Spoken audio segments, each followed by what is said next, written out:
Hello there. In this podcast episode, we focus on the rise of Alexander the Great's empire and the world after. In the spring of 334 BCE, a young man of just 22 years old crossed a narrow strait called the Hellespont, with an army of 40,000 soldiers and some support ships. And in doing so, he forever changed the course of history. His name was Alexander, and he was about to embark on a military campaign that would span more than a decade and would reshape the entire known world. In the next 13 years, he would conquer an empire that stretched from Greece to the edges of India, from the Mediterranean to Central Asia. But this isn't just a story about military conquest, though there would be plenty of that. Battles and sieges and strategic brilliance. It's a story about how a boy from a kingdom most Greeks considered barbaric and provincial rose to rule the known world, to become the most powerful man on the planet. It's about what happens when ambition, intellectual curiosity, ruthlessness, and inherited power collide in a single person.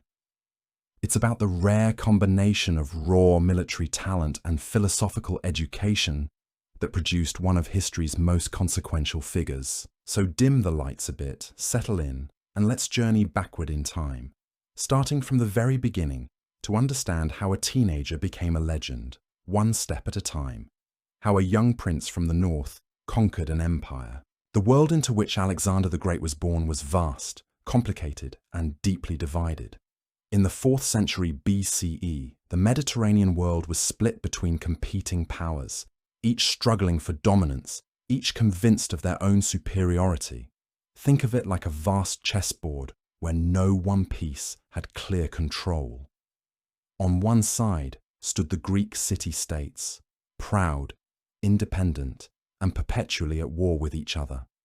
Athens was still the intellectual heart of the Greek world, famous for its philosophers and democracy, though its political power was genuinely waning by this point. The city had seen better days. Sparta remained the military powerhouse, disciplined and feared, but locked into rigid traditions that prevented innovation. They were strong, but they were stuck in the past. Between them sat dozens of other city-states like Thebes, Corinth, and Syracuse, each maintaining their own walls, armies, and grievances. They had fought one another for centuries in an endless cycle of alliance and betrayal. Wars would start, alliances would form, treaties would be made, and then everything would collapse and start over again. Their infighting was so chronic, so deeply embedded in their culture, that it almost seemed impossible for them to unite under any single banner. The idea of surrendering local autonomy to a central authority was basically anathema to the Greek way of thinking. Each city-state wanted to preserve its independence, its way of doing things, its own laws and traditions. But meanwhile, on the eastern edge of this fractious Greek world, loomed something far larger and older and far more organized, the Persian Empire. The Persians were not Greek. They spoke a different language, worshipped different gods, and controlled territory that dwarfed even the combined lands of all the Greek city-states. The Persian Empire stretched from Egypt to the edge of India, from the Mediterranean to the mountains of Central Asia. It had lasted for over 200 years, weathering internal rebellions, military challenges, and the slow entropy that comes with ruling so much territory. The empire had survived invasions. It had survived plague. It had survived the natural decay that afflicts all large political structures. By the time Alexander was born, Persia had begun to show signs of age. The king who ruled was surrounded by court intrigue, competing factio, NS, ambitious generals all maneuvering for power. The provincial governors, called satraps, sometimes acted more like independent rulers than representatives of central authority. They collected taxes in their regions, but didn't always send all of it to the capital. They made their own military decisions. They negotiated with neighbouring powers. It was a system that held together through sheer inertia and the weight of tradition. Yet, despite these cracks and this decay, Persia remained the wealthiest, most organized power in the known world. Greece could claim cultural superiority and philosophical achievement, but Persia could claim gold, territory, and the weight of centuries of imperial power. Most Greeks in this era saw the Persian Empire as both a threat and an opportunity. The threat was obvious: invasion and conquest, the possibility that one day the Persians would sweep westward and subjugate all of Greece. But the opportunity was tempting as well, for Persia was wealthy beyond measure, and if someone could unite the fractious Greek city-states under a single command, perhaps they could humble this eastern giant and seize its vast treasures. Of course, uniting Greece had been attempted before, many times. It had never worked. The city-states valued their independence above almost everything else. They had resisted attempts at unification for centuries. The idea that they would surrender their autonomy to a single ruler seemed not just unlikely, but actually impossible. And yet, one kingdom was about to prove that it could be done. A kingdom that most Greeks didn't even consider truly Greek at all. Macedon lay to the north of Greece proper, a rugged, mountainous region at the edge of the civilized world, as Greeks understood it. The terrain was harsh, the winters were brutal, and the people were known more for their strength and toughness than for their philosophical refinement. To Athenians and other southern Greeks, Macedon was barbaric, backward, and provincial. Everything about the Macedonians seemed crude and unsophisticated. The Macedonians didn't speak pure Greek, or so the southern Greeks believed, though this was more prejudice than fact. They didn't participate in the Olympic Games the way proper Greeks did. They had kings instead of assemblies or councils. They ate meat and drank wine in ways that seemed excessive to more refined southern sensibilities. Everything about them seemed foreign and wrong. They were, in essence, the outsiders of the Greek world, tolerated but not respected, known but not truly accepted. But Macedon had one tremendous advantage that the southern city-states lacked, and that was cohesion. The kingdom was unified under a single king. There were no competing assemblies arguing about policy. There was no complex democratic apparatus that required endless debate and compromise. This gave Macedon an advantage in mobilizing military force, and when Philip II became king in 359 BCE, he began to reshape his kingdom into the most formidable military power Greece had ever seen. Philip was a brilliant general and strategist. He understood that the phalanx, the traditional Greek military formation of tightly packed spearmen, could be improved and made more deadly. He took the concept and extended it, developing longer spears called sarissas, weapons that could be 15 or 18 feet in length, sometimes even longer. This meant that a Macedonian phalanx could strike an enemy from a greater distance than traditional Greek hoplites could. A hoplite with a standard spear maybe 8 or 9 feet long would be at a disadvantage against a Macedonian soldier with a sarissa. The Macedonian formation became denser, more disciplined, more lethal. The men in the front ranks would thrust their sas forward in unison, creating a wall of sharp points that enemy soldiers couldn't penetrate. It was a formation of devastating power, almost like a moving fortress of sharp points. But Philip wasn't just interested in infantry tactics and innovations. He also built an elite cavalry force called the Companion Cavalry, perhaps 3,000 noble warriors who fought on horseback and served as both shock troops and the king's personal guard. These weren't just any cavalry, just soldiers on horses. They were the finest horsemen in the known world, trained from youth, riding the best horses available, equipped with the best weapons that Macedonian craftsmanship could produce. They wore armor, they carried lances and swords, and they were trained to work together as a coordinated unit. They were fast, they were brutal, and they were unmatched in their ability to charge an enemy line and break a formation apart. The cavalry was the offensive weapon, the phalanx was the defensive anchor, and together they created a system of warfare that was nearly unbeatable.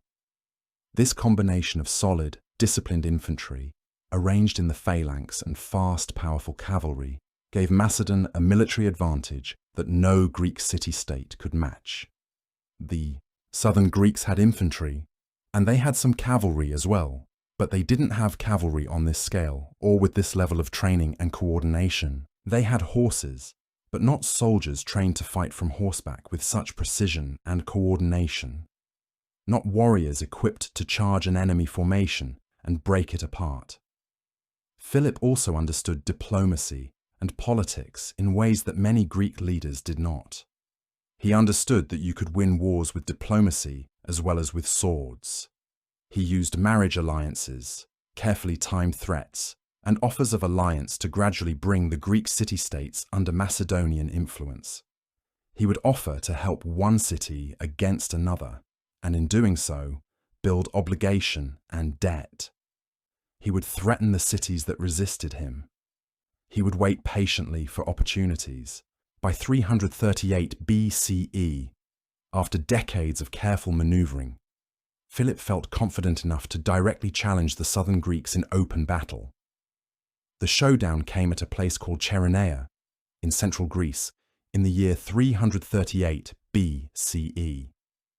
The combined forces of Athens and Thebes, united in their desperation to resist Macedonian domination, had assembled their armies.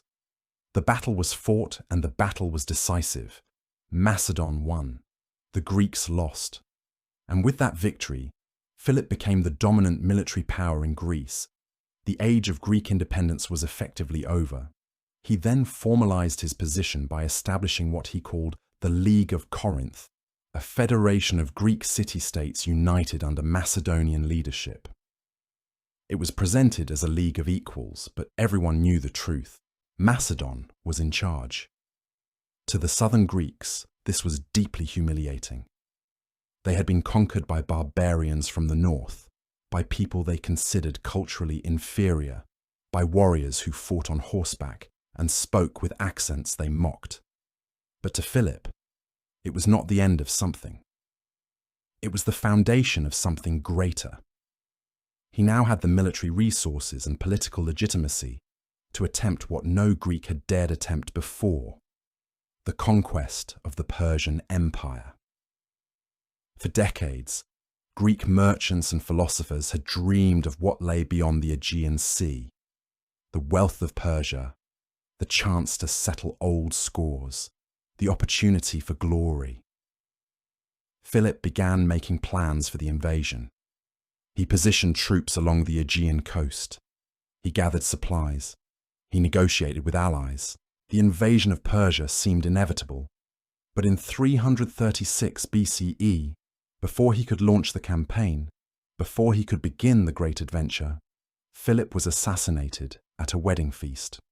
The circumstances remain unclear and controversial even now. But the result was certain. Philip was dead. The man who replaced him would complete what Philip had started, and his name was Alexander. He was just 20 years old. Alexander was born in 356 BCE in the city of Pella, the capital of Macedon, in northern Greece.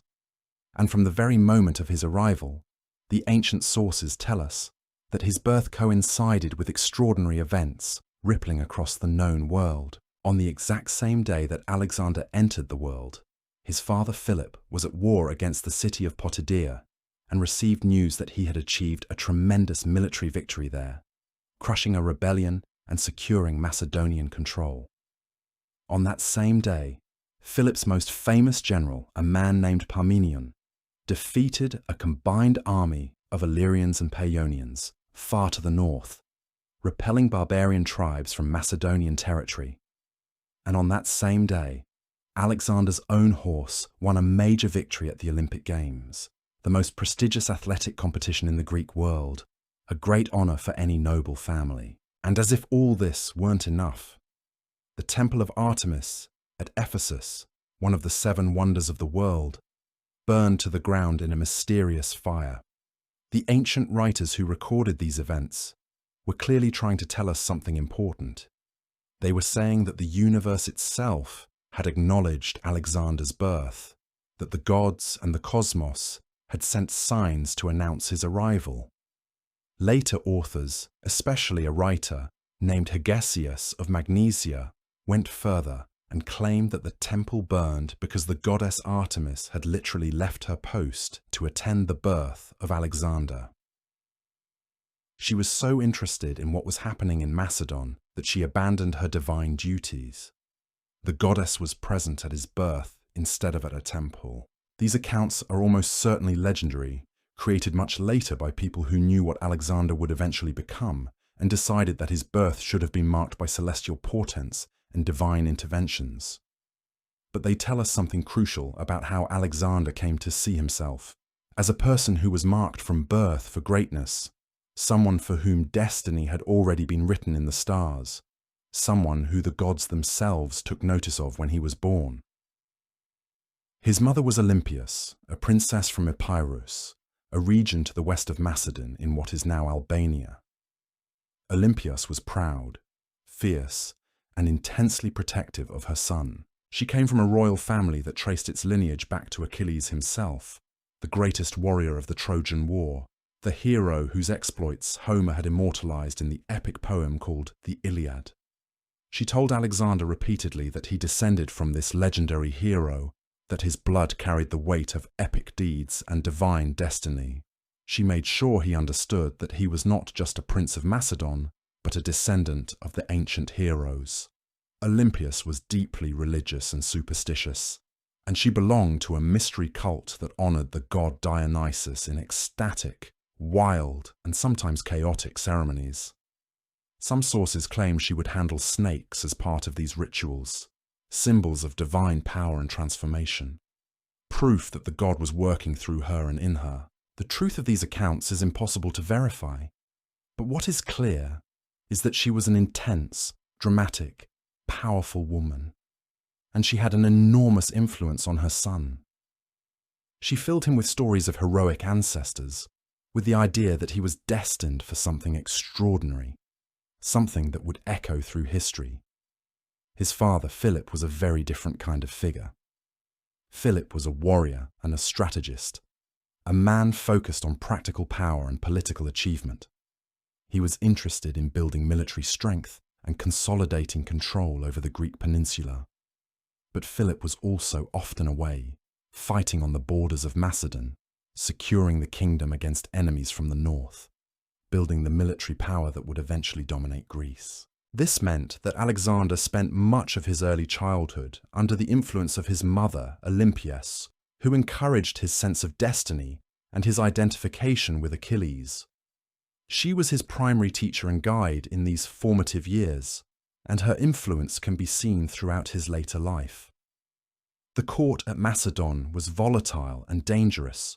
Philip, like many kings of his time, had multiple wives and mistresses. He had children by different women. This created jealousy, intrigue, and constant maneuvering for favor and influence. There were always rumors of assassination, plots, and betrayals simmering beneath the surface of court politics. People died. Rivals disappeared. Factions formed and then collapsed. Ambitions were thwarted. Alexander grew up in an environment where power was constantly contested, and where the threat of death was always present. One day, you were in favor with the king, and the next day, you might be exiled or executed. Your family might be targeted. Your property might be seized. This harsh reality of court politics taught him early that leadership meant understanding human nature in all its darkness and ambition. It taught him to be cautious and clever. It taught him not to trust easily and to always be prepared for betrayal. He was not yet a teenager when he began to understand that the world was a place where the strong survived and the weak were swept aside, where power was everything and mercy was a luxury that only those already in power could afford. At the age of 13, Alexander's education took a dramatic turn. His father Philip hired one of the greatest minds of the ancient world to serve as his personal tutor, the philosopher Aristotle. Aristotle was born in Stagira in northern Greece, and he had studied under Plato at the Academy in Athens. But unlike Plato, who was interested in abstract theories and eternal forms, Aristotle was not an abstract thinker concerned only with ideas divorced from reality. He was intensely interested in practical knowledge, in how the world actually worked, in observation and classification and systematic investigation. He taught at a sanctuary called the Temple of the Nymphs at Mesa, a place that was chosen partly for its tranquility and partly for its connection to the divine. Alexander studied, with him from age 13 until he was 16, a 3-year period that would fundamentally shape his mind and his worldview. The education was remarkably comprehensive. Aristotle taught Alexander philosophy, the art of thinking and reasoning about fundamental questions, the nature of being, the nature of justice, the nature of the good life. He taught him medicine and biology, a careful observation of how living things worked, how they were structured, how they interacted with their environment. He taught him literature and poetry, training his mind to appreciate great works and to understand human nature through story and metaphor. He taught him about physics and natural science, about mathematics and logic. He taught him about politics and governance, about how cities were organized, how power could be wielded, how societies functioned. But more than anything, Aristotle instilled in Alexander a love of learning, a curiosity about the world that would stay with him his entire life and would even influence how he conducted his military campaigns. There was one particular text that Alexander became absolutely obsessed with, Homer's Iliad, the ancient epic poem about the Trojan War and the siege of Troy. The Iliad is a long work, over 15,000 lines of Greek verse, an enormous poem that would take days to recite from beginning to end.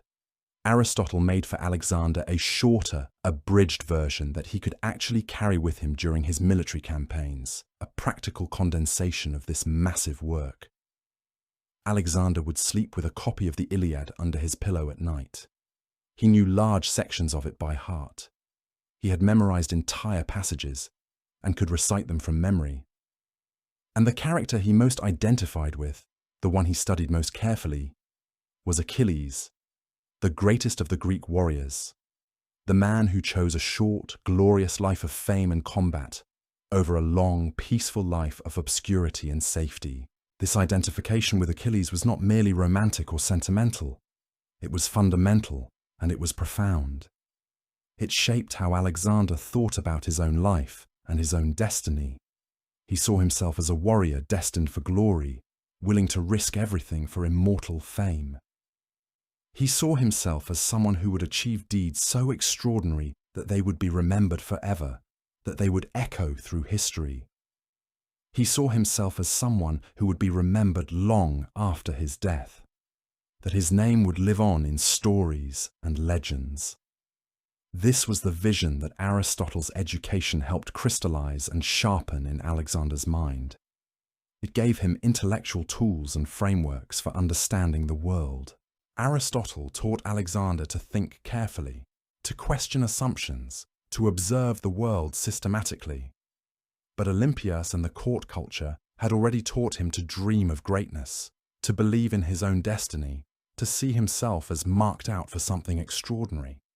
And between these two influences, the intellectual and the ambitious, the rational and the visionary, Alexander developed into something unusual for a Macedonian prince. A leader who combined ruthless pragmatism with genuine intellectual curiosity, who could think strategically about power and politics, while also being inspired by noble ideals and the pursuit of glory. When Alexander reached the age of 16, his formal education under Aristotle came to an end, and his real education in the art of power and warfare was about to begin. Philip was at war with the Thracians far to the north, defending the Macedonian borders against barbarian tribes that constantly threatened the kingdom. Philip left his young son in charge of Macedon as regent and heir apparent. This was not a ceremonial position or an honorary title. Alexander was entrusted with actual power, with real responsibility for the kingdom and its security. He would need to exercise judgment, make decisions, and govern in his father's absence. In that very year, in his father's absence, a Thracian tribe called the Maedi rose in rebellion against Macedonian rule. They thought that with Philip away fighting in the north, the kingdom would be weak and undefended, that they could take advantage of the situation. The young Alexander did not hesitate or show any sign of being overwhelmed. He gathered forces, marched against them, defeated them decisively in battle, and drove them from their territory. He then did something important. He colonized the land with Macedonians, showing that he understood that conquest meant not just military victory in battle, but establishing lasting control, settling the territory, making sure that the people understood they were now part of Macedon. To commemorate his success, he founded a city and named it Alexandropolis after himself. It was a small triumph compared to what would come later, but it was important.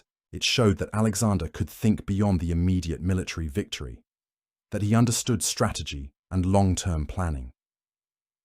At age 18, just 2 years later, Alexander got his first taste of truly large-scale warfare. Philip was fighting a major campaign against the combined armies of southern Greece, and he decided to bring his young son along to observe and participate. The setting was a place called Chaeronea in central Greece. In the year 338 BCE, the combined armies of Athens and Thebes, united in their desperation to resist Macedonian domination, had assembled their forces for what they hoped would be a decisive battle. This was the battle that would decide the fate of Greece, that would determine whether Macedon would dominate the peninsula or whether the city-states would preserve their independence. Philip commanded the centre and right wing of the Macedonian army, the strongest part of the line. He positioned Alexander on the left wing, in command of the elite companion cavalry, the cavalry force that had been trained from youth, the finest horsemen in the known world. This was not a ceremonial appointment. Alexander was responsible for one of the most important parts of the battle. Directly opposite Alexander stood the famous Sacred Band of Thebes, a regiment of 300 elite warriors who had never been defeated in battle, who were considered the finest soldiers in all of Greece. They were disciplined, well-trained, and they had earned a fearsome reputation throughout the Greek world. Most Greek commanders would have trembled at the sight of them, would have been intimidated by their reputation and their skill. But Alexander was not most commanders. He did not hesitate. He did not second-guess himself. He led a cavalry charge directly at the Sacred Band, smashing into their line with devastating force. The impact was tremendous. The cavalry charge broke the formation, scattered the enemy, and the Macedonian infantry poured through the gap that had been created.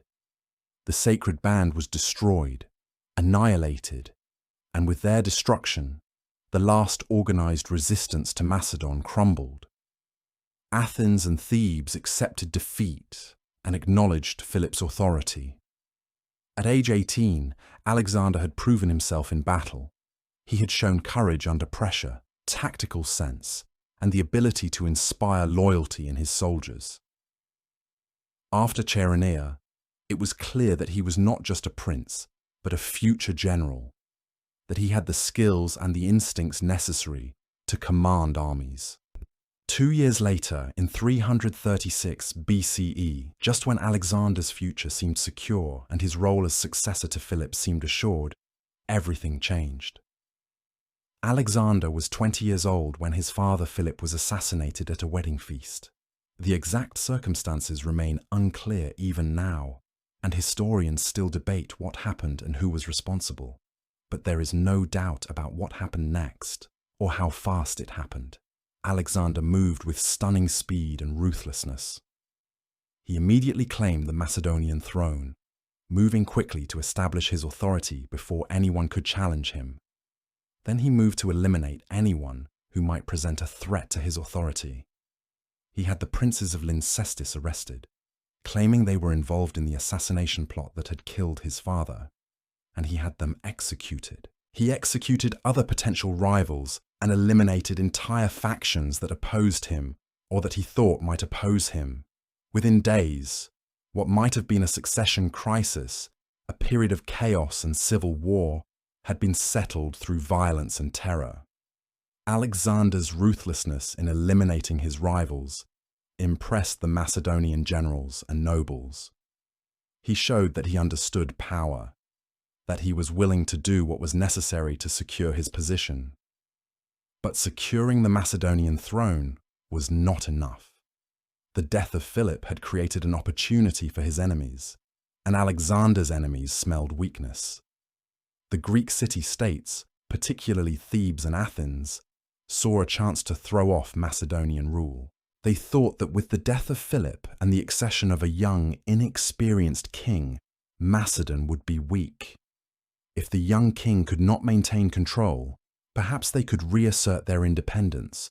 Perhaps they could escape from Macedonian dominance. But Alexander had learned from his father's example.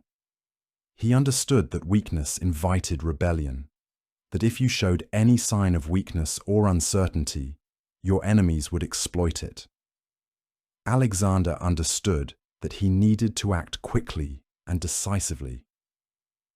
Within months of his accession to the throne, he marched south with his army, moving quickly to reimpose Macedonian control over the Greek city-states.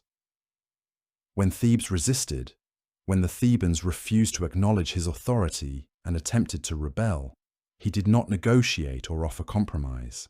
He utterly destroyed the city. He killed or enslaved an estimated 6,000 inhabitants. The destruction was complete and terrible, meant as a lesson to any other city that might consider rebellion.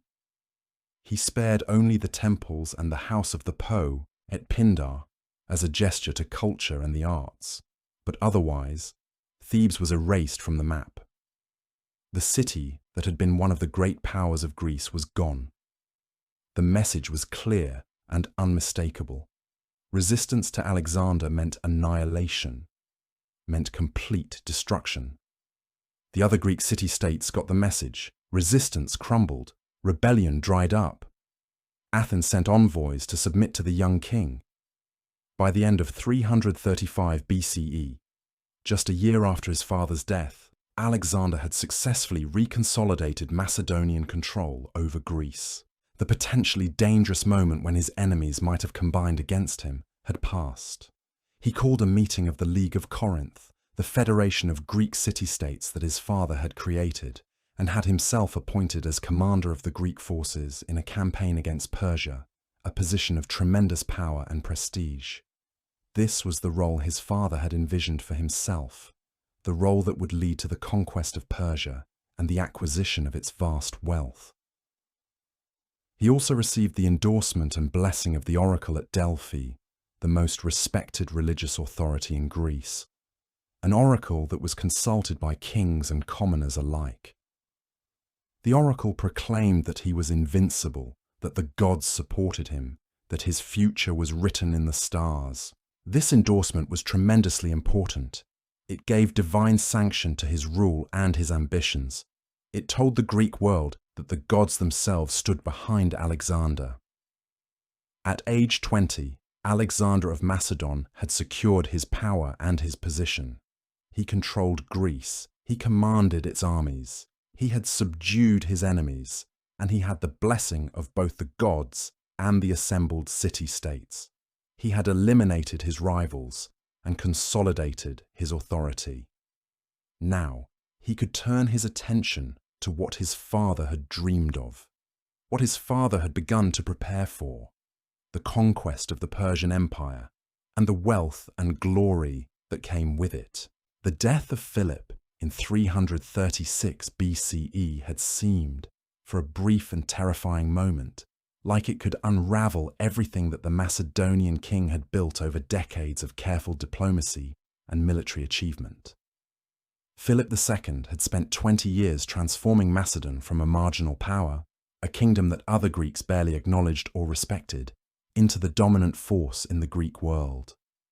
He had created the army that would conquer Persia, the system of governance that held the kingdom together, the network of alliances that bound the Greek city-states under his authority. He had created something that seemed stable, something that seemed like it would endure. And then, at a wedding feast, with his armor hung on the wall beside him in the traditional way, he was stabbed to death by assassins. One moment he was alive, present at a celebration, and the next moment he was dead. The exact circumstances of Philip's assassination have been debated by historians ever since, and they probably will be debated forever because the truth is difficult to determine. Some accounts suggest that his wife Olympias, Alexander's mother, was involved or at least knew about the plot in advance. Olympias was a fierce and protective woman, and she had reasons to fear Philip's power and his other wives and concubines. Others claim it was a conspiracy of ambitious court nobles seeking to seize power for themselves, men who thought they saw an opportunity with the king distracted or removed. Still others proposed that it was personal revenge for some slight or insult, that someone Philip had wronged in the past decided it was time for payment. The truth is impossible to know with certainty. What is clear is that Philip was dead, and in that instant, the stability he had created evaporated like morning mist. The kingdom that had seemed so solid, so firmly under his control, suddenly seemed fragile. What would happen now? Would the kingdom hold together, or would it fall apart? Would a leader emerge, or would there be civil war? For a young kingdom ruled by a young king, succession to the throne was always a moment of danger. The nobles and generals who had served Philip might decide they wanted to rule themselves now. They were accustomed to power and influence, and a 20-year-old boy might seem like an easy figure to manipulate or to replace. The city-states of Greece, humbled and controlled by Macedonian force, might see an opportunity to rebel and reclaim their independence. Macedonian rule was new to them, enforced by military power rather than by willing consent. And if the military power weakened for even a moment, they might try to shake it off. Neighboring kingdoms, always jealous of Macedon's power, might decide to strike while the kingdom was in confusion, to take advantage of internal disorder to expand their own territory and influence. The Thracians to the north, the Illyrians, the various tribes and kingdoms on Macedon's borders, all saw an opportunity if the kingdom was weak. For perhaps a few weeks after Philip's death, it seemed entirely possible that everything he had built would collapse.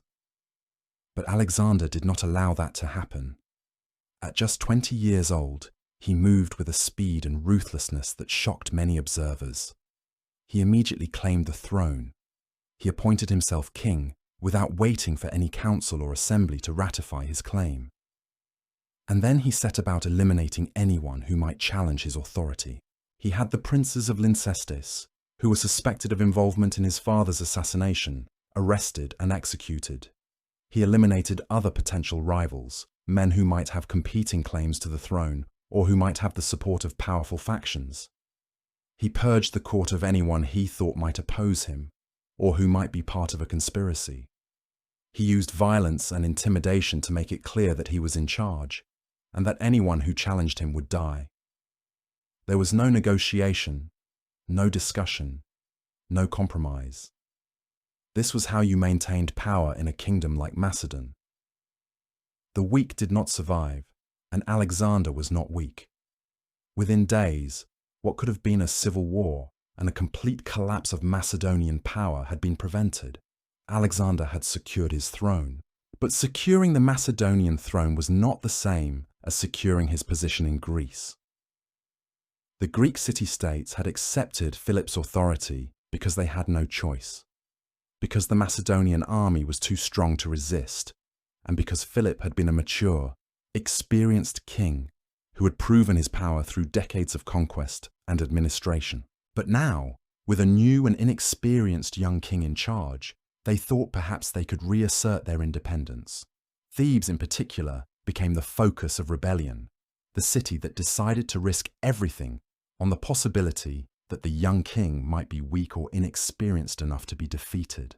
The Thebans were proud of their military tradition and their city's power. They had been humiliated by Philip, forced to accept Macedonian authority, forced to contribute troops to Macedonian wars, forced to acknowledge that their days of independence and power were over. They had been waiting for an opportunity to break free, and now they thought they saw one. With Alexander distracted by the succession crisis, with his authority not yet fully established, with questions about whether the other Macedonian generals would even support him, perhaps this was the moment. In the spring of 335 BCE, not long after Philip's death, Thebes rose in open rebellion against Alexander's authority. They expected that other cities would join them, that there would be a general revolt of the Greek city-state against Macedonian rule. Alexander responded with a speed that was almost incomprehensible. He gathered his army and he marched south from Macedon toward Thebes. The distance from Macedon to Thebes is significant, over 200 miles, and he covered this distance with his army in just days. A forced march that demonstrated his logistical skill and his determination. The speed of the march was shocking to the Thebans, who had expected to have time to prepare, to gather allies, to perhaps negotiate with Alexander from a position of strength. Instead, he was at their gates in what seemed like almost no time. When he arrived at Thebes, he found the city walls manned and the gates closed against him. The Thebans were defiant. They refused to surrender. They refused to acknowledge Alexander's authority. They refused to accept that they could not resist. They wanted to fight. And Alexander, sensing that he needed to make an example of anyone who would dare to resist him, decided to give them exactly that. The siege of Thebes was brief and brutal. Alexander's army attacked the city with overwhelming force. The walls were breached. His soldiers poured into the streets. The Thebans fought back, but they were outnumbered and outmatched. The battle became a massacre. Alexander's soldiers killed an estimated 6,000 inhabitants of the city. Thousands more were enslaved and sold into slavery. The women, children, and non-combatants condemned to be property of whoever bought them in the markets of the Mediterranean. Families were separated. Children were torn from their mothers' arms. The city itself was systematically destroyed, burned, and demolished. Buildings were burned. The walls were torn down. The city was made uninhabitable, a ghost town, a monument to the consequences of rebellion. Alexander spared only the temples and the house of the poet Pindar as a gesture toward culture and the arts, but otherwise, he erased Thebes from the map. This was not a calculated military decision based on logistical necessity or military advantage. This was a message, a statement written in blood and fire, sent to every other city in Greece that might be thinking about rebelling against Alexander. This is what happens when you resist. This is the price of defiance. The destruction of Thebes was absolutely merciless and absolutely evocative. The psychological impact was enormous. No other Greek city wanted to suffer the same fate. When the other Greek city-states heard what Alexander had done, they got the message immediately. Any thought of rebellion or resistance dissolved. Athens sent envoys to Alexander to pledge their loyalty and to offer apologies and whatever else was necessary to appease him. Sparta was crushed by the news, finally understanding that Macedonian power was not going to weaken with the succession. The city-states accepted Alexander's authority without further resistance. By the end of 335 BCE, just over a year after his father's death, Alexander had consolidated his control over Greece completely. He was no longer just a young king inheriting a kingdom. He was the absolute ruler of the Greek world, the commander of all its armies, the authority that no one dared to oppose. The destruction of Thebes had established his reputation as a leader who could not be defied, a young man who combined military brilliance with ruthlessness and speed.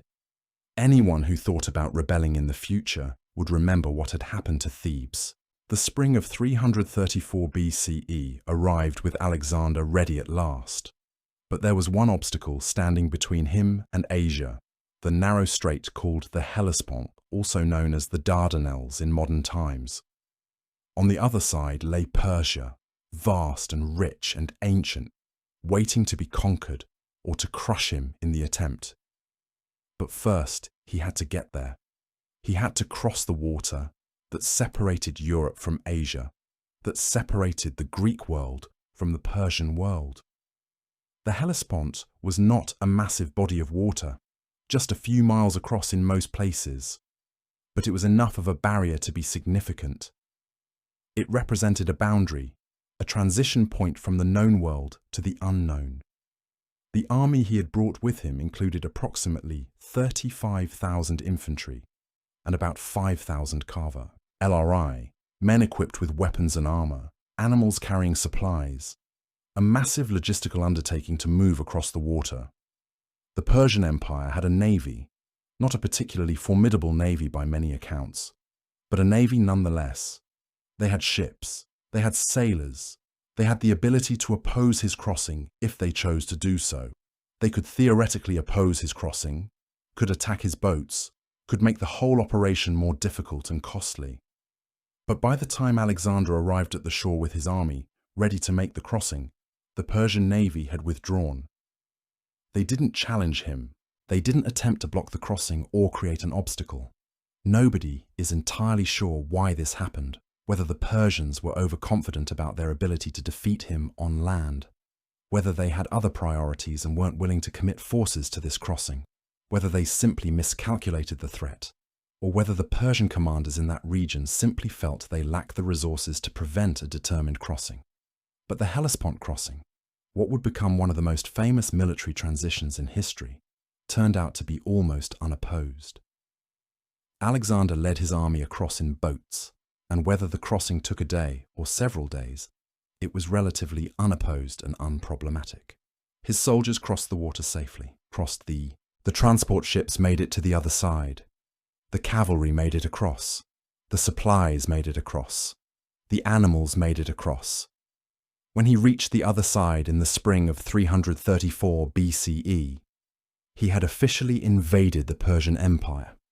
He had committed himself and his entire army to conquest. There was no turning back, no retreat, no escape. He had burned his boats behind him, metaphorically, if not literally.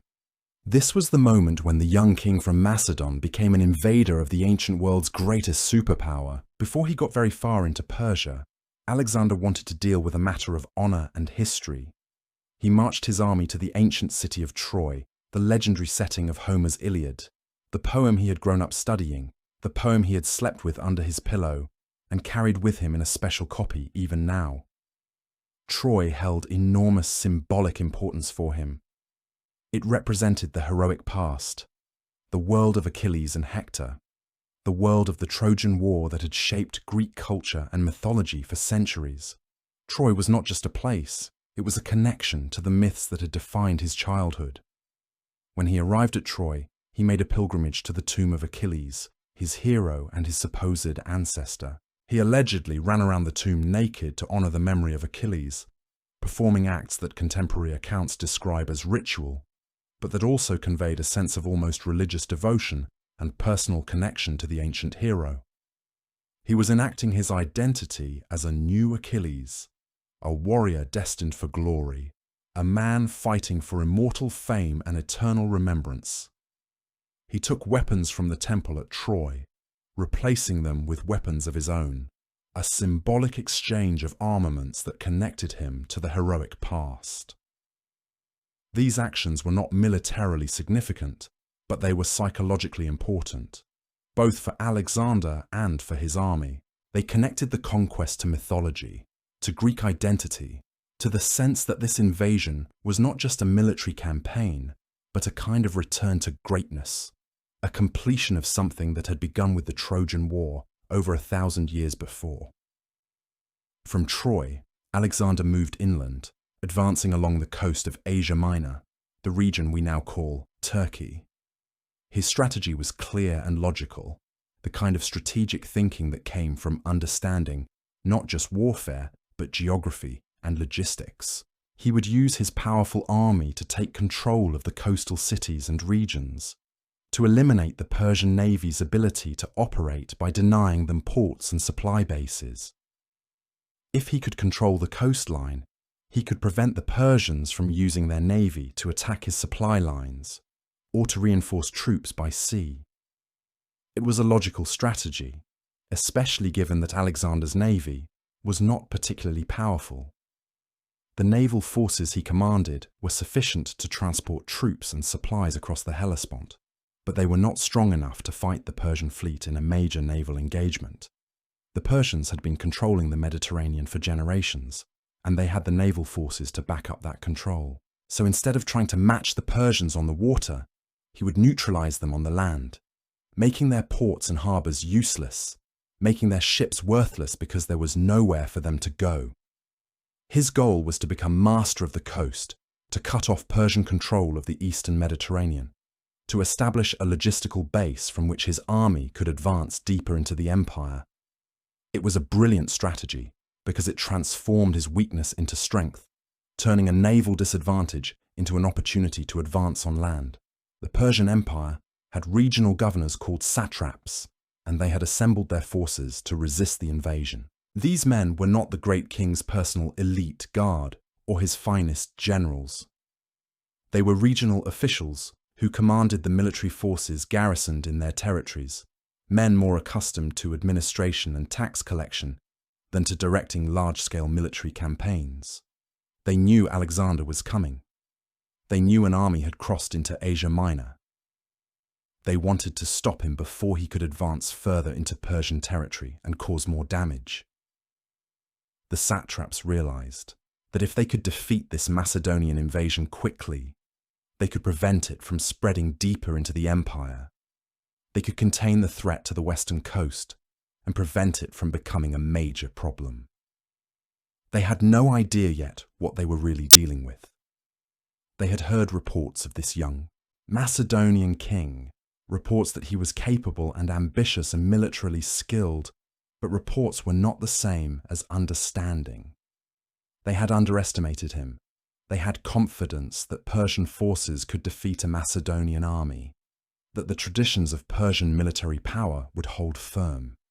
They had assembled their forces at a place they thought would give them an advantage, a natural defensive position where they could make a stand against the Macedonian advance. The satraps and their armies gathered at the Granicus River, a relatively small river in the region of Bithynia in northwestern Asia Minor, not far from where Troy was located. The river itself was not particularly large or deep, maybe 10 feet at its deepest in some places, maybe less in others, but it represented a natural defensive position, a water obstacle that required crossing under fire, a barrier between the invaders and the Persian heartland. The Persians thought that if they could hold the riverbank and force Alexander's army to attempt a dangerous river crossing in the face of organized resistance, they might be able to inflict enough casualties to slow him down or even stop him entirely. It was a reasonable tactical plan if they had been facing a more cautious or conventional opponent. The Battle of Granicus took place in May of 334 BCE, not very long after Alexander's crossing of the Hellespont. For Alexander, it was his first major battle against a Persian force, and it would establish the pattern that would repeat throughout his conquest of the empire. This battle would become legendary, a turning point that demonstrated the vulnerability of the Persian Empire and the genius of the young Macedonian king. The Persian forces were commanded by satraps, not by the Persian king himself, Darius III, the Persian great king, was not present at the battle. He was far away in the interior of the empire, probably not yet fully aware of just how serious the threat posed by Alexander truly was. The satraps who faced Alexander had no idea that they were about to participate in one of history's decisive battles, a moment that would be remembered and studied for centuries to come. The satraps had gathered perhaps 20 or 30,000 soldiers, maybe more, accounts differ, but certainly not a full mobilization of Persian military might. They had cavalry, they had infantry, they had archers. They had the resources of the Western satrapies, the regional governors pooling their forces to make a stand. The river itself was a potential advantage for the Persians. Crossing a river in the face of an armed enemy is dangerous. Your soldiers are vulnerable in the water. They can't move quickly. They can be picked off by archers and javelin throwers standing on the other bank. It's one of the more dangerous military maneuvers, perhaps the most dangerous thing an army has to do. The Persians had positioned themselves on the far bank of the Granicus, waiting for the Macedonians to attempt to cross. They had chosen the location and prepared the ground. They thought Alexander would be slowed down and damaged by the attempt to cross, that casualties would mount, that momentum would be lost. They were wrong. Alexander, however, did not try to cross at the point where the Persians were waiting. This was the key to his tactical brilliance. He sent part of his army downstream to cross at a different location, a place where they wouldn't face direct opposition. While the Persians were focused on the main crossing point, watching carefully for any attempt to cross there, Alexander was able to get troops across the river at a place further downstream where the bank was less heavily defended. It was a classic maneuver, diversion and flanking, a technique that would be repeated many times throughout Alexander's campaigns. Once he had troops on the other side and positioned behind or beside the Persian lines, the position became untenable. The Persians had positioned themselves to defend the river crossing, but if an army had already crossed behind them, their defensive position was worthless. They had to move, had to reposition, had to try to deal with this new threat from the side and behind.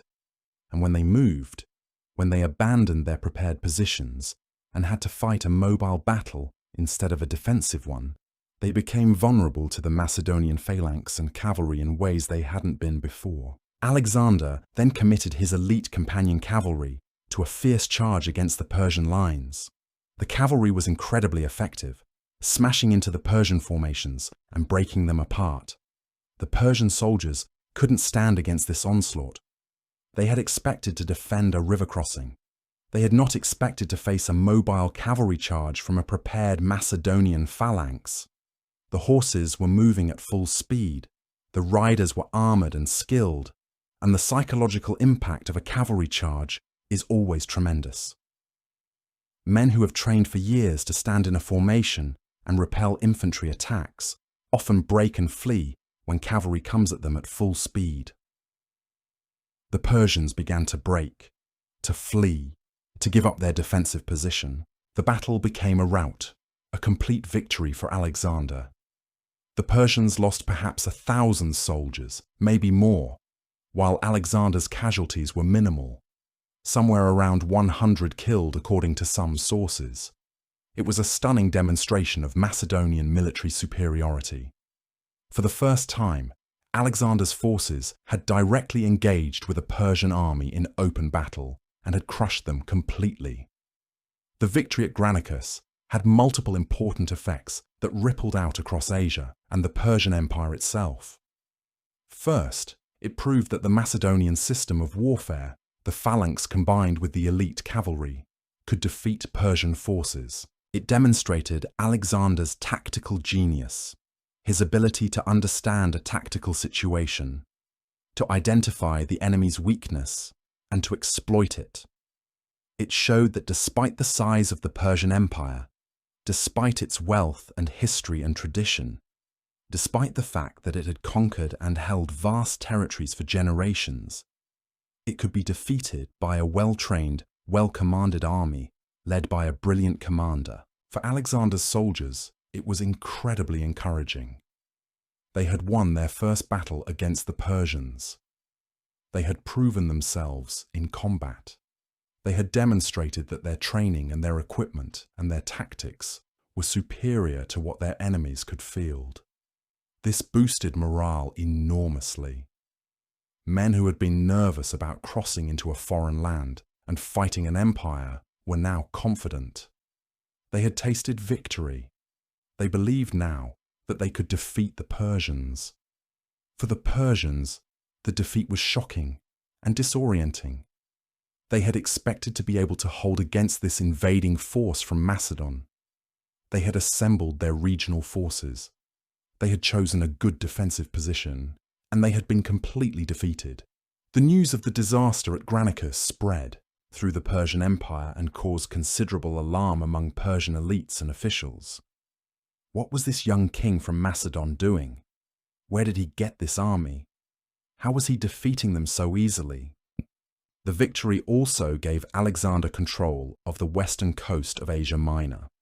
The cities and regions along the coast, seeing that the Persian forces had been defeated, began to surrender to Alexander or to make peace with him. Some welcomed him as a liberator from Persian rule, a free man who could liberate them from the burden of Persian taxation and Persian overlordship. Others simply recognized that the Macedonians were now the dominant military force in the region, and that resistance would be futile.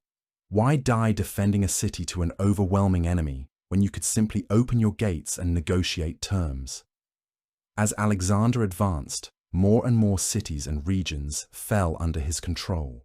He was advancing toward the interior of Asia Minor, moving deeper into Persian territory with each passing month, consolidating his gains and strengthening his position.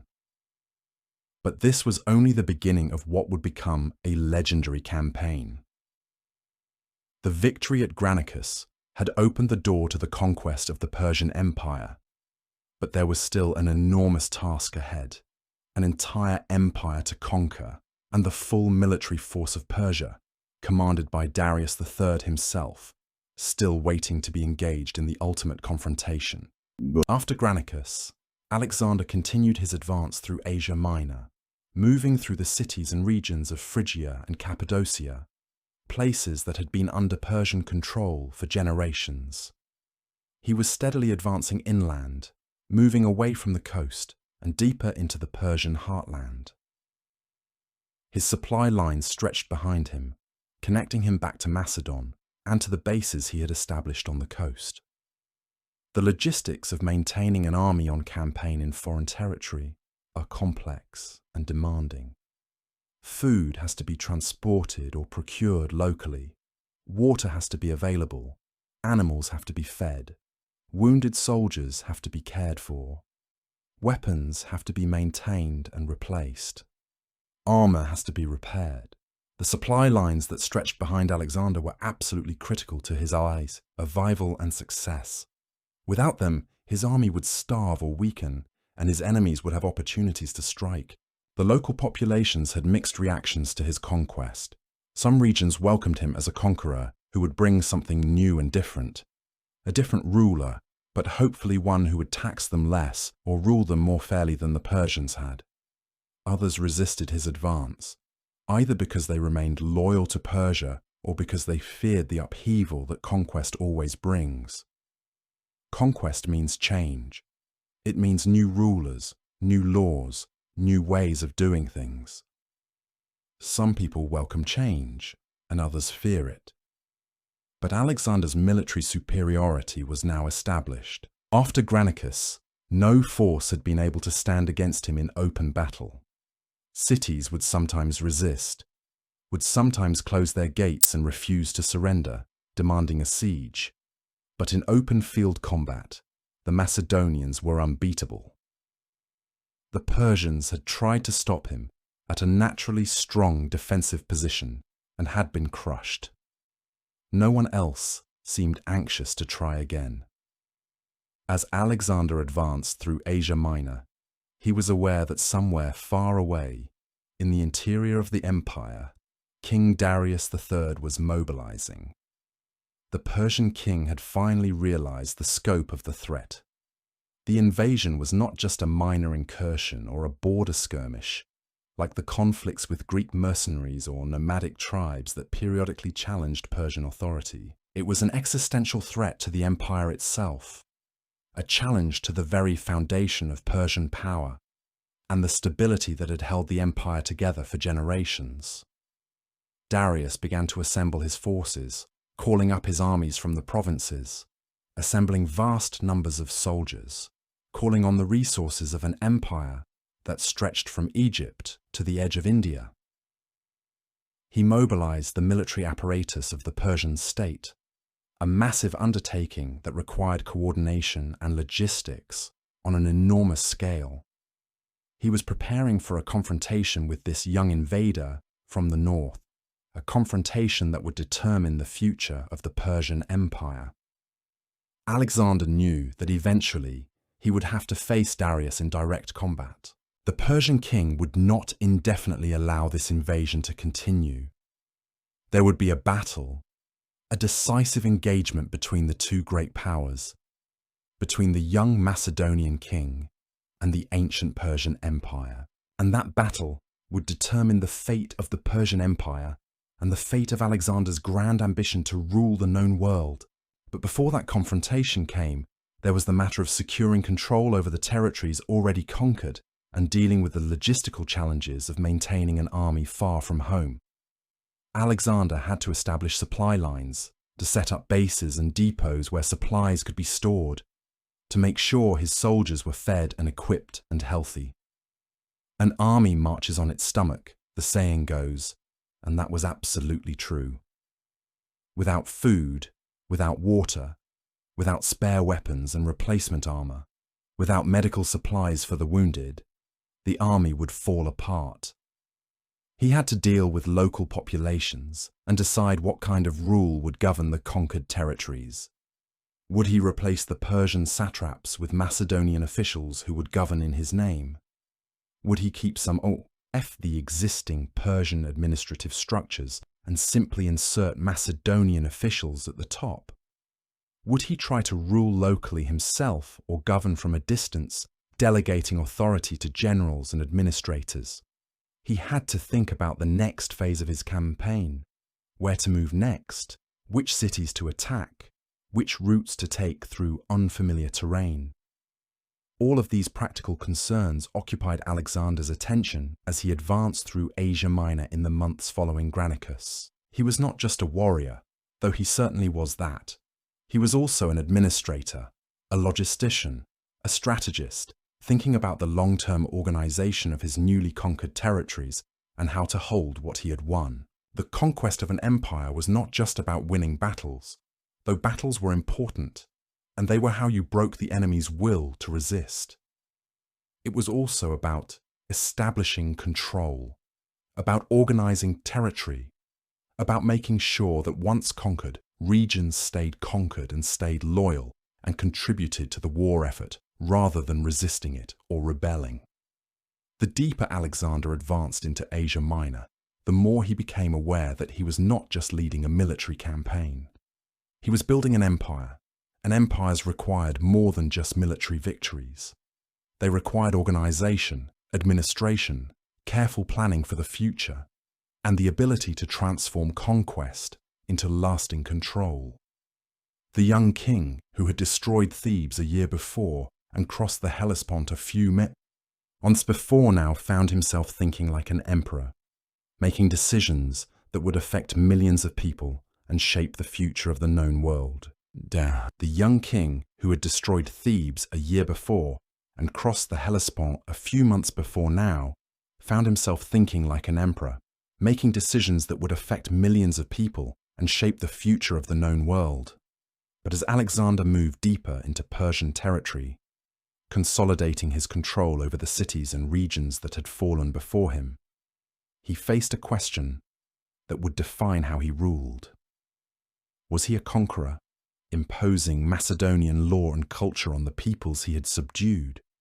Or was he a liberator, freeing them from Persian rule and allowing them to maintain something of their own identity and autonomy? The answer, it turned out, was both and neither. He was something new, something that previous conquerors had rarely attempted. He was trying to build an empire that was not just Macedonian and Persian, but a fusion of both. It was a revolutionary idea for its time, and it would shape how he ruled the vast territories now under his control. The cities he conquered had been under Persian rule for generations. The administrators were Persian or Persian appointed. The laws were Persian. The tax collectors answered to the great king in Susa. For many people, Persian rule meant oppression, meant wealth extracted to support a distant court, meant soldiers stationed in their cities, meant foreign governors making decisions about their lives. But for others, Persian rule had brought stability, had brought trade and commerce, had brought infrastructure and administration that allowed cities to function and prosper. When Alexander arrived, some peoples welcomed him as a liberator. They saw him as a stronger power coming to free them from the burden of Persian overlordship. They opened their gates. They offered him supplies for his army. They supplied soldiers to fight alongside him against other Persian forces. But others were suspicious. They had heard stories of the destruction of Thebes. They knew that a new conqueror was not necessarily better than the old one. They resisted. They closed their gates. They chose to fight rather than submit. Alexander's response to this mixed reception was pragmatic and forward-thinking. He realized that to hold these territories long-term, he couldn't rule them all as conquered enemies. He needed to integrate them into his empire. He needed to make them feel that this new Macedonian rule was better than the old Persian rule, or at least not worse. He began to keep many of the Persian administrative structures in place. The satraps, the regional governors, were often replaced with Macedonian officers, but the system itself remained largely unchanged. Taxes continued to flow, but now they flowed to Alexander's treasury instead of the Persian king's. Local laws and customs were often preserved. Temples were respected. Religious practices were tolerated. It was a clever approach because it minimized disruption. The machinery of government continued to function. The people's lives were not drastically overturned. There was continuity as well as change. In many cities, Alexander was received not as a destroyer, but as a new ruler, a replacement for the old one, a change of government rather than a cataclysm. But there was also the matter of legitimacy, of being seen not just as a conqueror, but as a rightful ruler. And that required something more than just military victory. That required the acceptance of the peoples he was ruling. In some cases, that meant respecting their traditions and their religions.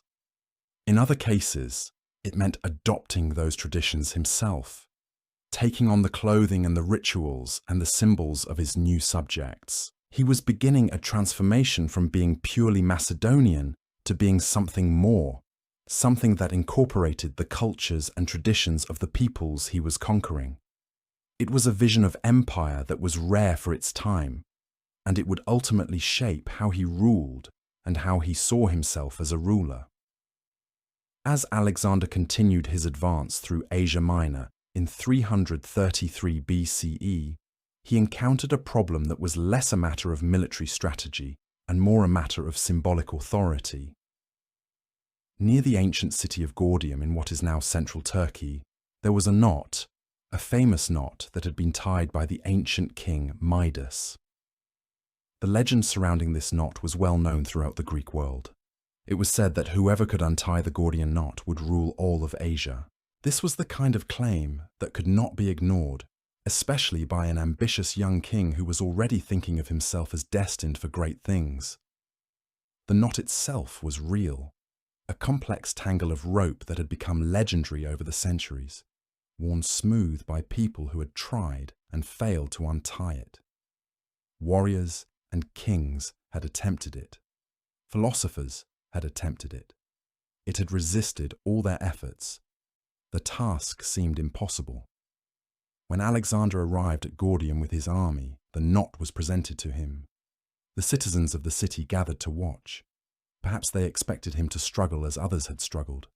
Perhaps they expected him to fail. But Alexander, after examining the knot for a moment, came to a conclusion that was both practical and, in its way, deeply symbolic. He concluded that the knot could not be untied. It could only be cut. He drew his sword and slashed through the knot, severing it into pieces. The knot was undone. Whether this was brilliant tactical thinking, or whether it was pure showmanship, or whether it was both, the moment became legend. The people who witnessed it saw a man who would not be constrained by tradition or by the expectations of what was possible. They saw a man who would find his own way to achieve his goals, regardless of the established rules. The story of Alexander cutting the Gordian knot spread through the empire and beyond. It became a symbol of his approach to problems, of his willingness to break with convention to achieve his objectives. Historians have debated ever since whether Alexander actually cut the knot, or whether this is merely a legend that grew up around him after his death. The truth is uncertain, but the symbolic power of the story is undeniable. It represented something true about Alexander's character and his approach to conquest and rule. By late autumn of 333 BCE, Alexander had advanced far enough into Asia Minor and southward toward the coast that he was approaching the eastern Mediterranean and the lands controlled more directly by the great king himself. His forces were stronger now, seasoned by months of campaigning, confident after their victory at Granicus, supplied by the territories they had conquered. But Darius III, the Persian king, had finally mobilized his full army. He was no longer relying on his regional satraps to handle this threat. He himself was coming to confront Alexander and end this invasion. Darius had assembled an enormous army, drawing soldiers from throughout his empire. He had perhaps 100,000 soldiers, maybe more. Accounts vary, and the exact numbers are impossible to know with certainty. And why? He had cavalry, he had infantry, he had archers, he had chariots, he had siege equipment. He had assembled the military might of a great empire to crush this young Macedonian invader. The two armies finally met in November of 333 BCE at a place called Issus, near the coast of the Mediterranean in what is now Turkey. This would be Alexander's first direct confrontation with the great king himself. For months, they had been advancing through territory that Darius nominally controlled, but Darius had not been there. He had been far away, in the interior of the empire, mobilizing his response. Now they would finally face each other in direct combat. The Battle of Issus was fought on a relatively narrow coastal plain, a place where the terrain was constrained by mountains on one side and the sea on the other. This terrain was actually advantageous to Alexander, because it limited the ability of the Persians to use their numerical superiority. They could not spread their forces out. They could not use their vast cavalry force to encircle and surround Alexander's smaller army. They were forced to fight in relatively narrow space where Alexander's superior discipline and tactics could compensate for their greater numbers. The battle itself followed a similar pattern to Granicus, but on a much larger scale. Alexander's companion cavalry attacked on the right flank. The phalanx held the center. Alexander's tactical positioning and his personal leadership in the cavalry charge were devastating to the Persians. The fact that Darius himself was present at the battle meant that when his center began to give way, when the Macedonian cavalry broke through and began to surround him, the Persian king had to make a choice. He could stand and fight, maintaining the morale and cohesion of his army, or he could flee. He chose to flee. He abandoned his army and rode away from the battle, heading deeper into the interior of the empire. When the Persian king fled, when the soldiers saw their supreme leader turning his back and running, it became a signal that the battle was lost. The Persian army broke apart. Soldiers began to flee. What had seemed like an overwhelming advantage in numbers became irrelevant when discipline and leadership collapsed. The pursuit of Darius was not as intense as it might have been. Alexander was focused on consolidating his victory, on controlling the battlefield, on securing the supplies and the equipment that had been captured. But the message was clear. Darius was no longer invincible. He could be defeated in direct combat. He had the supreme moment when his superior numbers seemed to guarantee victory, and he had lost it. Alexander was now clearly the dominant military power in Western Asia. After the battle, there was an opportunity for peace. Darius, from the interior of his empire, sent an envoy to Alexander with an offer. He would allow Alexander to keep all the territories he had already conquered. He would pay him a vast sum of money, 10,000 talents of silver, an enormous fortune. He would even offer his daughter to marry, to cement an alliance between them. These were extraordinarily generous terms, the kind of terms that almost any other conqueror might have accepted. They would have made Alexander wealthy beyond measure. They would have given him a secure position in Asia Minor and perhaps parts of Syria. They would have guaranteed his position as a great conqueror without requiring him to go further. But Alexander refused. He was not interested in being the ruler of a portion of the Persian Empire. He wanted the whole thing. He wanted to be not just a conqueror, but the heir to the Persian throne, the successor to Darius as the great king of all the peoples in the Persian dominions. He refused the offer and continued his advance. He moved south along the coast toward the lands of Phoenicia and Egypt, the wealthiest and most developed regions of the Eastern Mediterranean.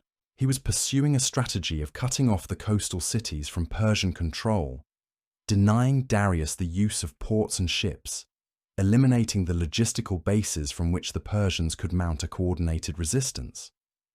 In 332 BCE, Alexander came to the great city of Tyre, a city that had been a center of trade and commerce for centuries.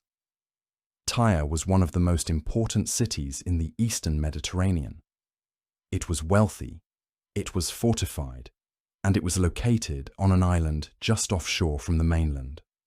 The city was protected by water and by massive walls. It had been able to resist many sieges throughout its history. The Persian king did not garrison it with a large army. He assumed that Tyre, protected by the sea, could hold out indefinitely. But Alexander was not willing to accept a city that could resist indefinitely. He needed to control Tyre. He needed to eliminate it as a potential base of Persian naval power.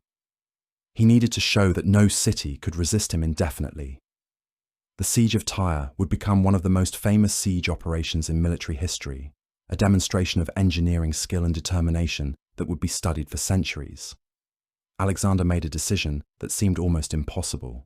He would build a causeway from the mainland to the island.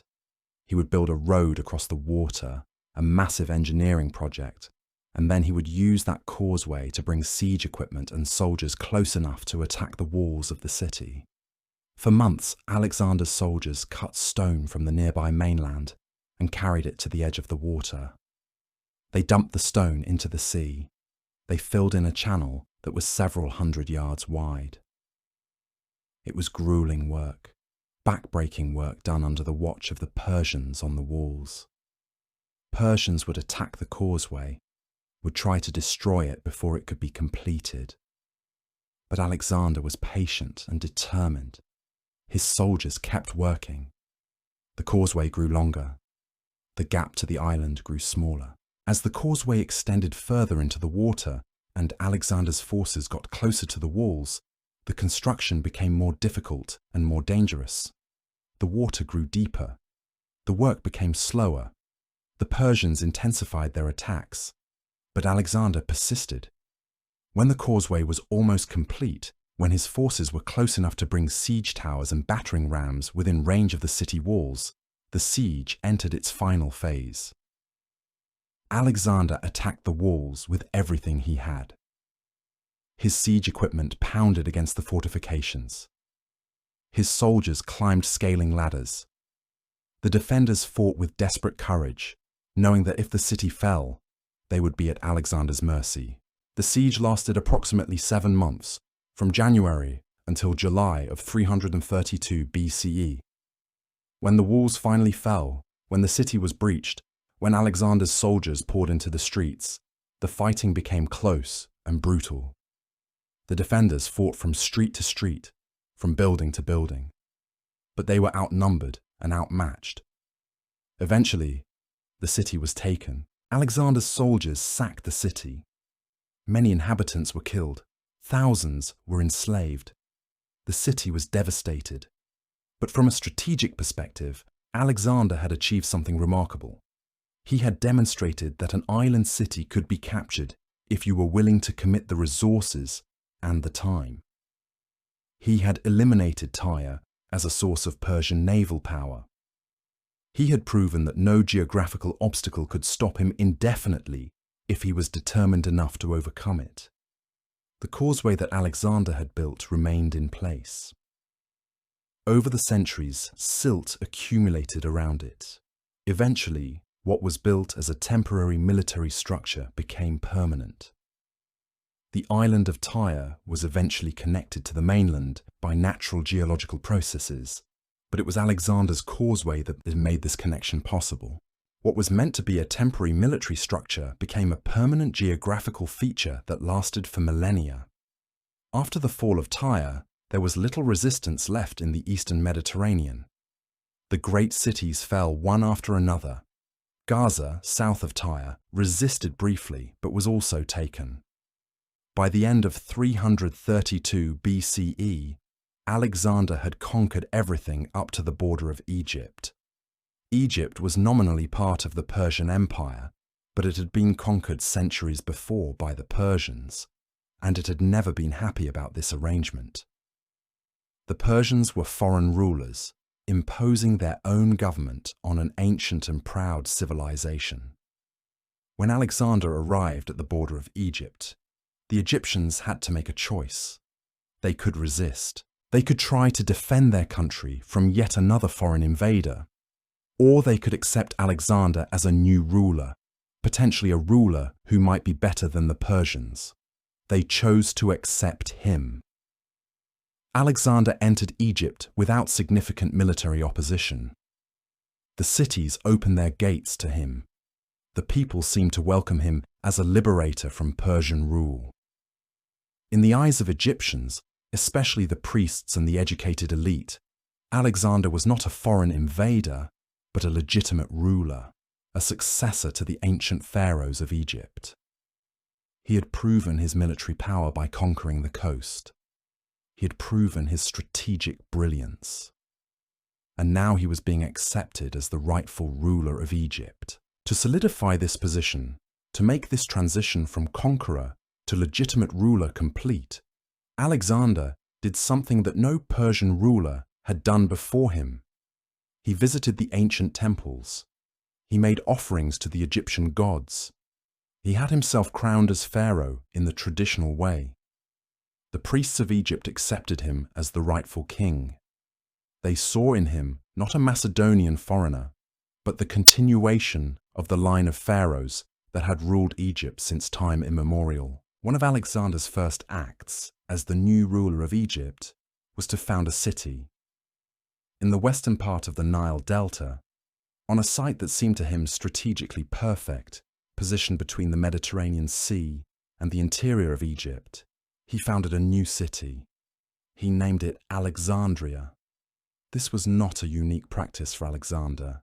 He would found many cities throughout his empire, mostly named after himself. But Alexandria would become the most famous and the most important. It would grow to become one of the greatest cities of the ancient world, a center of learning and commerce that would survive for centuries. The city was laid out by a Greek architect named Dinocrates. It was designed with wide streets, with harbors, with temples and administrative buildings. It was designed to be not just a military stronghold, but a center of civilization, a place where Greeks and Egyptians could live together, where trade and culture could flourish. From its founding, Alexandria was intended to be something more than just another conquered city. It was intended to be a symbol of a new age, a place where the old world and the new were brought together. But before Alexander could fully consolidate his control of Egypt, Before he could settle into a life of ruling these newly conquered territories, there was one more thing he felt he had to do. In the western part of Egypt, hundreds of miles from the Nile, in the middle of the desert, there was an ancient oracle. It was dedicated to the god Amun, whom the Egyptians worshipped as the king of the gods. The Greeks identified Amun with Zeus, their own king of the gods. The oracle was located at a place called Siwa, an oasis deep in the Sahara Desert, surrounded by sand and distance from the rest of the civilized world. Alexander decided to visit this oracle. He wanted to ask the god about his future. He wanted to know if he was destined to conquer the world. He wanted confirmation of what he already believed about himself, that he was the instrument of fate, that he was destined for greatness. The journey to Siwa was difficult and dangerous. Alexander and his companions set out from Memphis, the ancient capital of Egypt, in early 331 BCE. They had to cross the Sahara Desert, one of the most hostile environments on Earth. The distances were vast, the heat was intense, the sand dunes stretched endlessly before them. They had guides, but guides could become lost. They had supplies, but supplies could run out.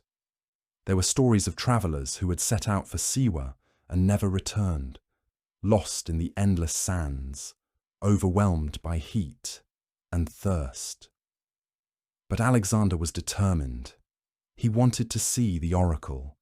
He wanted to hear what the god would say to him. When he finally arrived at Siwa, exhausted and triumphant from the journey, he was taken to the temple. What exactly happened inside the temple? What the oracle said to him? Nobody knows. Alexander never revealed the details.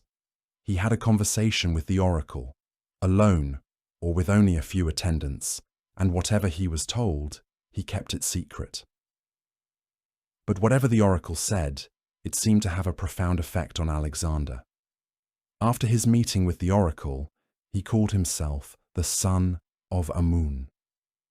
He adopted the title that had been used by the pharaohs of Egypt. He was no longer just Alexander of Macedon. He was the son of God, the chosen one, the man destined to rule. Later, he wrote a letter to his mother Olympias, promising to reveal to her the secrets that the oracle had told him. But he never returned to Macedon, and those secrets died with him. The oracle at Siwa represented a turning point in Alexander's mind and in his understanding of his own destiny. He had begun as a Macedonian king seeking to conquer Persia. But now, having conquered Egypt, having been accepted as a pharaoh, having been proclaimed the son of God, he was beginning to see himself differently. He was beginning to see himself not just as a conqueror, but as a destined ruler, a man chosen by the gods to rule the world. This sense of divine destiny, this belief that he was the instrument of fate, would shape all his future decisions. By the spring of 331 BCE, Alexander had secured his control over Egypt. He had established himself as the legitimate ruler. He had founded Alexandria. He had visited the oracle at Siwa. He had received divine confirmation of his destiny. Now he was ready to turn back to the east. Darius III had had an entire year to prepare, to assemble his forces, to make a final stand against Alexander. The final confrontation was coming, the decisive battle that would determine who would control the Persian Empire. Alexander advanced his army northward and eastward, moving back into the interior of Asia. His forces grew as he picked up soldiers from the territories he controlled. He gathered supplies. He prepared for the greatest battle of his life. In the autumn of 331 BCE, Alexander finally located Darius III and his army. The Persian king had assembled the largest force he could muster. Estimates vary widely, but probably he had something on the order of 50,000 to 100,000 soldiers, though some accounts suggest even larger numbers. He had cavalry, he had infantry, he had archers. He had assembled the full military might of the Persian Empire. He had chosen a battlefield near the village of Gaugamela, in what is now Iraq, a place with a wide, flat plain where he could deploy his superior numbers and use his cavalry effectively. He had learned from the mistake at Issus, where the terrain had been too narrow for his larger army to fight effectively. At Gaugamela, he would have space. He would have room to maneuver. He would have the advantage of numbers. Alexander's army, by contrast, was smaller. He had perhaps 47,000 soldiers, outnumbered by something like 2 to 1 or 3 to 1 depending on the numbers you believe. But his soldiers were better trained, better disciplined, more experienced. They had won every battle they had fought. They had crossed the known world. They were hardened by months of campaigning. They believed in their commander and in their own superiority, even though they were outnumbered. The night before the battle, as the two armies prepared to engage, Alexander's generals were nervous. They urged him to attack at night, while the Persians were resting, to take advantage of surprise. But Alexander refused. He wanted to meet Darius in open daylight, in a direct confrontation. He wanted to defeat him not through cleverness or trickery, but through superior tactics and superior leadership. He wanted it to be clear to everyone that his army was simply better than the Persian army, that despite the difference in numbers, the Macedonians could dominate the field. The Battle of Gaugamela began in the morning of October 1st, 331 BCE. Darius had prepared the ground, had levelled the plain to make it easier for his chariots to operate. He had positioned his forces carefully, with his best cavalry on the wings, commanded by generals he trusted, and his infantry in the centre. He had placed scythed chariots, terrible weapons designed to tear through enemy formations, in the front ranks. These were vehicles with long blades extending from the wheel hubs, weapons that could shred men and horses if they made contact with the advancing formation. He had positioned himself in the centre of his army, a visible target, a symbol of his authority. His generals surrounded him, offering counsel and trying to project confidence to the troops. Alexander, as usual, positioned himself on the right flank with his companion cavalry, the elite, heavy cavalry that had become his signature weapon. He put his most experienced general, Parmenion, on the left flank to hold the line against the massive Persian cavalry forces. He positioned the phalanx in the centre with supporting forces on either side. He was outnumbered, probably by as much as 2 or 3 to 1, but he was better organised. He had a clear plan. He had thought through his tactics. He understood the weaknesses of the Persian force, the over-reliance on numbers rather than coordination, the fact that such a large army was difficult to maneuver and control. When the battle began, Darius sent his chariots forward in waves, hoping to break up Alexander's advance, hoping to create chaos in the Macedonian formations and kill enough men that the numerical advantage would become overwhelming. But Alexander's soldiers had trained for this exact scenario. His light infantry and archers shot down the chariot drivers before the chariots could do significant damage.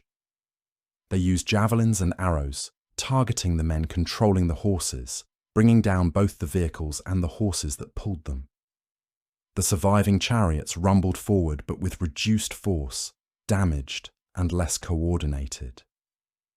They were let through the ranks, passing harmlessly through gaps in the phalanx that had been deliberately left for this purpose. It was a masterpiece of tactical coordination, a demonstration that despite being outnumbered, Alexander had anticipated the Persian tactics and had prepared for them. Then Alexander made his move, the decisive moment that would determine the outcome of the entire battle. He saw an opening in the Persian lines, a moment of disorder caused by the failed chariot attack, a place where the Persian formation had been disrupted and was vulnerable. He charged forward with his companion cavalry, driving hard into the centre of the Persian formation, angling directly toward where he could see the royal pavilion, the tent where Darius was commanding his forces. The cavalry charge was devastating in its impact and its speed. The Persian soldiers could not stand against the impact of the Macedonian cavalry at full speed. They were knocked down, trampled, scattered in all directions. The Persian center collapsed almost immediately, the formations breaking apart like a structure suddenly deprived of its supporting walls.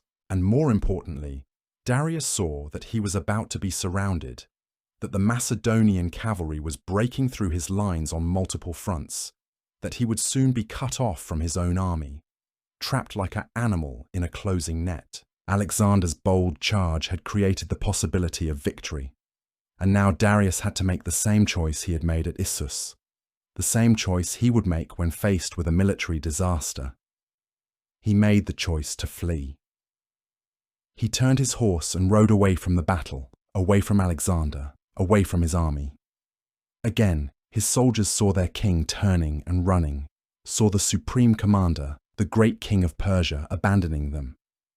Again, the sight of the great king in flight was the signal that the battle was lost, that resistance was futile, that the better choice was to run rather than to stand and continue to fight. The Persian army began to disintegrate.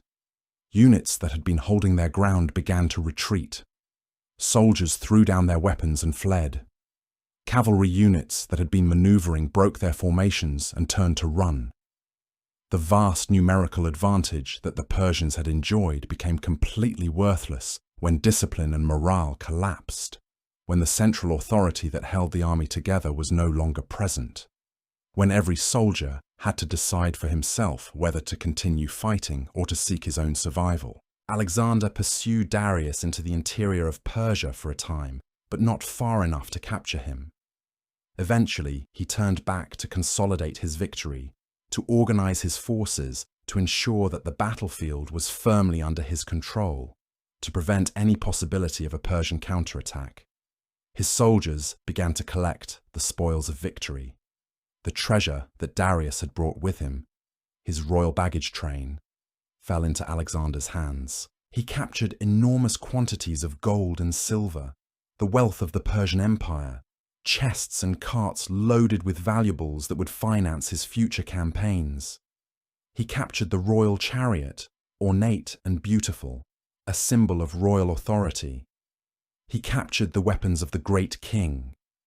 He captured the symbols of Persian authority. The battle had taken place on October 1st, 331 BCE, and by the time the sun set on that day, everything had changed. After the Battle of Gaugamela, after his spectacular victory on a field where he had been outnumbered, Alexander had proven beyond any doubt that he was the master of Asia. Darius had assembled the largest army he could muster, had chosen a favorable battlefield, had positioned his forces carefully, and he had lost completely. The Persian Empire, as a centralized power under the great king, no longer existed. The heart had been ripped out of it. From this point forward, Alexander was the supreme power in Asia. Darius still lived, still had armies, still had territories that acknowledged his authority. But the outcome was no longer in doubt. Alexander had won. The conquest of the Persian Empire was essentially complete. What remained was simply to consolidate that victory, to bring the remaining territories under his control, and to establish himself as the legitimate successor to the Persian throne. In the aftermath of Gaugamela, the empire was Alexander's to claim. The Persian heartland lay before him, a series of ancient cities that had been the seat of power for generations, the centers of administration and wealth that had made the Persian Empire what it was. These were the ceremonial capitals, the places where the great king himself lived and ruled, where the vast machinery of empire was housed and operated. For Alexander to truly claim the Persian throne, he needed to reach these places, to enter them, to sit in the palaces where Darius had sat, to hold the symbols of authority that had passed from king to king for centuries. The first great city that fell to Alexander was Babylon, the most important city in Mesopotamia, a place of immense historical significance and wealth. Babylon had been the capital of the ancient world when the Sumerians and Babylonians ruled, when Hammurabi had established his famous code of laws, when Nebuchadnezzar had constructed the Hanging Gardens. It remained an important administrative center even under Persian rule, one of the primary seats of Persian power, a city where the great king would reside and conduct the business of empire.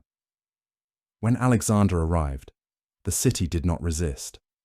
The governor, seeing that further resistance was futile after the catastrophic loss at Gaugamela, seeing that Darius had fled and that no Persian army was coming to defend the city, opened the gates to Alexander. The city that had been ruled by ancient kings, that had seen the rise and fall of empires, now opened its gates to a young Macedonian conqueror, barely 30 years old. Alexander entered Babylon and took control of the palace with a kind of reverence that surprised some of his companions. He did not treat it as a conquered city to be ransacked and destroyed. He did not treat it as a place to be stripped of its wealth and left in ruins. Instead, he treated it as the capital of an empire that was now his, as the seat of power that he was inheriting. He accepted the surrender of the city and its officers with dignity. He held a ceremony where he was formally recognized as the legitimate ruler of Babylon. He allowed the existing administrative structure to largely remain in place, but inserted Macedonian authority at the top. The Persian officials who had been running the city, who understood its traditions and its systems, were allowed to continue in their role, but now they took their orders from Alexander or from his appointed Macedonian governors. He made it clear that he was not just a conquering general. He was the legitimate successor to the Persian throne, the new great king, the man who would now sit in the palaces that the Persian kings had sat in, who would rule the peoples that the Persian kings had ruled, who would inherit the authority and the power that the Persian kings had wielded. He took the title that came with the city, accepted the honors that the city paid him, performed the rituals that the great king was supposed to perform, and positioned himself as the continuation of the long line of kings who had ruled from Babylon. In doing this, he was making a statement to everyone who saw him, everyone who heard about him, that this was not an occupation, this was not a foreign invasion, this was a succession, a passing of power from one legitimate ruler to another. From Babylon, Alexander pressed on towards Susa, another great city to the east, the administrative capital of the Persian Empire, the place where the central administration of the great king had been located, where the day-to-day business of ruling the empire was conducted. The royal road connected these cities, a magnificent system of roads and way stations built by the Persians themselves to allow for rapid communication and transport across their vast territories, a network that took weeks to traverse, but that allowed orders from the great king to reach the far corners of the empire with relative speed. Alexander followed these roads, moving his army deeper into the interior of the Persian Empire, consolidating his control, securing the cities that fell into his hands, making it clear that there was nowhere in the empire that could escape his reach, no place where resistance would be tolerated or even possible. Susa, when Alexander arrived, was defended, but the garrison was not large, and the defenders knew that further resistance was as futile here as it had been elsewhere, that the Battle of Gaugamela had proven the superiority of Alexander's forces, that no local garrison, no matter how well trained or well supplied, could stand against the Macedonian army. They surrendered without a prolonged siege. Alexander took the city and occupied the palace without significant fighting. In Susa, he found vast quantities of gold and silver, the treasure of the Persian Empire accumulated over centuries of rule, stored in the vaults of the palace in chests and containers that seemed almost endless.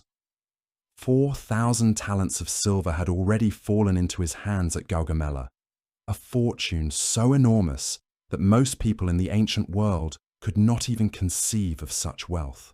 Susa and the other cities surrendered even more. The palaces contained centuries of accumulated royal property, jewels and precious metals and works of art that had been collected and preserved by Persian kings. Alexander now had more wealth than he had ever imagined, more than enough to pay his armies, to reward his generals, to build cities, to fund whatever he wanted to do, to establish himself as one of the richest and most powerful rulers that the world had ever seen.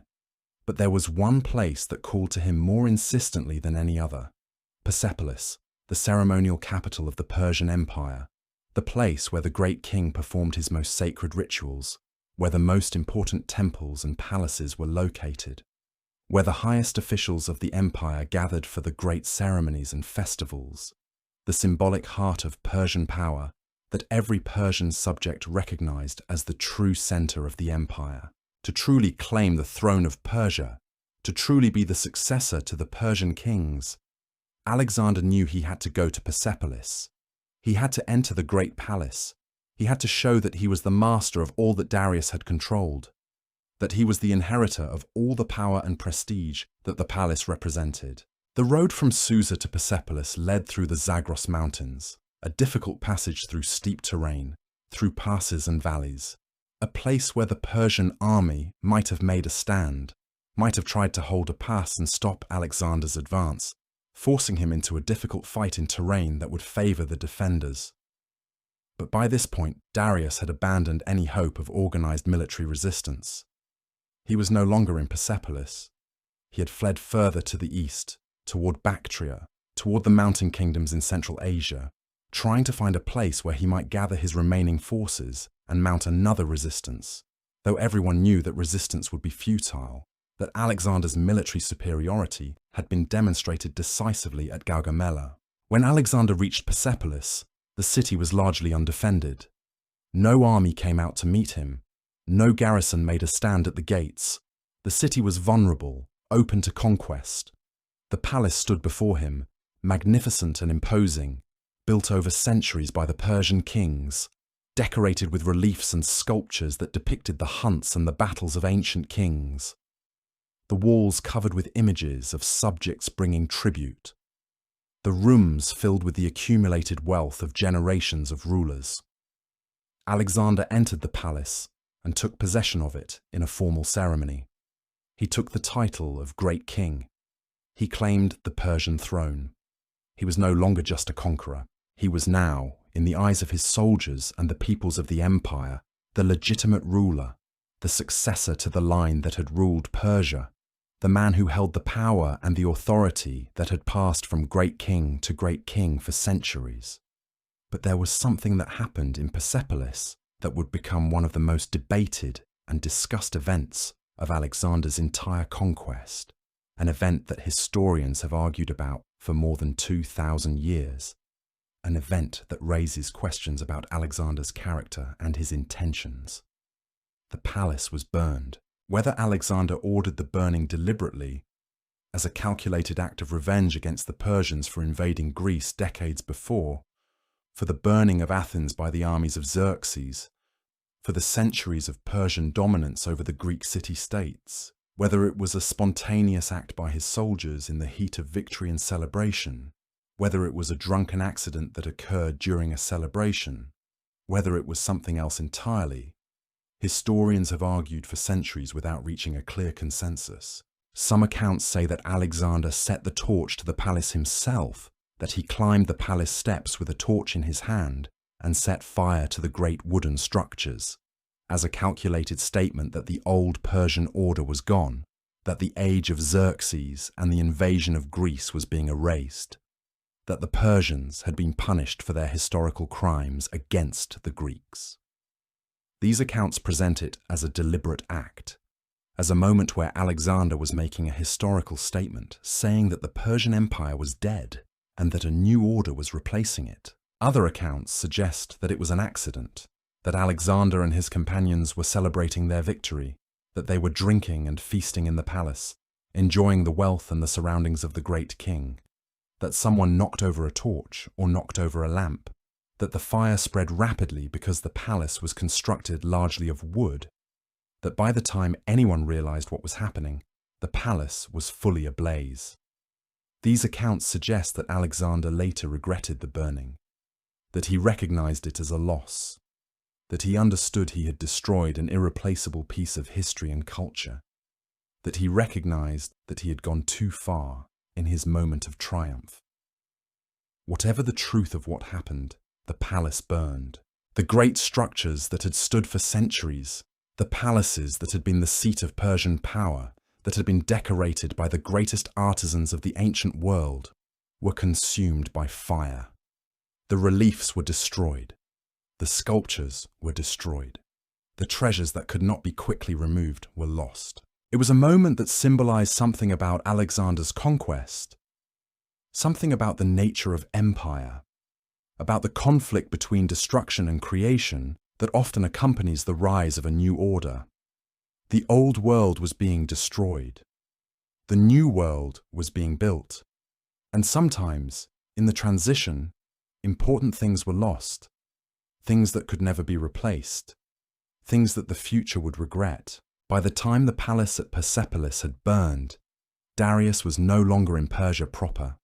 He had fled further east, into Bactria, into the mountainous regions where central authority was weaker, where he hoped to find tribes and local rulers who would support him, who would help him mount a final resistance against Alexander.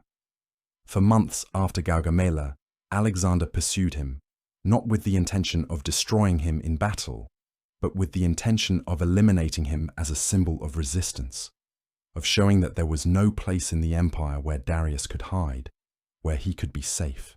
The pursuit took Alexander deeper into Central Asia, into regions that were less developed, less settled, more difficult to traverse. The supply lines grew longer.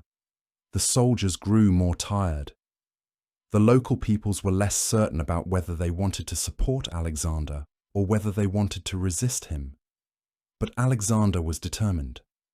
He was following Darius not just to eliminate him as a military threat, but because Darius represented the old order, and Alexander needed to make clear that the old order was finished, that there was no possibility of its revival. In 330 BCE, as Alexander's forces continued their pursuit, Darius was abandoned by his own people. A group of his generals, recognizing that the cause was lost, that Darius would never be able to mount a successful resistance, decided to remove him. The most important of these was Bessus, the satrap of Bactria, one of the most powerful remaining Persian officials. Bessus and his associates killed Darius III.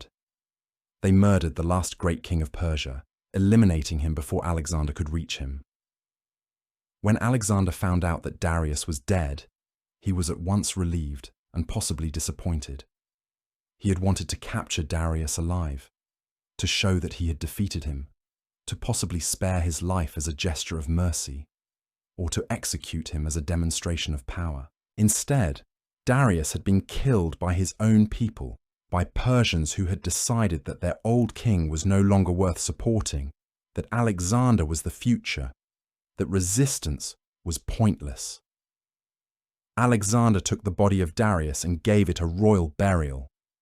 He treated the dead king with respect. He acknowledged that Darius had been a legitimate ruler, that he had been a worthy opponent, that he deserved to be remembered with honor. In doing so, Alexander made a symbolic statement. He was not a barbarian conqueror, destroying everything in his path. He was a civilized ruler, respecting the traditions and the dignity of those he had defeated.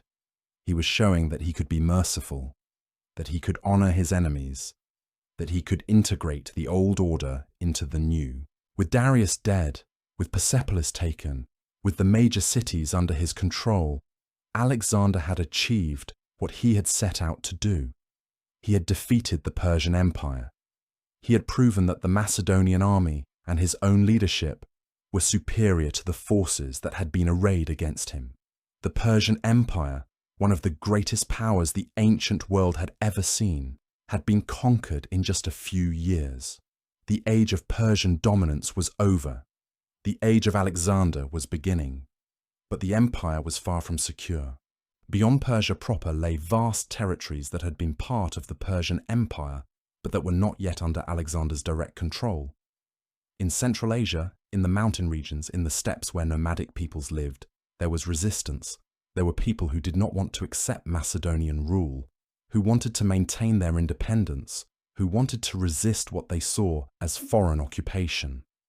Alexander understood that to secure his empire, he would need to bring these regions under control, eliminate organized resistance, and establish a permanent Macedonian presence. In 329 BCE, 2 years after Gaugamela, he turned his army towards Central Asia, moving beyond the world that Greeks and Persians knew well, into regions barely known to the civilized world. The Macedonian army crossed the mountain range and arrived in Bactria in the spring of 329 BCE. This was a world of high mountains and remote valleys, of peoples who lived differently, who thought differently, who had different ways of organizing their societies. The armies here were not organized like the armies of Persia. They were loose confederations of tribes and nomadic peoples who fought on horseback and used different tactics. The campaigns in Bactria and Sogdiana lasted for 2 years and were among the most difficult of Alexander's entire conquest. The terrain was hostile. The local peoples were fierce and determined, using guerrilla tactics, striking at Alexander's supply lines, attacking his forces piecemeal, refusing to engage in the kind of set-piece battles where Alexander's superior discipline would give him an overwhelming advantage. Alexander founded cities throughout Bactria and Sogdiana, mostly named Alexandria or variations on that name.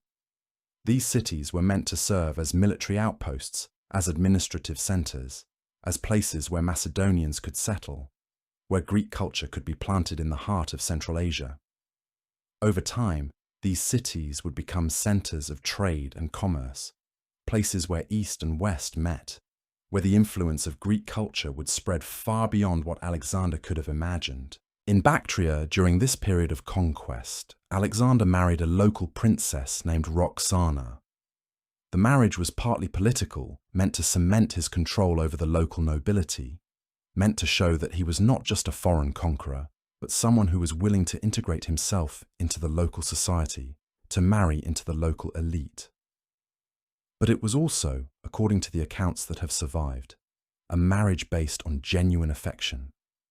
Alexander was clearly attracted to Roxana, and she to him. They would remain married for the rest of his life, and she would bear him children. The marriage was also symbolic of a larger change that was happening in Alexander's court and his army. He was increasingly adopting Persian customs and ways of doing things. He was wearing Persian clothes, performing Persian rituals, accepting the kind of absolute obedience that Persian kings demanded from their subjects. This was changing the culture of his army and his court. Some of his Macedonian companions liked this change. They saw it as a sign that Alexander was truly integrating the Persian Empire into his rule, that he was not trying to impose Macedonian culture on everyone he conquered, but rather was creating something new that blended Macedonian and Persian traditions. But others did not like the change. Some of Alexander's oldest companions, the men who had served his father Philip, who had crossed into Asia with him, who had fought in all his battles, saw this adoption of Persian ways as a betrayal of their heritage, as a sign that Alexander was becoming too much like the people he had conquered, that he was losing his connection to Macedonia and to Greek culture. There were tensions in Alexander's court, conflicts between those who supported his embrace of Persian culture and those who wanted him to remain a Macedonian king, ruling over conquered peoples but not becoming one of them. By 327 BCE, Alexander had secured his control over Bactria and Sogdiana. The campaigns had been difficult, but they had been successful. The local peoples had either been conquered or had submitted to Alexander's authority. The kingdoms of Central Asia were now part of Alexander's empire. He had expanded his empire far beyond what anyone had expected when he first crossed into Asia Minor more than a decade before. Now, Alexander turned his attention toward the Indian subcontinent. East of the mountains of the Hindu Kush lay the lands of India, wealthy, ancient, and largely unknown to the Greeks. Alexander wanted to continue his conquest, to bring India under his control, to expand his empire as far east as it would go. In 327 BCE, he began his invasion of India, crossing into the Punjab, the region of the Indian subcontinent nearest to Persia. In India, Alexander encountered new kinds of armies, new kinds of warfare, new weapons and tactics that he had never faced before. The Indian kingdoms used elephants in their armies, large beasts that could crush infantry with their weight and their strength, that could inspire terror and fear in soldiers who had never seen them before, who had trained all their lives against horses and men, but had never faced anything like the massive power of a war elephant. When Alexander's soldiers first encountered the war elephants of the Indian kings, they were afraid, visibly afraid. They had never seen animals like this used in war, had never seen the kind of damage that a charging elephant could do, had never imagined that such creatures could be used as instruments of war, trained and directed like military units. In 326 BCE, Alexander fought his most famous Indian battle, the Battle of the Hydaspes, against an Indian king named Porus, a powerful and dignified ruler who had assembled an army to resist Alexander's invasion of his kingdom. Porus was in his 60s, an old man by ancient standards, but he had not lost his courage or his will to fight. He had assembled perhaps 30,000 soldiers, including several thousand cavalry, thousands of infantry, and around 200 war elephants, massive animals that represented the finest weapons in the Indian arsenal. He had a strategy to defeat Alexander, and he had prepared his position carefully, choosing the ground where he would fight, preparing his defences, thinking through how he could use his elephants against the Macedonian cavalry. The battle was fought across a river, the Hydaspes, which was swollen with the monsoon rains and was difficult to cross, a barrier that separated the two armies, and that Porus expected would protect him from Alexander's attack. Porus positioned his army on the far bank of the river, waiting for Alexander to attempt a crossing. He had elephants, dozens of them, positioned in his front lines, ready to charge and destroy any force that tried to cross the river. He had cavalry and infantry positioned behind the elephants to support them. He had prepared his position carefully, expecting that Alexander would attempt a frontal assault across the river, that he would try to force his army across the water and up the far bank against the resistance of Porus's forces. But Alexander, as always, was more clever than his enemies expected him to be. He did not simply attempt a frontal assault. Instead, he sent forces to feint at the river in one place, to make Porus think that this was where he was going to cross, to draw Porus's attention and his forces to that location. While Porus was concentrating his forces to defend against the feint, moving his elephants and his cavalry to meet the threat, Alexander led his main army upstream, found a place where the river was narrower and less well guarded, perhaps only a mile from the main position, and crossed there under the cover of darkness, getting his army across the river before Porus even realized what was happening. When Porus realized that Alexander had crossed the river at a different point, that his main army was now on the same side of the river as Alexander's forces, he had to move his army quickly to engage Alexander, to try to contain him before he could consolidate his position and bring the rest of his forces across the river. The battle that followed was one of the most difficult that Alexander had fought, a battle where his superior tactics and training had to overcome a new kind of enemy, a new kind of weapon, a new kind of challenge. The Indian elephants were terrifying, more terrifying than anything Alexander's soldiers had faced before. They were massive, they were powerful, they could crush a man instantly with their feet or their trunk. For the first time in his career, Alexander's cavalry had difficulty dealing with them. Horses naturally fear elephants, and when they charged at the elephants, The horses would often bolt away from the charging elephants rather than run into them, throwing their riders or running in panic. Alexander had to adjust his tactics, had to use his infantry to hold the line while his cavalry attacked from the sides and the rear, had to use his archers to try to bring down the elephants and their riders, had to think and adapt and overcome a challenge that was completely new to him. The battle was hard fought and lasted for hours, a battle where both sides fought with courage and determination, where the ground was soaked with blood, where the sounds of the battle echoed across the plains. But eventually, Alexander's superior tactics and discipline and the flexibility of his forces prevailed. Porus's forces were defeated. The Indian king himself was captured, brought before Alexander after the battle was over. But Alexander, impressed by Porus's courage and his willingness to fight even against overwhelming odds, impressed by his dignity and his bearing, even in defeat, chose to treat him with mercy. He allowed Porus to remain as a ruler, but as a subordinate of Alexander, governing his lands on Alexander's behalf, maintaining his authority, but acknowledging Alexander's supreme power over all the territories in the empire. After the Battle of the Hydaspes, Alexander wanted to continue further into India, to continue his conquest, to bring more of the Indian subcontinent under his control. But at this point, something happened that Alexander had not anticipated. His army mutinied. The soldiers, who had followed him across thousands of miles, who had fought in countless battles, who had conquered the greatest empire the world had ever seen, refused to go further. They were tired. They were far from home. They had been campaigning for years. They had lost friends and companions. Many of them wanted to return to Macedonia, to see their families again, to enjoy the wealth and status that they had earned through their service to Alexander. The mutiny occurred at the Hephasis River, in the eastern part of the Punjab. Alexander's generals came to him and told him that the soldiers would not march further. They would not cross another river. They would not go deeper into India. They were done. They had reached the limit of how far they were willing to go. This was a crushing blow to Alexander. He was not accustomed to being defied by his soldiers.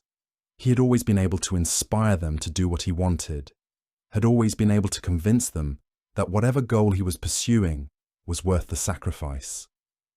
But this time, even his charisma and his leadership were not enough. The soldiers had simply reached their breaking point. For several days, Alexander refused to accept the mutiny. He tried to convince the soldiers to continue, to march further into India, to expand his empire even more. But the soldiers would not be moved. They were united in their refusal. Alexander could have tried to force them to continue, could have attempted to punish them, or to inspire them through fear and discipline. But he was wise enough to recognize that an army that is truly unwilling cannot be forced to fight effectively. And so, finally, he gave in. He accepted the mutiny. He announced that they would turn back, that they would begin the journey home. The Hephasis River became the boundary of Alexander's empire.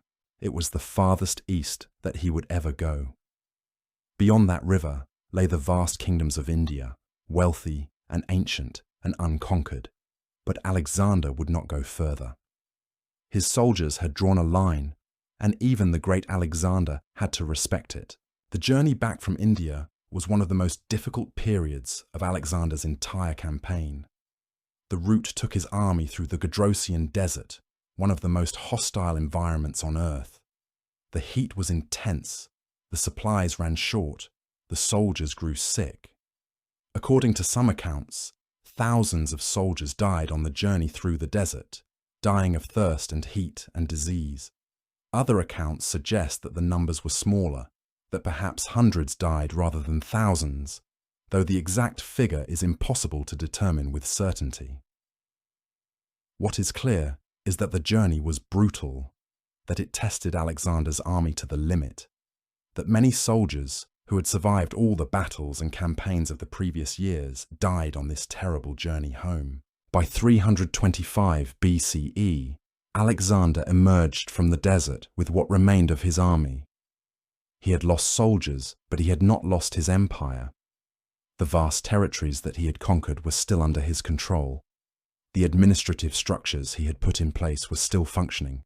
The cities he had founded were still there. He was still the supreme ruler of one of the largest empires the world had ever seen. Now Alexander turned his attention to the problem of governing this empire, of holding together such vast territories, of maintaining control over peoples separated by thousands of miles of distance, of ensuring that the various provinces and kingdoms remained loyal to him. He returned to Babylon, which he had chosen as his main capital, and began to work on the problems of imperial administration. He adopted the purple robes and the customs of the Persian great kings. He required his subjects to perform the proskynesis, the deep bow of respect, when they approached him. He married the daughter of Darius, linking himself officially to the Persian royal line. He encouraged his Macedonian companions to marry Persian women, trying to create bonds between the Macedonian elite and the Persian aristocracy. He promoted Persians to positions of authority in his government, trying to integrate the Persian administrative system into his rule, rather than simply replacing it with Macedonian officials. These policies were controversial among his Macedonian companions. Many of them saw these actions as a betrayal of Macedonian identity, as a sign that Alexander was becoming too Persian, that he was losing his connection to his homeland and his people. There were tensions in the court, conflicts between those who supported Alexander's integrationist policies and those who wanted him to remain a Macedonian king ruling over conquered peoples. But Alexander pressed forward with his vision of an integrated empire. He wanted to create something new, something that had not existed before, an empire that was not purely Macedonian or purely Persian, but something that blended the best of both cultures. He wanted to establish a new order in the world, where Greeks and Persians and people of all the nations in his empire would live together under one rule, would share in the benefits of imperial governance, would contribute to a new kind of civilization. In 323 BCE, Alexander was in Babylon. He was only 32 years old and had ruled his empire for 13 years, conquering vast territories and changing the course of human history. But in this city that had opened its gates to him, Alexander fell ill. The exact nature of the illness is unclear, whether fever, poisoning, or complications from an old wound. Whatever the cause, the illness was severe, and his condition deteriorated rapidly. Alexander knew he was dying. In his final days, he called his generals to his bedside and asked them to rule his empire wisely, to maintain order, to continue his vision of an integrated empire where Macedonians and conquered peoples lived together. On June 10th or 11th, 323 BCE, Alexander died. He had conquered more territory than any ruler in the ancient world before him, had defeated the greatest empire that had ever existed, had founded cities throughout Asia, and had changed the culture and politics of the entire known world. With Alexander's death, his empire began to fragment. The integration he had tried to create between Macedonians and Persians, the unified vision he had held, all of these began to fall apart. His generals fought each other for control of different portions, and the great Macedonian-Persian Empire was divided among them. In the second part, we focus on what happened after Alexander the Great. We're stepping into one of history's most chaotic, most bloody, and honestly, most fascinating transitions you could possibly imagine. Alexander the Great is dead, just like that. One moment, he's the ruler of the known world, commanding millions from the Mediterranean to the Indus Valley. The next moment, he's gone. And with him dies the dream of a unified world empire, a single vision held together by one man's extraordinary will. But his death, shocking as it was in 323 BCE, wasn't the end of his story. It was actually the beginning of something far more complex, far messier, and in some ways more interesting than anything that came before. For the next 50 years, his generals, his friends, his rivals, all the men who had conquered the known world alongside him, they're going to tear that world apart, fighting for the pieces. These men, they're called the Diadochi, the successors. And their wars will reshape the entire Mediterranean and Near East in ways that echo all the way down to Rome's eventual dominance centuries later. We're talking about the birth of the Hellenistic world, the moment when Greek culture spreads everywhere, when new cities rise, when trade routes explode across continents. So tonight, we're diving into how an empire fractured, how kingdoms were born from ambition and bloodshed, and how a moment of absolute power became the seed of absolute chaos. We'll follow the rivalries, the murders, the betrayals, and the slow realization that no one person was ever going to hold this thing together again. Dim the lights, settle in. This is a story about what happens when the strongest dies and everyone left behind fights to prove they're the next one. And trust me, the fighting is just beginning. Alexander the Great died in Babylon on June 10th, 323 BCE. He was 32 years old, still young by almost any measure, and he left behind the largest empire the world had ever seen. His realm stretched from Macedon in Greece all the way east to the Indus Valley in South Asia. The entire Persian Empire, once humanity's greatest superpower spanning from the Mediterranean to Afghanistan, had been absorbed into his vision. It was an unprecedented achievement. But here's the problem. Alexander hadn't prepared for succession. He hadn't designated an heir. He hadn't written down what would happen when he was gone. He was young, invincible in his own mind, and maybe he thought he'd never die. According to the historical accounts, as he lay dying, his companions asked him directly, "To whom do you leave your kingdom?" They needed an answer. The empire was too vast, too valuable, too fragile to be left without direction. And Alexander supposedly gave them an answer so cryptic it would divide the world for decades. He said, "To the strongest." Just those two words. To the strongest. It's almost comical how ambiguous that is, because suddenly every general in his army believed he might be the strongest. Every ambitious officer thought the crown could be his. Every man who had fought alongside Alexander, who had bled for him, who had conquered a continent with him, now thought maybe, just maybe, he could be the one to hold it all together. Within 48 hours of Alexander's death, chaos had seized Babylon. The Macedonian army split into factions. Officers were arguing violently. Soldiers were taking sides. The question wasn't academic, it was existential. Who was going to hold together an empire that covered millions of square miles and included dozens of different peoples, languages, cultures, and religions? Who had the legitimacy? Who had the military strength? Who had the political cunning to succeed? Who had the credibility to make all these conquered peoples accept his rule? Because here's the thing about empires built on conquest. They don't hold themselves together. They need constant military pressure, constant assertion of authority, constant willingness to crush rebellion. And if that falters for even a moment, everything starts to fracture. The empire had surviving heirs, technically.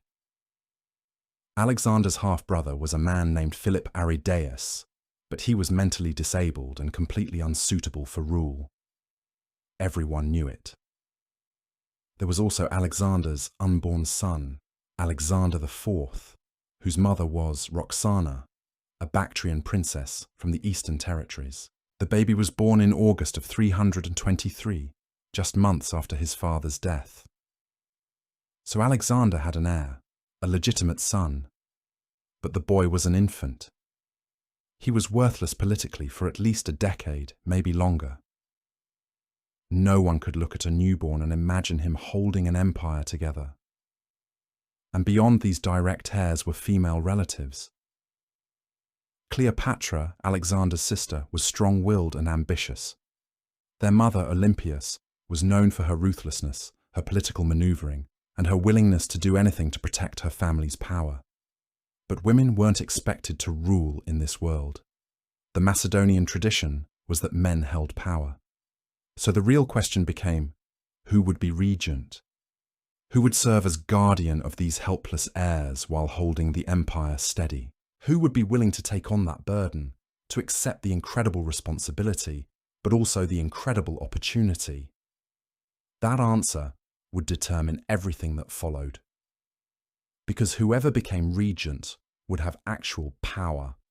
The heirs would be figureheads, and the regent, if he played it right, could parlay his guardianship into permanent control.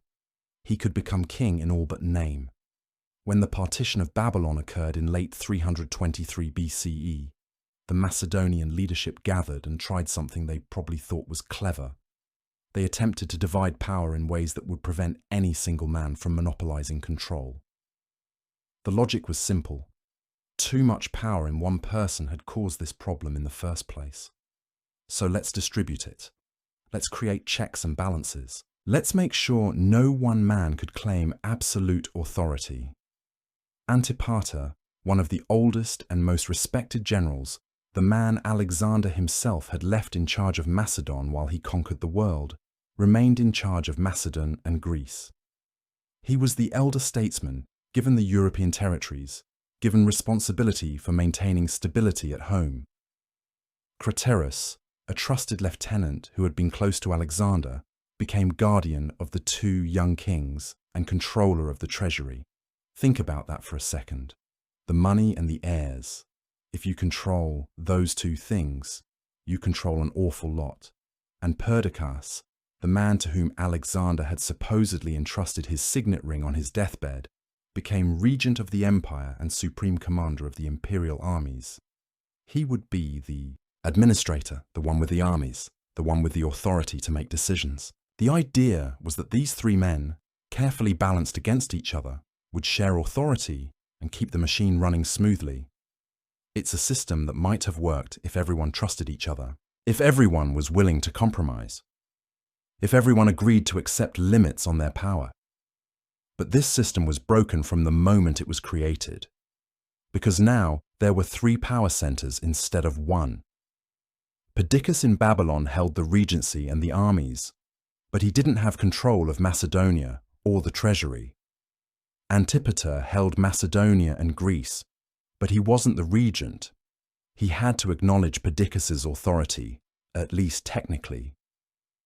Craterus held the kings and the money, but he had no absolute authority over anything, no clear command structure, no clear way to make final decisions. It was a recipe for conflict. It was almost designed to fail. And almost immediately, the pretense of cooperation began to crack. But even before the regents started fighting each other, the very news of Alexander's death triggered revolts across the empire. In Greece, Athens and other cities that had chafed under Macedonian control for years now saw their chance. These were proud city-states that had once been independent, that had once led Greece in wars against Persia. And now they were subjects of a distant Macedonian king. When Alexander died, the chains seemed to loosen. They rose up in what's called the Lamian War. A coalition of Greek states led by Athens actually besieged Antipater in the fortress of Lamia, hoping to break free and restore their independence. But Antipater wasn't helpless. He called for reinforcements. He called on Leonatus, another general with his own ambitions and his own armies. Leonatus came north to help, bringing fresh troops. There was a major battle at Cranon in September of 322 BCE, and the Greeks were defeated. It wasn't close. It wasn't even competitive, really. The Macedonian phalanx, that same formation that had conquered Persia and conquered Egypt and had seemed invincible under Alexander, turned back the Greek rebels with brutal efficiency, and after the victory, Antipater made sure to crush any remaining resistance. The Greek cities were brought back under control. Democracy was suspended in some places. Rebellious leaders were executed. But this early conflict showed the fundamental problem with Alexander's legacy. His death didn't just trigger internal power struggles among the elite generals. It emboldened entire populations. Egypt saw an opportunity to assert independence. So did the kingdoms of the Near East, the territories that had once been part of the Persian Empire. So did the Greek cities. Everyone was now asking themselves, why should we stay loyal to people fighting over scraps of Alexander's corpse? Why should we accept Macedonian rule when Macedon itself is falling apart? This wasn't a theoretical question. It was immediate and practical. The fragmentation was beginning almost immediately. And the regents, the generals, the diadochi, they realized they had a much bigger problem than just fighting each other. They had to deal with populations that no longer accepted their authority. In Babylon itself, Perdiccas was trying to hold things together. He was, by all accounts, a capable administrator and a skilled general. He'd been close to Alexander, trusted by him, given the imperial signet ring as a sign of that trust.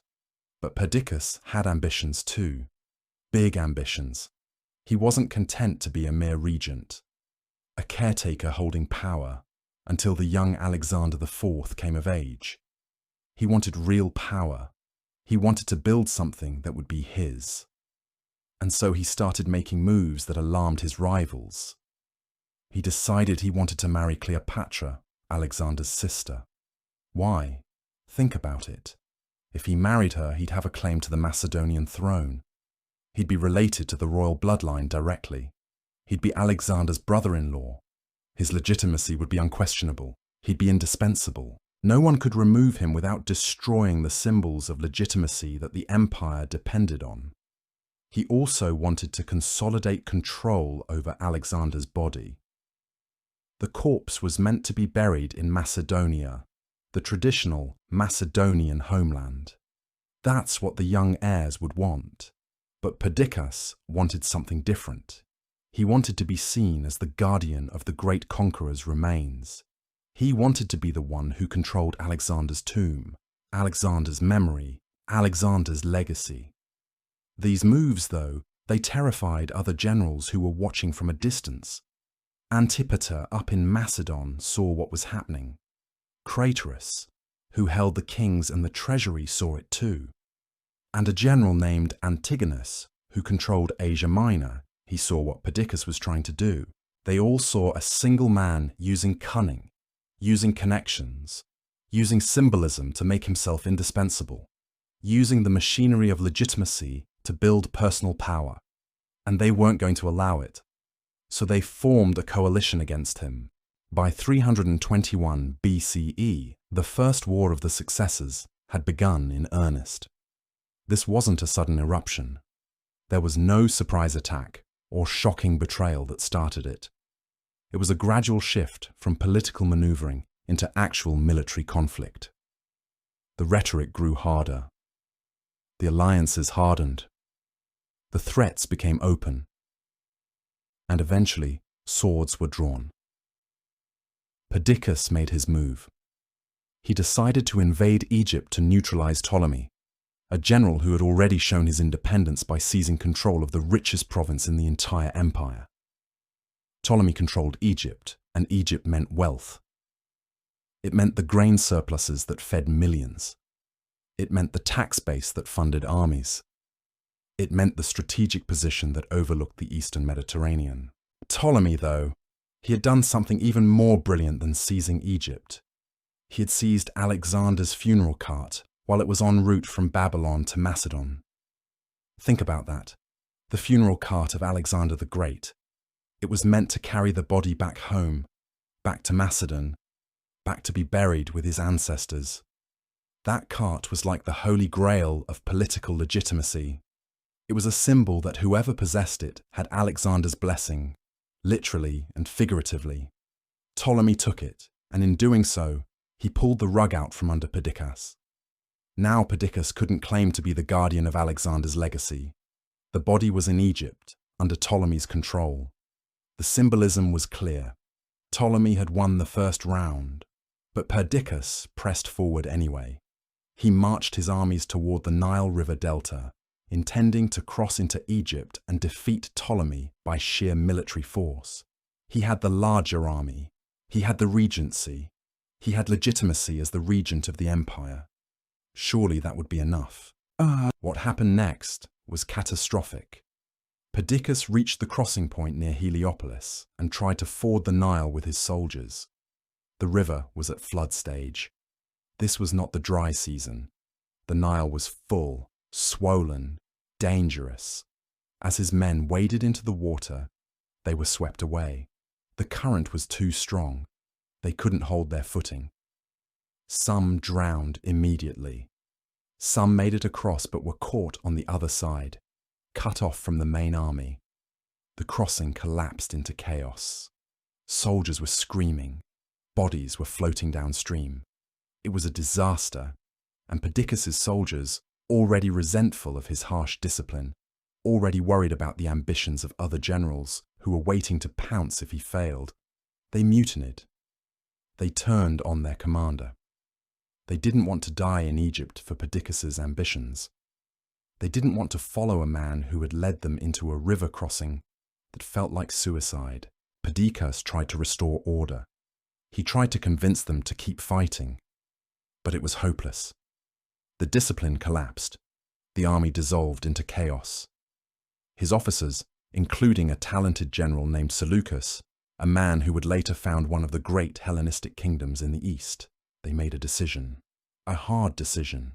They decided the only way to end the civil war, the only way to stop this disastrous campaign, was to end Perdiccas himself.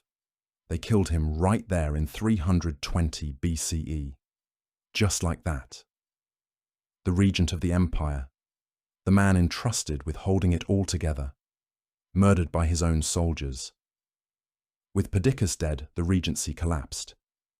A man who had tried to hold the empire together through force of will and political maneuvering was gone. The symbol of unity was gone, and the empire fractured further. Now there was no one claiming to hold the entire thing. Now everyone knew they were fighting for pieces, not for the whole. After Perdiccas' death, the surviving generals tried once more to create some kind of stable arrangement. They were learning, slowly, that total unity wasn't possible, but maybe they could create a system where everyone had a peace and everyone was satisfied. This came in the form of the Treaty of Triparadisus in 320 BCE, a new partition of the empire. Antipater, the old general, the man who had been left behind to hold Macedon when Alexander went off conquering, was made supreme regent. He was the elder. He had respect. He had proven that he could hold territory and maintain control. The two young kings, Philip Aridaeus and the infant Alexander IV, would be moved to Macedonia under Antipater's protection. They would be his responsibility, his wards. The various provinces and territories would be redistributed. Ptolemy would keep Egypt. He had already proven he could hold it against Perdiccas. Lysimachus would control Thrace, the territories to the north along the Black Sea coast. Antigonus would be given command of the Central Asian territories and made Strategos a supreme commander of Asia. It was a position of enormous power and enormous responsibility. Seleucus, the man who had helped kill Perdiccas, the man who had made the pragmatic choice to end the failed Egyptian campaign, would be rewarded with control of Babylonia, the heartland of the former Persian Empire. It was a rich prize. Babylon was the administrative center, the economic heart. This arrangement actually held for a few years, more or less. Antipater was old and respected. He had accumulated decades of authority and prestige. He had the military strength to enforce his authority. He was strong enough that other generals hesitated to challenge him openly. They knew better than to push an old man who still commanded loyalty. But Antipater was also 81 years old. And when someone that old is holding an empire together through sheer force of personality, through decades of reputation, through the accumulated respect of decades of military service, you know the clock is ticking. It's only a matter of time before someone new will have to take over. And the question of succession, That fundamental question that had plagued the empire since Alexander died, it would surface again. Antipater died in 319 BCE, after just a year of holding the regency, and on his deathbed he did something shocking. Instead of naming his son Cassander as his successor, Cassander, who was obviously ambitious and capable and waiting in the wings, Antipater chose an infantry officer named Polyperchon. Polyperchon was a trusted lieutenant, a skilled general, but not someone who had been openly grooming himself for power. No one really knows why Antipater made this choice. Maybe he thought Cassander was too aggressive, too ambitious, too likely to upset the delicate balance he'd created. Maybe he thought Polyperchon was more cautious, more willing to let things be, more willing to let the natural order of things play out. Maybe he thought Cassander would make trouble. Or maybe it was just personal, some old grievance or preference. Whatever the reason, his choice triggered the Second War of the Successors. Cassander, deeply insulted, refused to accept his father's decision. He didn't accept that someone else should have the position he felt was rightfully his.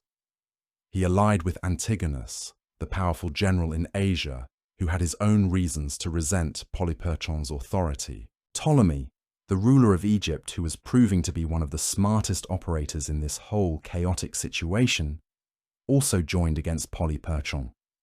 He calculated that Polyperchon wouldn't be able to hold the regency, that Cassander would eventually win, and it was better to be on Cassander's side from the beginning. Suddenly you had another divided empire. Polyperchon had the nominal authority of regency, but he didn't have the real power. He couldn't enforce his will. He couldn't get people to obey him. So Polyperchon did what was left to him. He allied himself with a general in Asia named Eumenes, a man who was loyal to the memory of Alexander and to the young king. He hoped that if he could use Eumenes's armies to defeat Cassander and Antigonus in the east, he could maintain control of the center and west. But it didn't work. The strategy was sound, but the execution failed. Eumenes was defeated in the field. He was betrayed by his own soldiers. Polyperchon was driven out of Macedonia entirely. He had lost his base. He had lost his authority. And in desperation, he fled with the young king Alexander IV and Alexander's mother, Roxana, to Epirus in the northwest, a mountainous region on the frontier of Greek civilization. There, with no army, no resources and no support, he tried to maintain some kind of authority. But it was clear to everyone that Cassander was winning. Cassander was consolidating power in Macedonia and Greece. He was becoming the dominant force in the western part of the empire. This war lasted about 4 years, from 319 to 315 BCE, and it was brutally chaotic. Alliances shifted week by week. Generals changed sides when they saw the wind blowing a different direction. Cities rebelled and were crushed. Some regions declared independence. Some tried to play multiple sides against each other. The Mediterranean was a mess of competing interests. And through it all, the two young kings, Alexander IV and Philip Aridaeus, were pawns. They were moved around, hidden, used as symbols of legitimacy by whoever currently held them. They weren't people anymore. They were pieces on a chessboard. It was a depressing situation for them, really. Alexander's son had a chance at ruling one of history's greatest empires. But because his father had left no clear succession, because there was no mechanism to transfer power peacefully, because the empire was too big and too valuable for anyone to accept not having a piece of it, the boy became a captive of other men's ambitions. Throughout this period, while other generals were fighting, while coalitions were forming and breaking, while armies were marching and cities were falling and rising, Ptolemy was doing something entirely different. He was securing his control of Egypt, and he was doing it brilliantly. Egypt was the richest, most stable, and most defensible of all the territories that had been carved out of Alexander's empire. Think about what that means. The Nile River, That amazing river that carved its way through a desert. That river that flooded predictably every year. That river that had sustained civilization for thousands of years before Alexander ever arrived.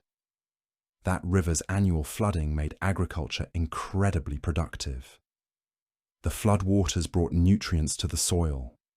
Harvests were reliable. And reliable harvests meant surplus. Surplus meant wealth. Surplus meant you could feed an army without worrying about supplies. Egypt was simply richer than everywhere else. And the country had natural borders that were hard to breach. The Mediterranean on one side, deserts on the others. You couldn't just walk into Egypt, you had to cross water or desert. That made it defensible. That made it secure. And Ptolemy, who had seized Alexander's body at the very beginning, who had taken the funeral cart, now had something else beyond the land and the wealth. He had legitimacy. He was the guardian of the great conqueror's remains. Alexander's body was in Egypt. It was buried in Alexandria. That meant something. It meant that Ptolemy wasn't just another general carving out a piece of the empire. He was the custodian of Alexander's legacy. That was powerful stuff. That was worth its weight in gold. Over the course of these wars of the successors, Ptolemy stayed out of the main conflicts as much as possible. He wasn't the strongest general in a direct military sense. He was tough, he had military experience, but he wasn't the kind of legendary warrior that Antigonus was or Seleucus would become. But he was the smartest strategist. He calculated. He watched. He made alliances carefully. He allied with whoever needed to be allied with to protect Egypt. If Perdiccas threatened, he allied against him. If Cassander threatened, he worked with whoever opposed Cassander. He was pragmatic. He wasn't trying to rebuild Alexander's empire. He was trying to build a kingdom that would survive and prosper. And that meant not taking unnecessary risks. He avoided overcommitting his armies to distant campaigns. When other generals were fighting in Syria or Macedon, when they were spending their treasure and blood on distant wars, Ptolemy was being careful. He fought when he had to. He made strategic contributions to coalitions, but he didn't send his whole army to Central Asia. He didn't commit everything to a war in Greece. He kept the core of his strength at home, defending Egypt, building the administration, organizing the economy. Meanwhile, Egypt grew richer. Year after year, the harvest came in. Trade grew. The Mediterranean ports filled with ships. And Alexandria, the great city that Alexander had founded on the coast, was becoming a major center of trade and learning. Ships arrived from everywhere. Merchants came to sell goods. Knowledge flowed. Ideas moved. Scholars gathered. All of this enriched Egypt. All of this strengthened Ptolemy's position. He was offering stability in an unstable time. He was offering a place where money could be made, where knowledge could be pursued, where art and culture could flourish. In an age of constant warfare, constant uncertainty, constant bloodshed, Egypt under Ptolemy was becoming a haven. He was building something that would last. He was building something that would outlive all of these wars. By the second decade after Alexander's death, as we moved toward 310 BCE, the wars of the successors had settled into a pattern. Every few years, a new conflict would erupt. A new coalition would form. A new general would get ambitious and overreach, and his rivals would gang up on him. The first war gave way to the second war. The second war gave way to the third war, from about 314 to 311 BCE. And the third war gave way to yet others. There seemed to be no end to it. Through it all, the boundaries kept shifting. Territories changed hands. Alliances dissolved. New generals emerged. Some fell. But one thing was becoming clear to everyone who was paying attention. No single general could reunify the empire under his own rule. It had been tried. Perdiccas had tried. Others had tried. But it couldn't be done. The momentum that had carried Alexander's conquest, that incredible force that had allowed one man and his armies to conquer the known world, That momentum was gone. It had dissipated. The empire was too big. The distances were too great. The peoples were too diverse. The army couldn't be everywhere at once. So the empire was fragmenting into regional powers. Ptolemy had Egypt, and Egypt was becoming more stable, more prosperous, more clearly a real kingdom under his rule. A collection of generals, most notably Antigonus the One-Eyed, and later his son Demetrius, were fighting for control of Macedon, Greece, and the central territories. That was the heartland, the traditional Macedonian core, and everyone knew that whoever held Macedon held the most prestigious position. Seleucus was building his power base in the east, controlling Babylonia, and reaching farther east toward the territories that stretched toward India. He was building something vast, something that would eventually become the largest of all the successor kingdoms. And these weren't temporary alliances anymore. They weren't arrangements that could be quickly dissolved. These were becoming permanent kingdoms, real states, real powers. These were becoming the Hellenistic world, a new world, a different world. A world not unified under one man, but divided among several kingdoms, each with its own ruler, its own culture, its own destiny. And here's what's interesting. Nobody really wanted this. None of the generals started out saying, well, let's break up the empire into separate kingdoms. But they all talked about unity.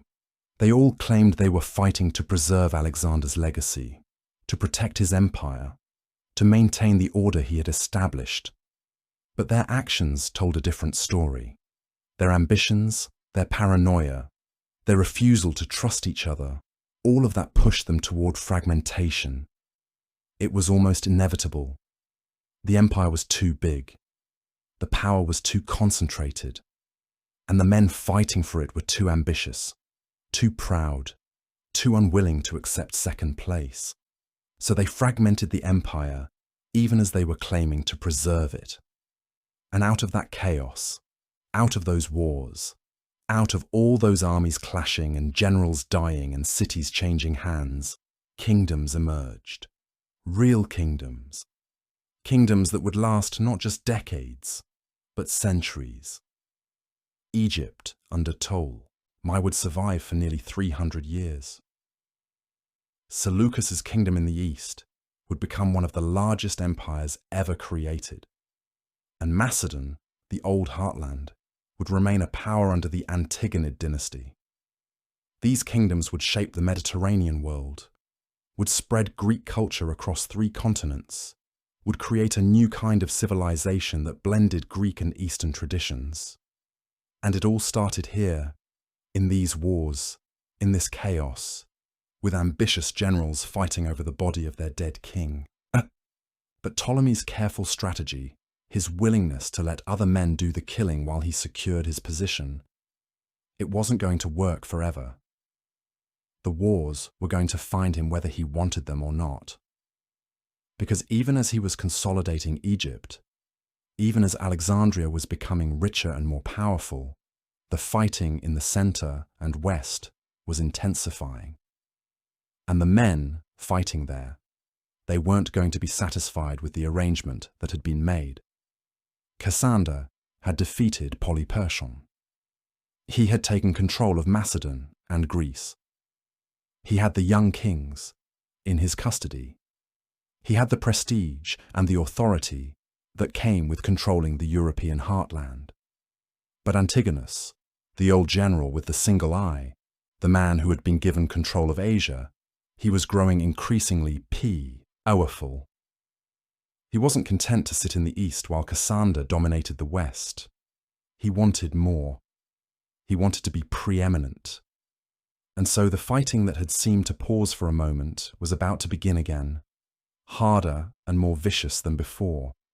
By around 314 BCE, the Third War of the Successors was beginning. Antigonus had decided to move against Cassander and his allies. He was old, probably in his 70s by now, maybe even pushing 80.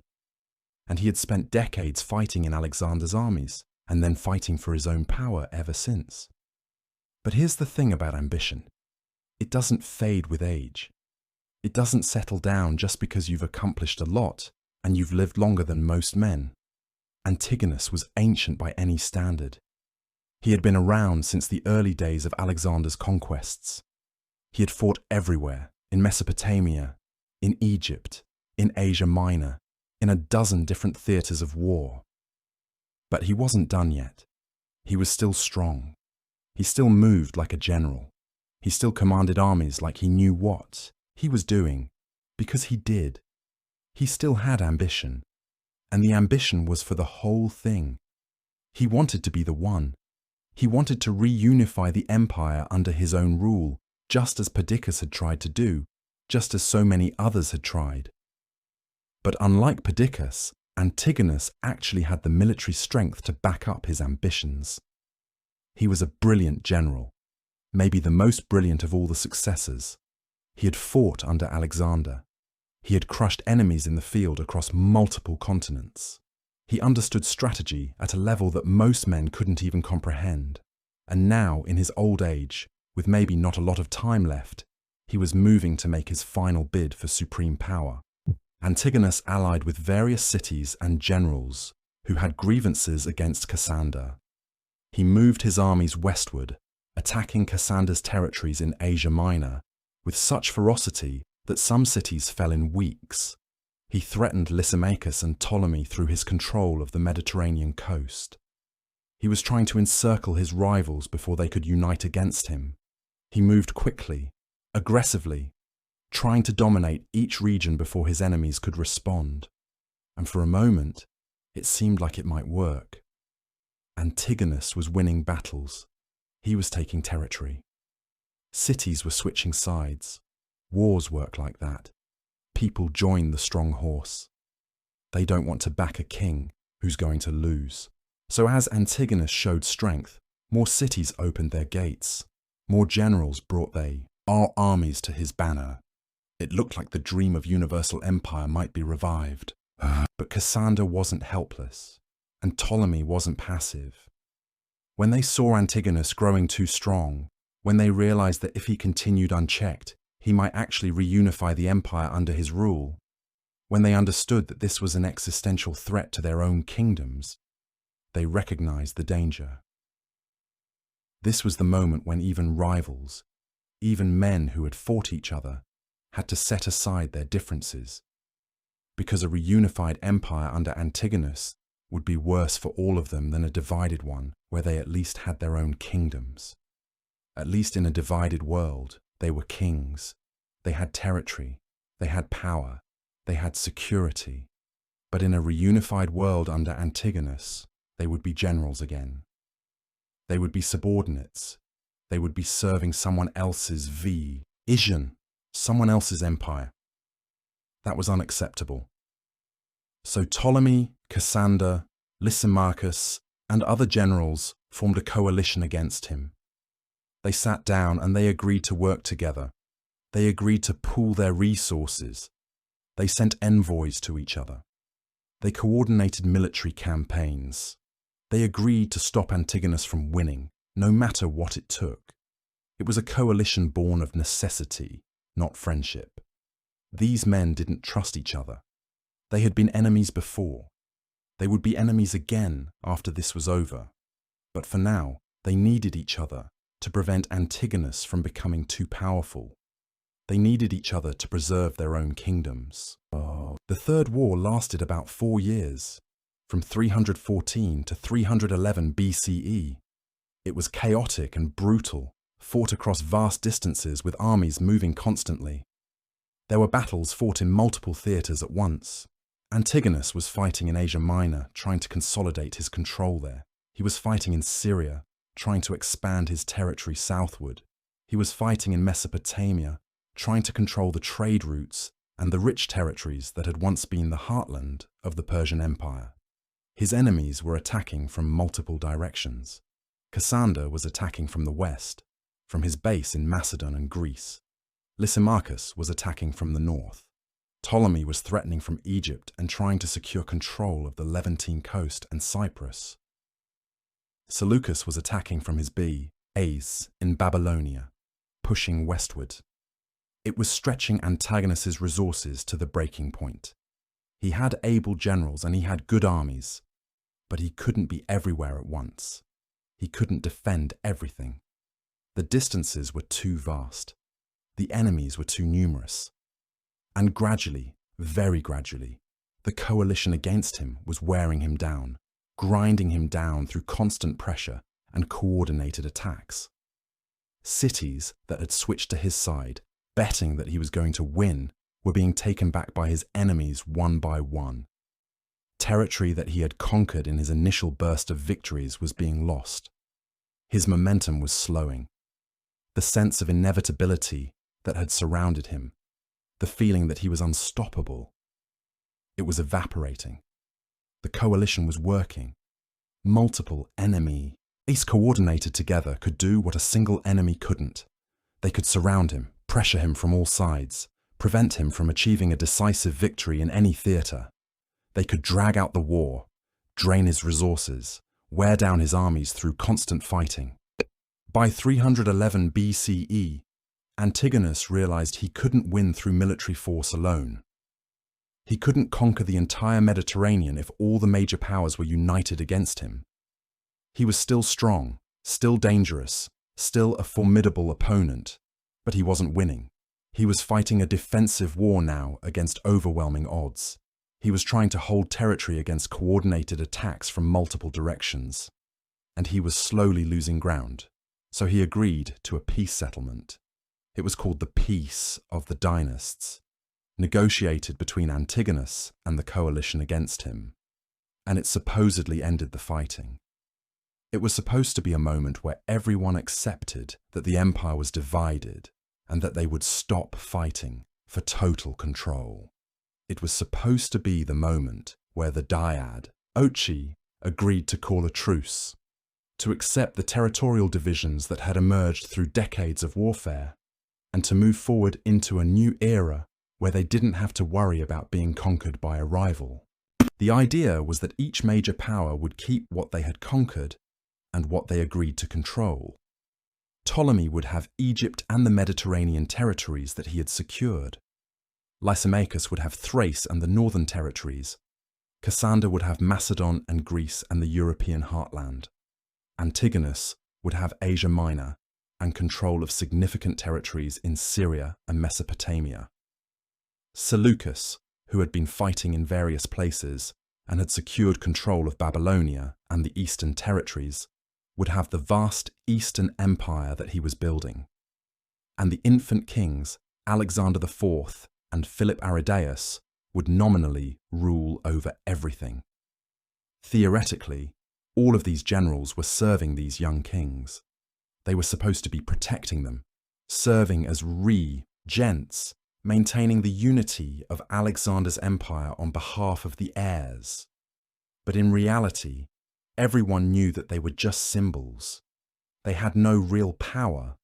They were pieces on a chessboard. They were prizes that the various generals claimed to be protecting, but everyone knew the truth. The real power was held by the generals. The generals were the kings.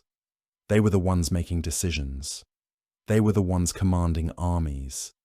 They were the ones collecting taxes and administering territories.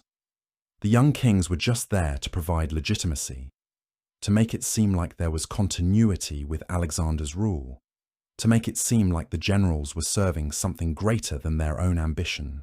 This peace was supposed to last.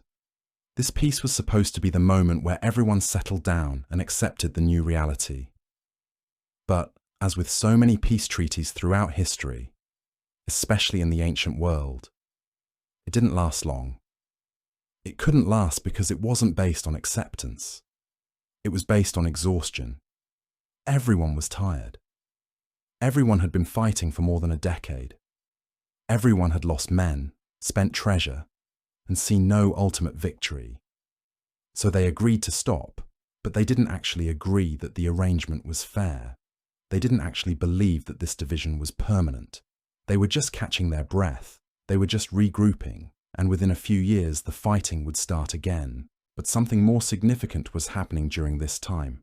something that would change the entire character of the Mediterranean world, something that would mark the moment when the empire of Alexander was truly dead and a new world was being born. The kings, the young Alexander IV and Philip Aridaeus, they were becoming less and less relevant with every passing month.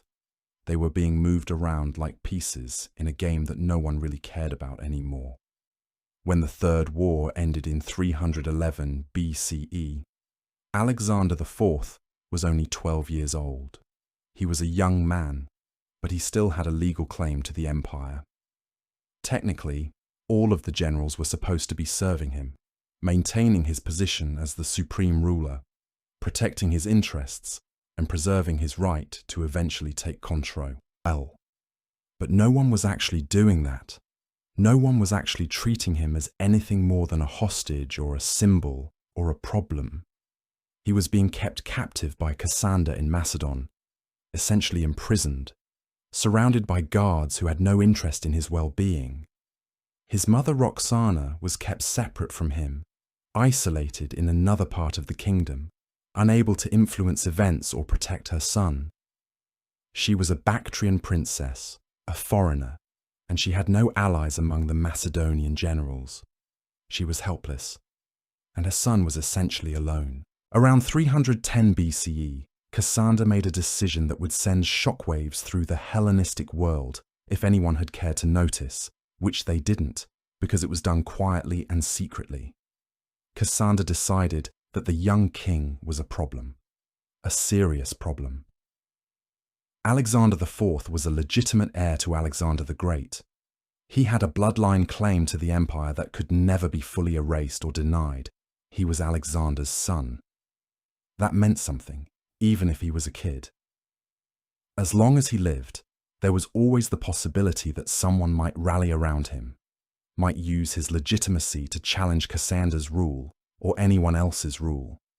Some ambitious general might think, you know what, I could win support by claiming to fight for the rightful king. I could use this boy as a symbol of restoration. I could promise people that I'm fighting to restore the true empire to the true heir. That would be powerful. That would be very dangerous to Cassander and to the other generals. Cassander couldn't allow that. He couldn't allow any rival to claim that they were fighting to restore the true king.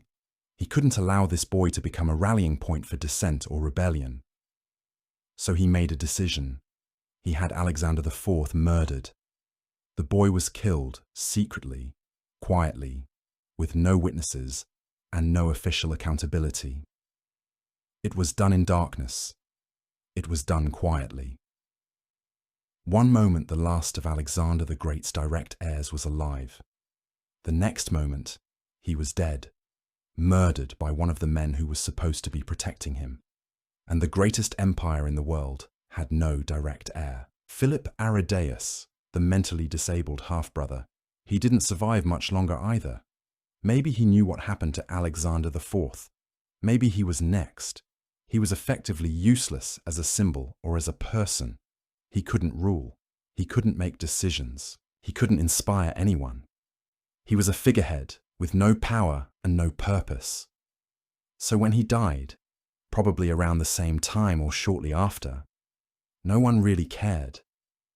There was no mourning. There was no feeling of tragedy. There was just a quiet acknowledgement that he was gone.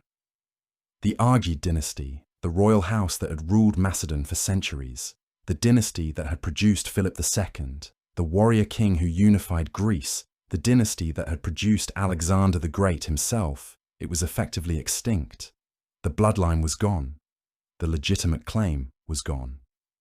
The whole thing that these generals had been fighting over, the whole thing that they had said they were protecting, was now destroyed. And now the men who had been fighting could stop pretending. They could stop pretending that we're fighting to preserve the empire or to protect the young kings. They could stop pretending that they were regents serving a higher authority. Now they could be honest about what they were actually doing. They were fighting to build their own kingdoms. They were fighting to become kings themselves. And that's exactly what they started doing. By around 306 BCE, After the deaths of the young kings became clear to everyone, after it was understood that there was no legitimate heir anymore, the pretense was completely dropped. It was gone. Antigonus, the old general, he took a deep breath, and he declared himself king. King Antigonus. He stood up and he announced it to his generals and his officers and his men. He wasn't pretending to be regent anymore. He wasn't saying he was protecting the young king or serving some higher authority. He was claiming the title outright. He was announcing to the world that he was building his own kingdom, his own dynasty, his own legacy. He was founding something that would outlast him, something that was his own. And when Antigonus made this move, the dam broke. The psychological barrier that had been holding everyone back, the fear of being too ambitious, the worry about what people might think, it all dissolved in an instant. The other generals realized that if Antigonus was going to be king, then they should be king too. Why should they accept a subordinate position? Why should they continue to be generals under some kind of high king if he wasn't going to continue with that pretense? Why should they pretend to serve a dead child if he wasn't pretending? It didn't make sense. It was illogical. So they all declared themselves kings. Ptolemy declared himself king of Egypt. He issued his own coinage with his face on it. He presented himself as the successor of the pharaohs. Seleucus declared himself king of Babylonia and the vast eastern territories. He presented himself as the successor to the Persian kings. Lysimachus declared himself king of Thrace and the northern territories. Cassander, already ruling Macedon, declared himself king as well, though his position in Macedon was a bit different, more like a traditional Macedonian king, following in the footsteps of Philip and Alexander, rather than a new founder. The other generals who controlled smaller territories did the same. Demetrius, Antigonus's son, declared himself king. Antigonus II, the grandson of Antigonus the One-Eyed, claimed the title for himself. This moment, around 306 to 305 BCE, this marks the formal, absolute, irreversible end of Alexander's empire. It's the moment when the successors stopped pretending to be successors and became founders of new kingdoms. It's the moment when the empire that had stretched from Greece to India, that had seemed so unified and solid under Alexander, was formally divided into separate states, each with its own king, each with its own claim to legitimacy, each with its own right to rule and to govern. Coinage was issued with the king's face on it, the king's profile, the king's name, the king's authority, stamped on metal and distributed throughout the kingdom. Prayers were offered in the king's name. Not prayers to the king as a god, necessarily, but prayers offered on behalf of the king, offered in religious ceremonies with the king as the central figure. Decrees were issued in the king's authority. Laws were passed in the king's name. They were no longer generals serving a young king in absentia. They weren't pretending to be protecting some distant heir anymore. They were monarchs. They were rulers in their own right. They were sovereigns. They were founding dynasties. The Hellenistic world was being born in that moment. The age of the Diadochi, the age of the successors, the age of fighting over Alexander's legacy, that age was ending. And a new age of competing kingdoms, a new age of independent monarchies, a new age of Hellenistic civilization was beginning. But declaring yourself king and actually holding your kingdom together in the face of rivals, those are two very different things. That's the difference between saying you're going to do something and actually doing it. Between announcing that you're a king and convincing everyone around you that you're legitimate, that you deserve to be obeyed, that you have the right to rule. Because now that everyone was a king, now that the pretense of unity was gone, now that there was no higher authority to appeal to, the wars were going to get worse. They were going to get much worse. There was no longer even the theoretical possibility of reunification. There was no longer a young heir that people could rally around. There were just kings, competing with each other, trying to expand their territory, trying to dominate each other, trying to survive. And some of them weren't going to make it. Within a few years, there would be another war, the most violent and consequential yet. A war that would determine once and for all what the Hellenistic world was going to look like. A war that would create the final shape of the Mediterranean world for centuries to come. By 307 BCE, just a year after Antigonus and the others had declared themselves kings, the fourth war of the successors was beginning. This was different from all the previous conflicts. This wasn't about defending what you had, or trying to prevent someone else from winning, or trying to maintain the appearance of loyalty to some distant heir. This was about conquering and about dominating and about destroying your rivals so completely that they could never challenge you again. This was going to be the war that decided the fate of the entire Mediterranean world. This was going to be the war that shaped the future of Western civilization for the next 3 centuries. Antigonus was in his mid-80s now, ancient by any standard, but still vital, still moving like a warrior, still commanding armies with the authority of decades, still harboring ambitions to rule the Mediterranean and to make one final push for total dominance. He had his son, Demetrius, a brilliant young general, ambitious and ruthless and loyal, at his side. Demetrius was the spear that Antigonus would wield.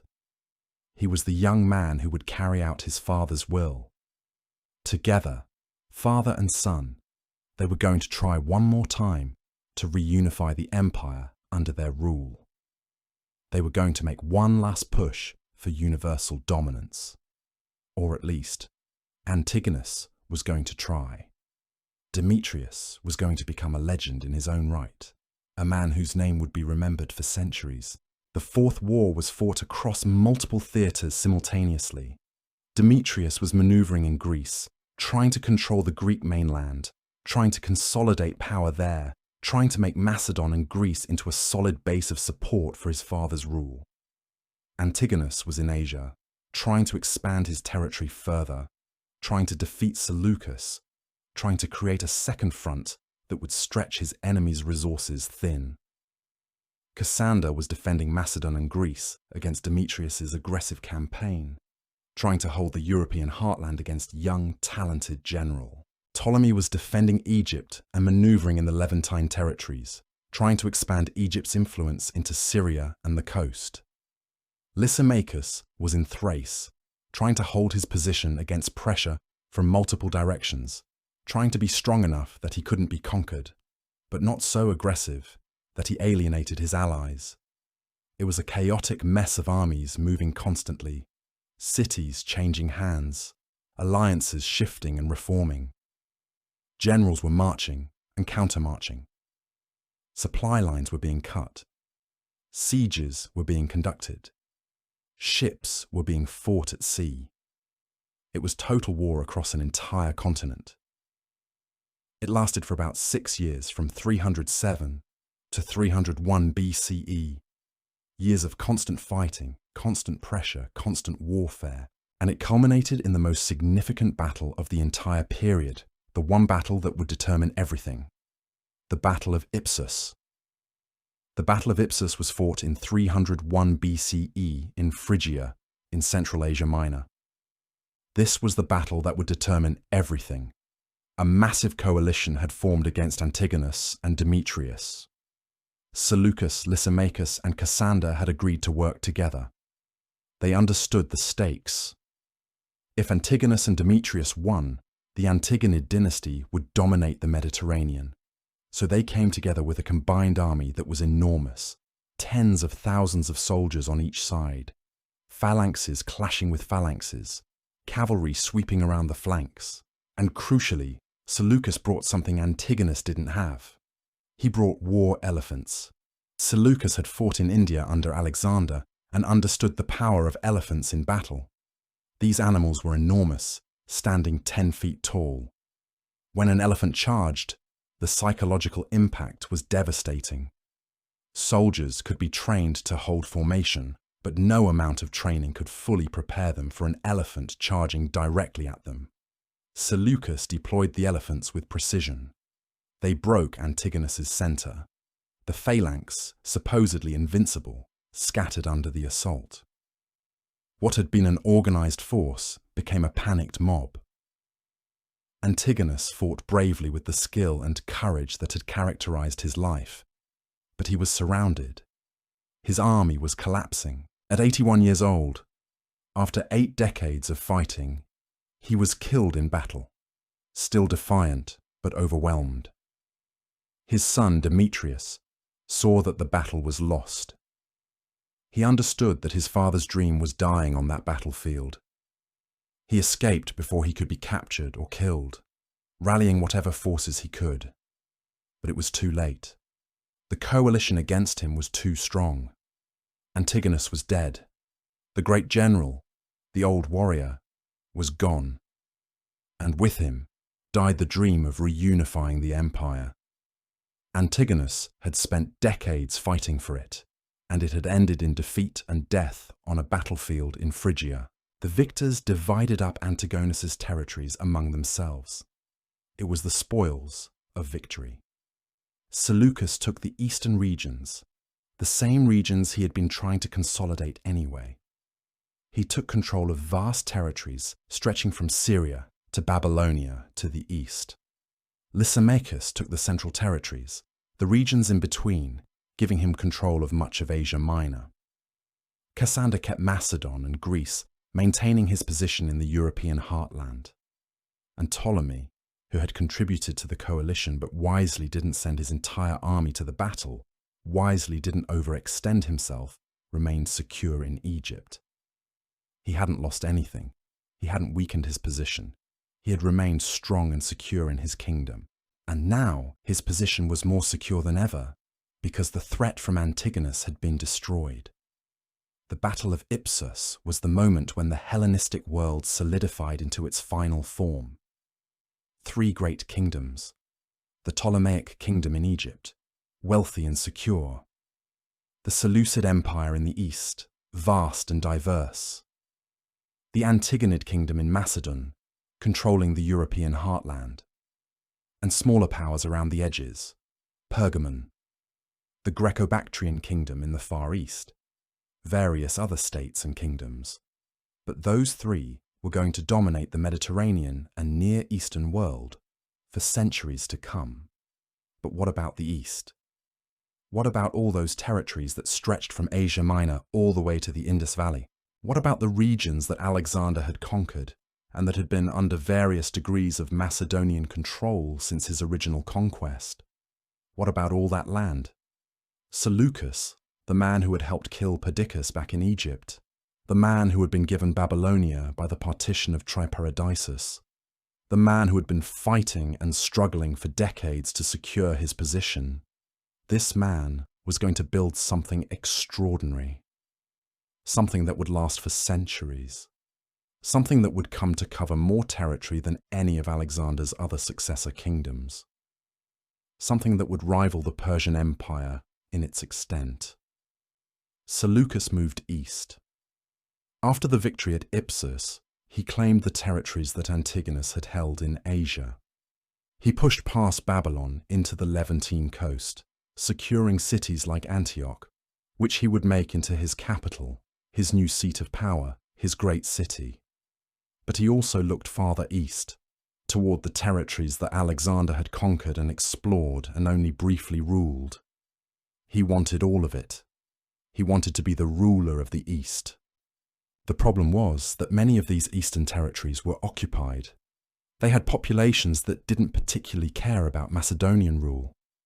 They had their own traditions, their own cultures, their own ways of doing things that had developed over centuries. Controlling them was going to require a different approach than controlling the Mediterranean heartland, where Greek culture was already established. Seleucus didn't have the overwhelming military force that would be necessary to conquer and hold all of the eastern territories through military force alone. Antigonus was dead. The Antigonid threat was reduced. But that didn't mean the East was safe or ready to accept his rule. There were powerful rulers there, independent kings and dynasties who had never accepted Macedonian rule. There were populations that would resist. There were distances that were enormous, vast stretches of territory that would be almost impossible to defend, supply lines that would be stretched incredibly thin, roads that barely existed. Seleucus realized that he couldn't control everything through military force alone. He was going to have to be clever. He was going to have to be pragmatic. He was going to have to build an empire not just through conquest, but through administration and trade and cultural influence. He began establishing cities, founding new urban centers, Seleucid cities, named after himself and his family, cities that would serve as administrative centers and cultural outposts.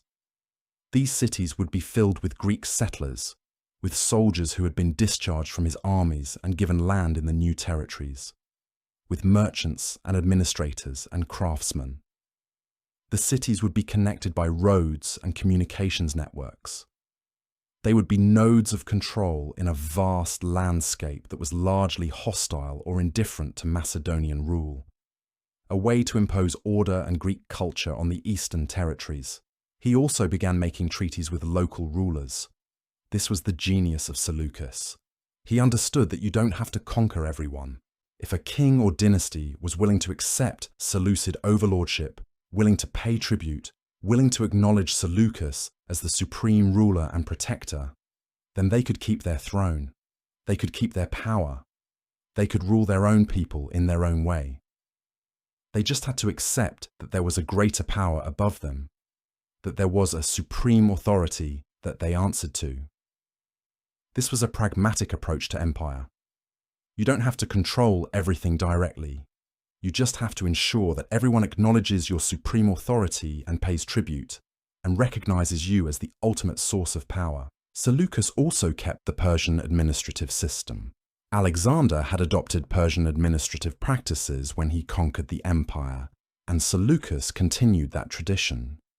The Seleucid Empire would be organized into satrapies, provinces, each with a governor, each with its own administration. This meant that you didn't need to have Greek officials everywhere. You could use local administrators, local officials, people who understood the local customs and spoke the local language. People who could govern in ways that the local populations understood and accepted. As long as they acknowledged Seleucus's supreme authority and sent the tribute to the capital, the system worked. The Seleucid Empire was going to be a vast, diverse, multi-ethnic realm, stretching from Syria to the Indus Valley, containing dozens of peoples, speaking dozens of languages, following dozens of different religions and customs.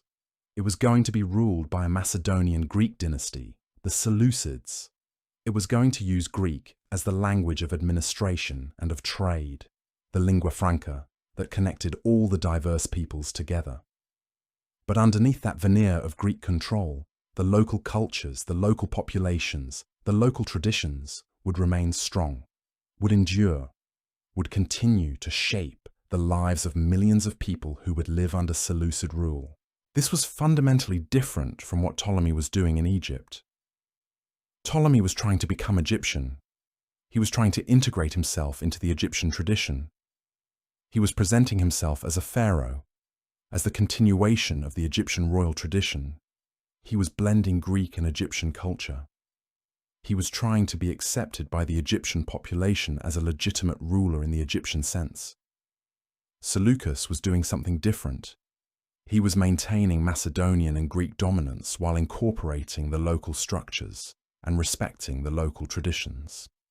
He was a Macedonian Greek ruling over a vast, diverse empire. He wasn't trying to become the populations that he ruled. He was maintaining his identity as an outsider, a conqueror, but a benevolent one who respected the traditions of the conquered peoples. Lysimachus was different. He was in Thrace, the northern region that commanded the approaches to Macedon and the Balkans. And Thrace was a difficult place to rule. It wasn't rich like Egypt. It wasn't vast and diverse like the eastern territories that Seleucus was building his empire around. Thrace was a frontier region. It was mountainous and harsh. It was populated by wild tribes and mercenary soldiers and people who didn't particularly care whether they were under Macedonian rule or not. But Thrace had strategic value. Thrace controlled the passages between Europe and Asia. Thrace was on the routes that connected the Mediterranean to the Black Sea. Thrace was the northern anchor of any Greek power that wanted to dominate the Aegean and the Mediterranean. Lysimachus understood this. He had fought with Alexander. He had been at most of the major battles. He understood military strategy, and he understood how to hold territory against enemy armies. He had personally saved Alexander's life during a hunting expedition, earning the great general's gratitude and respect. This loyalty had served him well during the wars of the successors. After the Battle of Ipsus, Lysimachus had been given control of much of Asia Minor, the central territories between Seleucus's vast eastern empire and the Mediterranean coast. He had Macedonia and Thrace as his northern base. He had Thessaly and parts of Greece under his influence. For a moment, it looked like Lysimachus might be able to build something substantial. He might be able to create a kingdom that was powerful and could compete with the Seleucids and Ptolemies on something approaching equal terms. He had proven himself in battle time and again. He had survived the chaos of the wars of the successors. He had maintained his territories when others had been conquered or lost everything. At the moment of his greatest power, he seemed positioned to be one of the great rulers of the Hellenistic world. But the problem with building an empire in Central Asia Minor and Thrace was logistics. Lysimachus was stretched across vast distances with difficult terrain between his territories. It was hard to defend. It was hard to maintain military cohesion. It was hard to keep supply lines open when you had enemies on multiple sides. The regions he controlled were not contiguous. They were separated by hostile or neutral territories. Controlling Thrace meant commanding the north. Controlling large parts of Asia Minor meant controlling the central territories. But these two power bases were separated by considerable distance, and by regions that didn't entirely accept his authority. Moving armies from one theatre to another was slow and difficult. If war broke out on one frontier, he couldn't easily reinforce it from the other frontier. Seleucus was always a potential threat to the east. His Seleucid empire was growing stronger.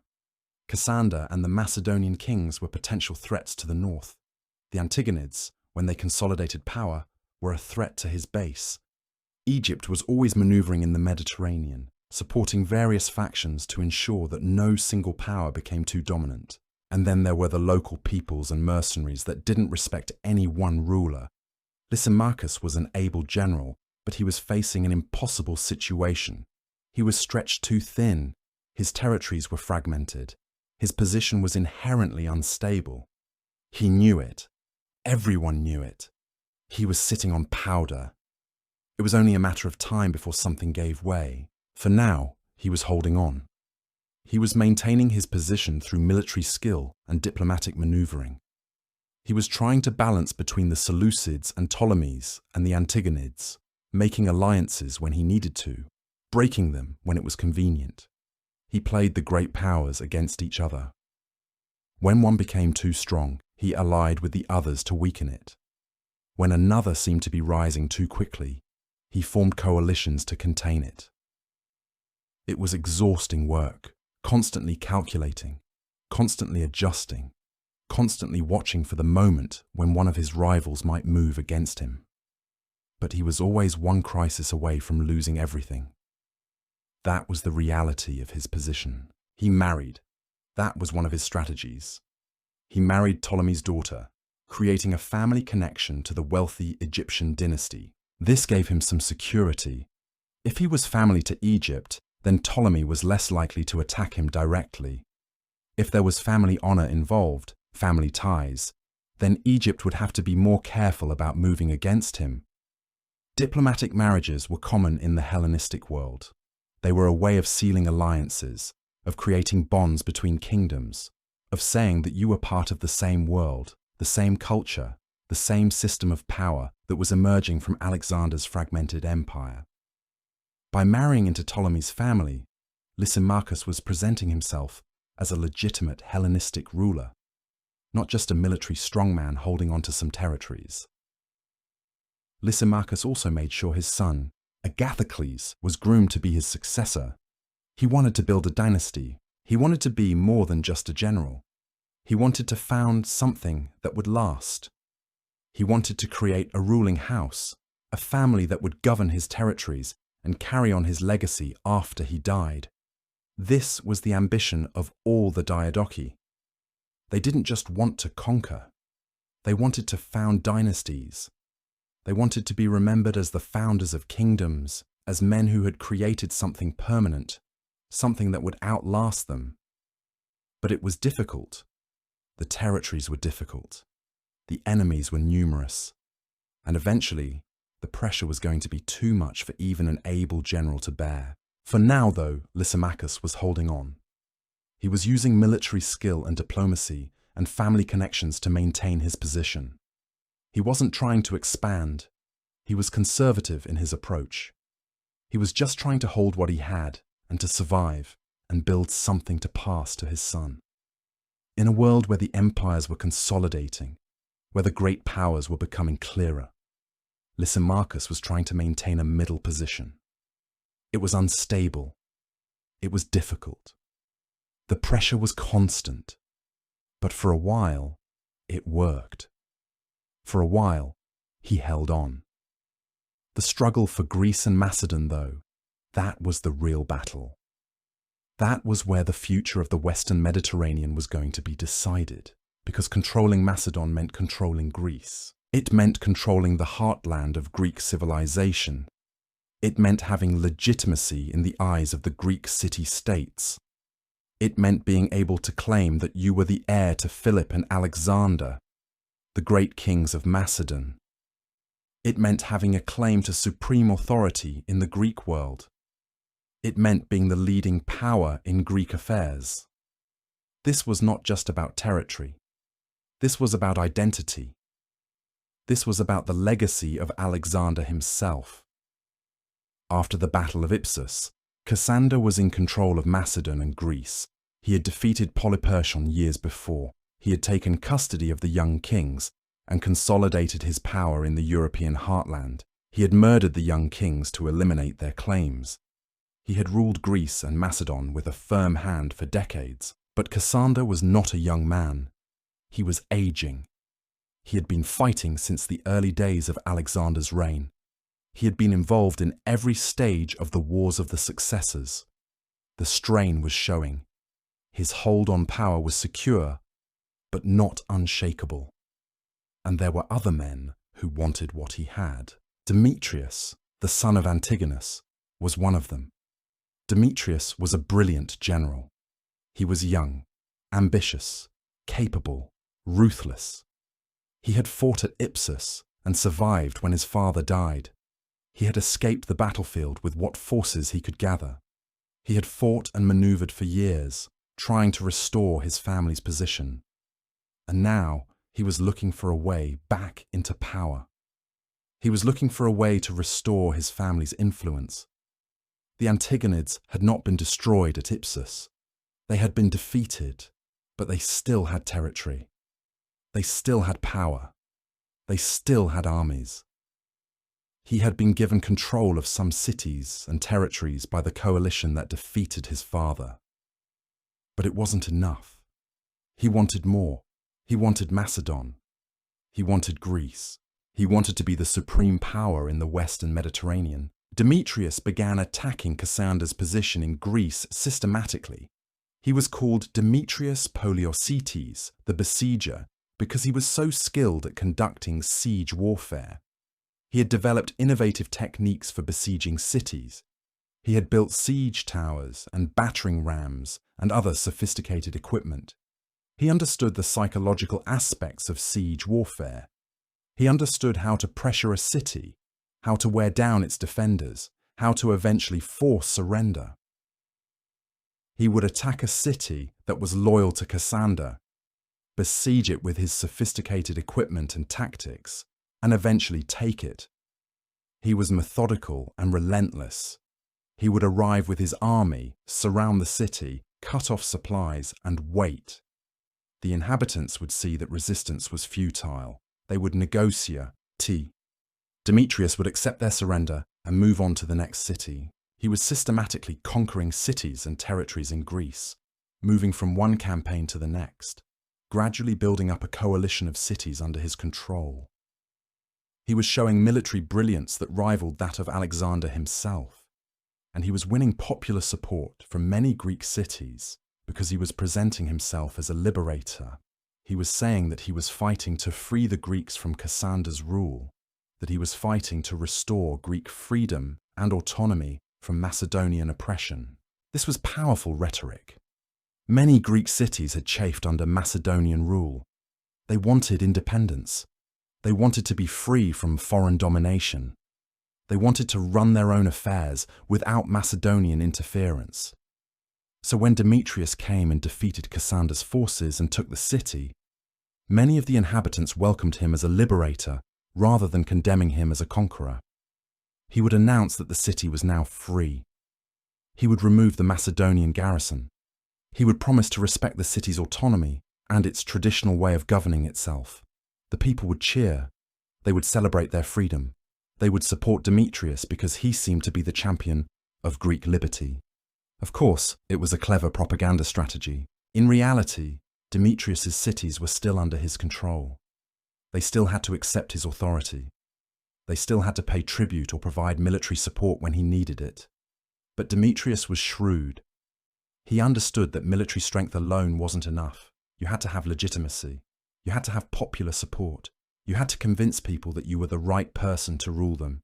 The best way to do that was to present yourself as their protector, as their liberator, as the man who was fighting for their freedom. Demetrius had learned this from his father, Antigonus. The old general had understood the importance of rhetoric and propaganda. Demetrius was putting that lesson into practice. Cassander was aging and sick. He was not able to respond to Demetrius's challenge with the vigor and energy that he had shown in earlier years.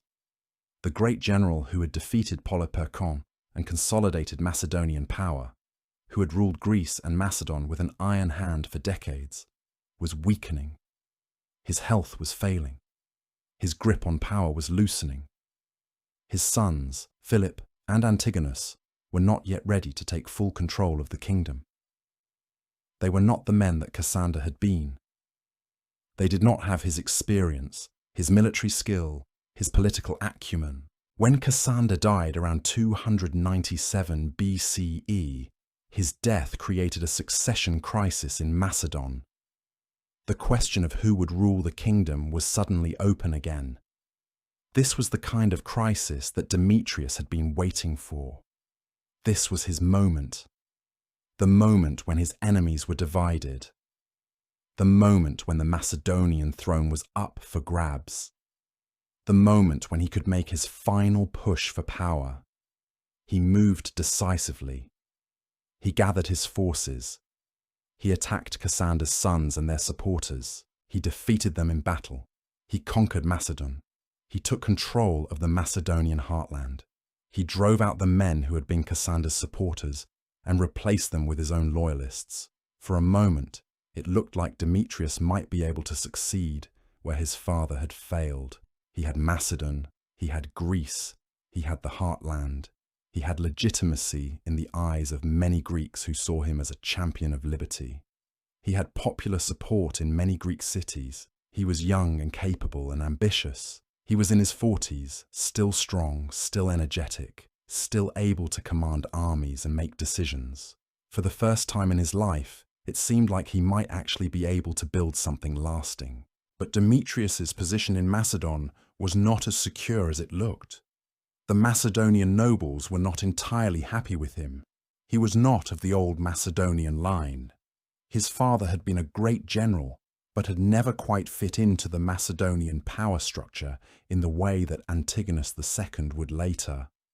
Demetrius was seen by some as a usurper, a man from a foreign Macedonian line who had conquered the throne through military force. There was resentment among some of the old families, the families who had ruled Macedon for centuries, who saw Demetrius as an outsider. Furthermore, his position was threatened from outside. Lysimachus was in Thrace, right next door, separated from Macedon only by mountains and narrow passes. Lysimachus had his own ambitions. He had his own claim to territories and influence. If Lysimachus could defeat Demetrius, he could expand his power dramatically. Ptolemy in Egypt was watching and waiting, ready to support anyone who could weaken Macedon. Egypt had a vested interest in ensuring that no single power became too dominant in the Mediterranean. So Ptolemy was watching Demetrius, calculating whether he posed a threat, considering whether to support Lysimachus or take some other action. And there were the Greek cities. Many of them were tired of Macedonian rule, even under Demetrius. They had welcomed him as a liberator, but they were learning that liberation under Demetrius was still rule by a Macedonian king. He still demanded taxes. He still demanded military contributions. He still maintained garrisons in their cities. He still made decisions for them. They had hoped that by supporting him they would regain their freedom. Instead, they had simply traded one Macedonian master for another, one who was younger and more energetic and perhaps more demanding than Cassander had been. This was the eternal problem of ruling Greece from Macedon. The Greeks valued their independence. They valued their autonomy. They resented Macedonian domination, even when the Macedonian ruler was popular and presented himself as a friend. Even when he was presenting himself as a liberator and champion of Greek freedom. There was always a tension between the centralized monarchy in Macedon and the desire for freedom in the Greek city-states. The Greeks wanted to be ruled by their own institutions, by their own assemblies, by their own leaders. They didn't want foreign kings telling them what to do, no matter how enlightened or popular those kings were. Demetrius ruled Macedon for about 10 years, from around 297 to 287 BCE. It was a tumultuous decade, never secure, always embattled. He brought some stability to the kingdom. He brought some organization. He ruled with a combination of military strength and diplomatic skill. He defended Macedon's borders against external threats. He maintained control over Greece, though never completely. He kept his armies strong and supplied. He tried to heal the damage that the decades of war had done to the kingdom. He tried to present himself as a legitimate successor to Cassander, as a man capable of continuing the work of defending and preserving Macedon. But he was always under pressure. He was always having to deal with threats from outside and dissatisfaction from inside. He was always having to fight to maintain his position. The Macedonian nobles were watching him, assessing whether he was strong enough to hold the throne. The Greek cities were plotting against him, waiting for an opportunity to rebel. The external enemies were gathering, waiting for a sign of weakness. Eventually, the pressure became too much. The strain of holding everything together, of fighting on multiple fronts, of trying to consolidate a kingdom that was inherently unstable, it all became too much. Lysimachus, his aging but still formidable neighbor in Thrace, was growing tired of watching Demetrius grow stronger. Lysimachus was an old man now, in his 80s, feeling the weight of years of warfare. He wanted to ensure that his kingdom would be secure, that his legacy would endure. But if Demetrius continued to grow stronger, if he consolidated his power in Macedon and Greece, he might eventually become a threat to Lysimachus's own territories. So Lysimachus moved against him. Ptolemy, watching from Egypt, made calculations of his own. He had been the greatest of the Diadochi. He had lived longer than almost any of the others. He had built the wealthiest and most stable of the successor kingdoms. But he was aging too. and he was concerned about the balance of power. If Demetrius became too strong, if he conquered territories and built an empire, he might eventually become a threat. So Ptolemy supported Lysimachus against Demetrius. Together, Lysimachus and Ptolemy's forces defeated Demetrius in battle. It was a decisive defeat. Demetrius lost his armies. He lost his position in Macedon. He was forced to flee. He retreated to Asia Minor, to the territories that his family still controlled, to places where he could gather forces and rebuild his power. His brief moment of triumph had ended. The dream of a reunified Antigonid dynasty seemed over. And Macedon was once again plunged into a succession crisis. Once again, the kingdom was without a clear ruler. Once again, the great powers would maneuver and calculate, trying to determine who would control the Macedonian heartland. Lysimachus moved into Macedon, taking control of the kingdom. But Lysimachus was old by now. He was in his 80s. He didn't have the energy or the time to consolidate power and build something lasting. He had to divide his attention between his territories in Asia Minor and his new position in Macedon. He had to deal with threats in multiple directions. The instability in Macedon would continue for years. The kingdom would suffer from the constant turmoil. It would take the emergence of a new, younger ruler to finally bring stability. In the east, meanwhile, time was running out for Lysimachus in a different way. Seleucus, who had been consolidating his empire and building his power for decades, was finally moving against him. The two great kingdoms, the Seleucid and the domain controlled by Lysimachus, were in competition for control of the central territories, Asia Minor. For years, they had coexisted. There had been border conflicts. There had been diplomatic tensions. But they had not fought a decisive war. Now in 281 BCE, 50 years after Alexander's death, the situation was finally coming to a head. Seleucus was old too. He was in his 80s like Lysimachus. Both men had fought in Alexander's armies. Both men had been at the great battles. Both men had spent their entire lives fighting and building and consolidating power. Neither of them had much time left.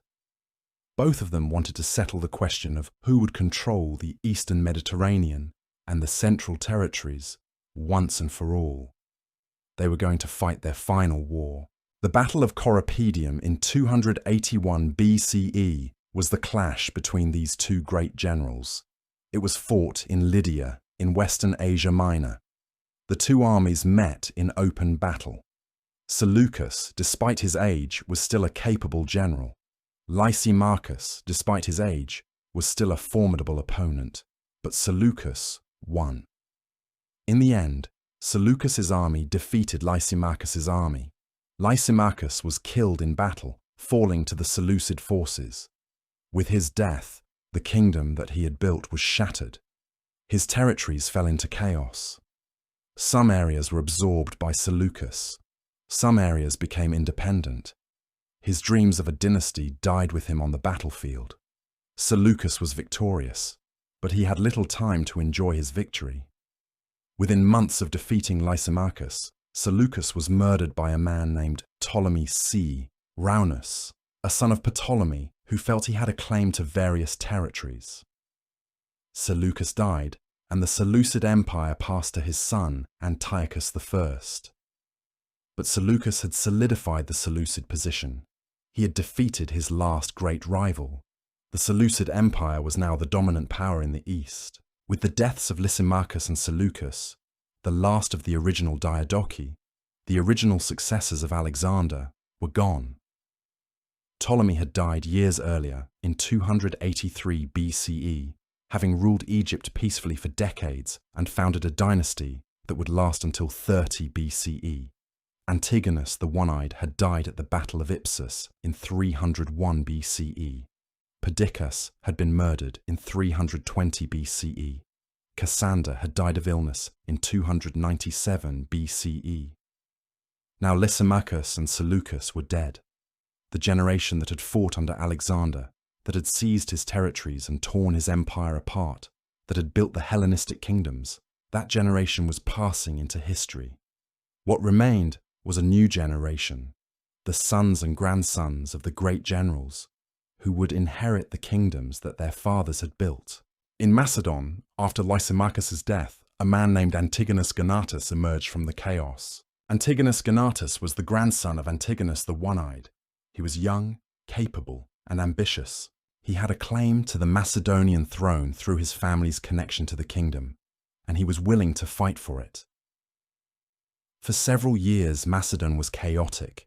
Various warlords and generals were vying for control. The Greek city-states were using the chaos in Macedon to assert their independence. Some cities proclaimed themselves free. Some cities allied with Egypt or the Seleucids. It was a time of fragmentation and instability, but gradually, through military skill and political maneuvering, Antigonus Gonatas consolidated power. By around 276 BCE, he had established himself as the king of Macedon. He had defeated his rivals. He had secured his throne.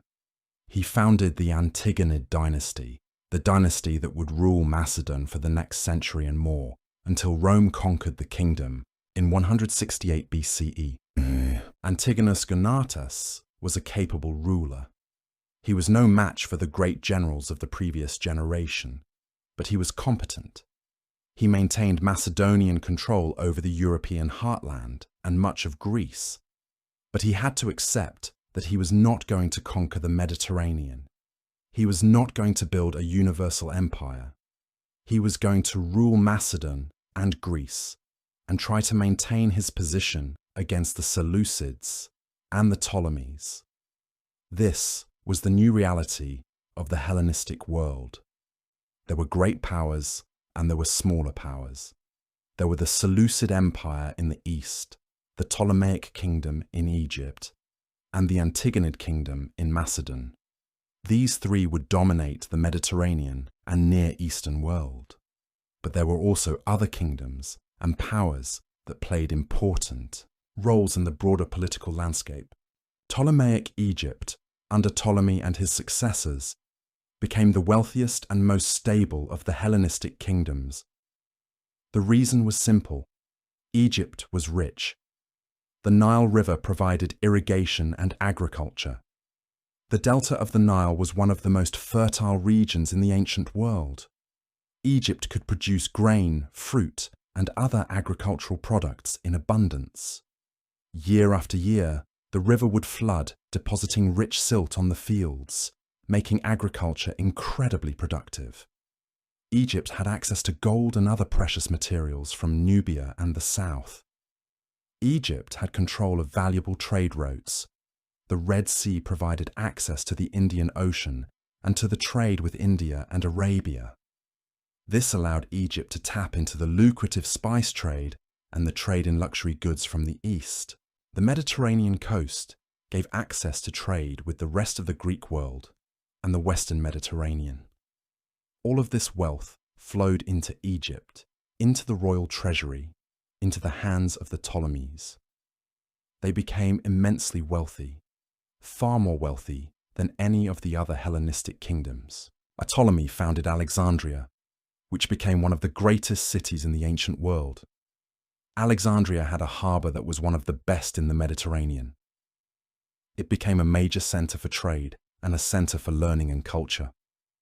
Ptolemy founded the Library of Alexandria, which became one of the most famous institutions of the ancient world. Scholars from across the Mediterranean came to study there. The library collected thousands of scrolls. Ptolemy also founded the Museum, a research institution where scientists and philosophers could work and study. Alexandria became a symbol of Hellenistic civilization, a place where Greek culture and learning flourished. The Ptolemies blended Greek and Egyptian culture in a way that was unique among the Hellenistic kingdoms. They presented themselves as the successors of the Egyptian pharaohs.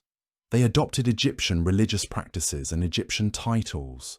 They married within the royal family in the Egyptian style. They were worshipped by their subjects as divine rulers, as gods made manifest on earth. This gave them legitimacy in the eyes of the Egyptian population. It gave them a connection to the ancient Egyptian tradition. The Egyptian people saw them not as foreign conquerors, but as the continuation of their ancient royal line. At the same time, the Ptolemies maintained Greek culture at court. They spoke Greek. They patronized Greek art and philosophy and literature. They were Hellenistic rulers, not purely Egyptian rulers. They were the best of both worlds. They were Greek generals who had learned to be Egyptian pharaohs. This balance allowed them to rule Egypt effectively. It allowed them to maintain the loyalty of both the Greek settlers who lived in Egypt and the Egyptian population that formed the vast majority of their subjects. The Seleucid Empire, meanwhile, was vast but fragile. It stretched from Syria in the west to the Indus Valley in the east.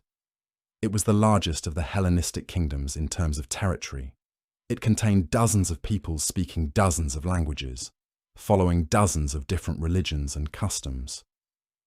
It had conquered territories that had never been unified before, lands that had previously been under Persian control or inhabited by independent kingdoms and tribes. The Persian Empire, which Alexander had conquered, had been large, but had used tried and tested methods of imperial rule that had developed over centuries. The Seleucids inherited these methods, but they had to adapt them to the new reality of Hellenistic rule. Seleucus and his successors established cities throughout the empire, founding new Greek cities that would serve as centers of administration and culture. Antioch, founded by Seleucus, became the capital of the empire and one of the greatest cities of the ancient world. These cities became nodes of control in the vast landscape of the Eastern Empire, places where Greek settlers and administrators could govern and impose order on the surrounding territories. The Seleucids used Greek as the language of administration and trade, the lingua franca that allowed communication across the empire despite the linguistic diversity of the subject populations. They adopted many aspects of Persian imperial administration, including the system of satrapies, provinces governed by appointed officials. This allowed them to maintain control without needing to completely transform the existing administrative structures. They made treaties with local rulers and regional powers, allowing them to maintain their positions as long as they acknowledged Seleucid overlordship and paid tribute. This was pragmatic governing, designed to maintain control over vast territories with limited military resources. The Seleucid Empire was constantly under pressure from multiple directions. There were revolts from subjugated peoples who wanted independence, who resented Seleucid rule, who wanted to restore their ancient kingdoms. There were invasions from external enemies, barbarian tribes from the steppes, ambitious neighboring powers seeking to carve out territories. There were conflicts between the central government in Antioch and the local powers, the satraps and regional rulers who sometimes grew too ambitious, who sometimes challenged the authority of the Seleucid king. The sheer size of the empire made it difficult to govern. It was hard to maintain communication across such vast distances. Messages took weeks or months to travel from one end of the empire to the other. It was hard to maintain military control over populations that didn't want to be ruled by a foreign power, that resisted Greek culture and Greek language, that yearned for the autonomy they had known before Seleucid conquest. But the Seleucids persisted. They maintained their empire for nearly 2 centuries until internal decline and external pressure from Rome gradually wore them down. The Seleucid dynasty would continue for almost 200 years after the death of Seleucus I, until they were gradually conquered and reduced by Roman military power. For now, though, in the immediate aftermath of the Battle of Ipsus and the early Hellenistic period, the Seleucid Empire was the largest and most powerful of the Hellenistic kingdoms. It was a sprawling, diverse, sometimes unstable realm, but it was the legacy of Alexander's conquest made permanent, made enduring, made the foundation of a dynasty that would rule for generations. There were also smaller kingdoms that played important roles in the Hellenistic world. In Asia Minor, in the region of Pergamon, A dynasty called the Attalids rose to power in the early 3rd century BCE. Pergamon was a city in northwestern Asia Minor, on the coast of the Aegean Sea. It was initially under the control of Lysimachus, who held much of central and northern Asia Minor after the Battle of Ipsus.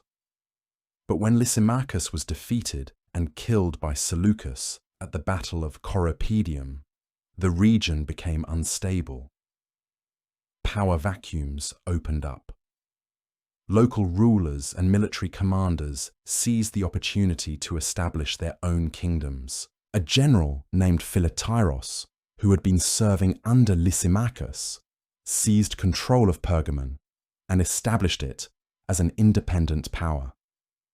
He understood that he could not match the Seleucids militarily, so he focused on building a prosperous city and cultivating alliances. He founded the Attalid dynasty, establishing a ruling house that would govern Pergamon for nearly 2 centuries. He was succeeded by his nephew Eumenes I, and then by Attalus I, who became one of the great rulers of the Attalid kingdom. The Attalids were known for their military skill and cultural patronage. They defeated the Galatians, Celtic tribes that had invaded Asia Minor. They built a great city at Pergamon with temples and civic buildings. They patronized art and culture on a large scale. They founded a library at Pergamon that rivaled the Library of Alexandria, accumulating thousands of scrolls and attracting scholars. The Attalid kingdom was small compared to the great powers, but it was wealthy and culturally significant.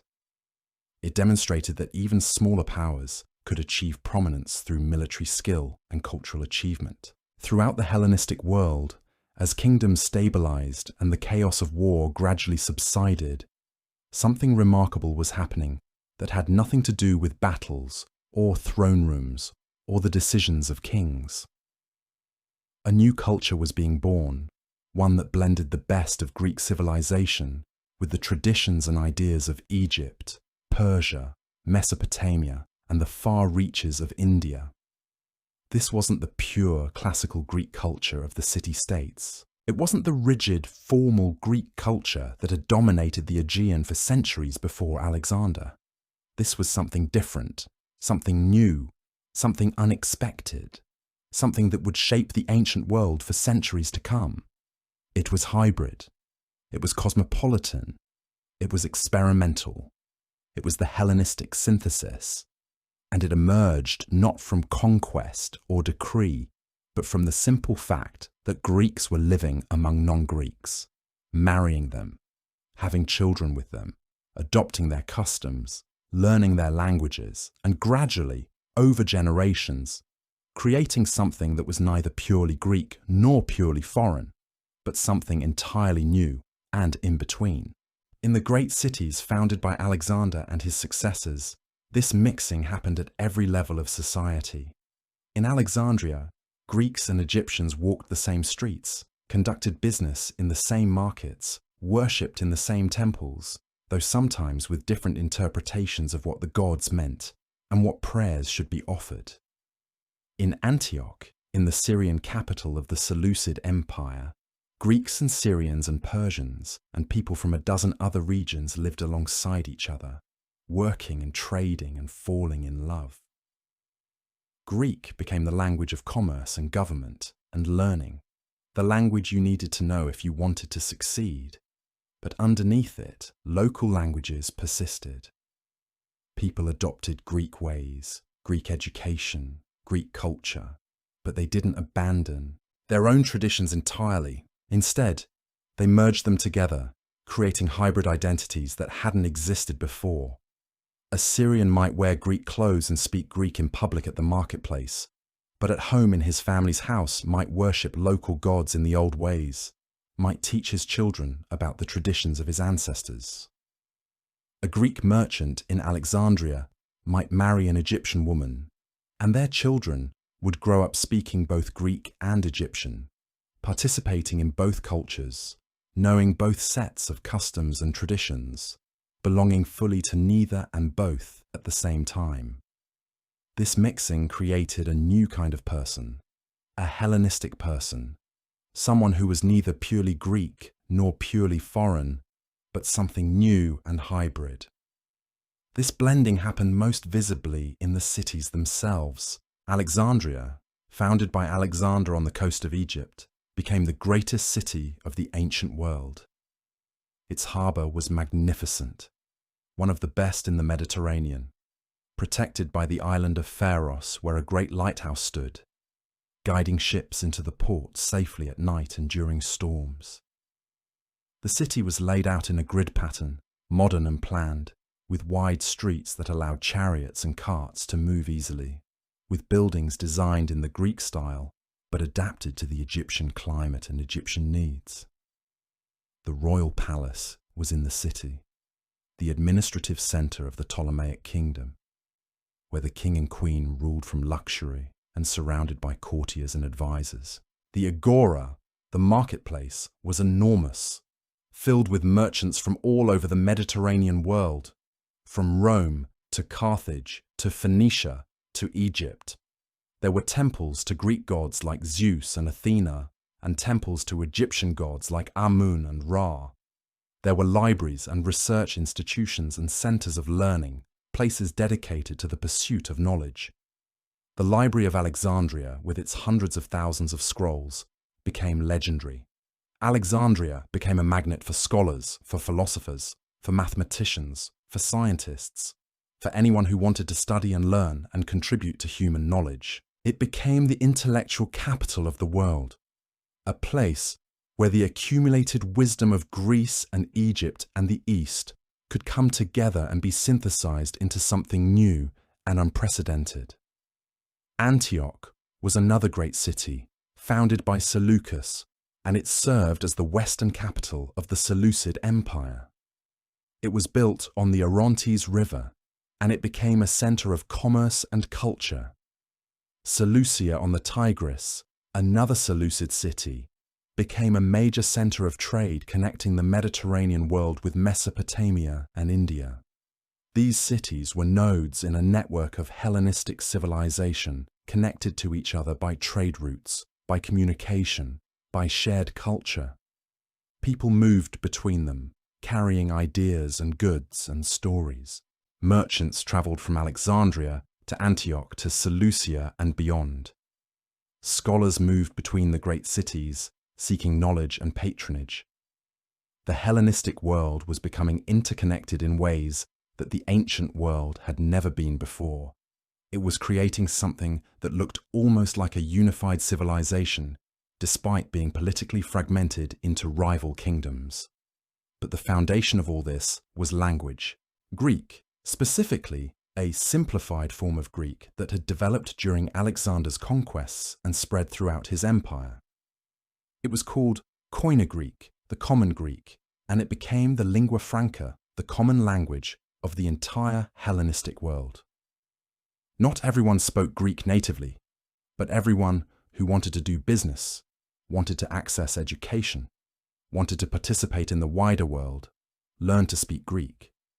It was the language of the courts and the governments. It was the language of scholarship and learning. It was the language of international trade.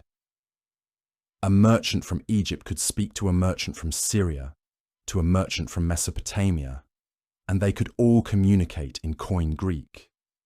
A scholar in Alexandria could correspond with a scholar in Pergamon or Antioch, and they could understand each other.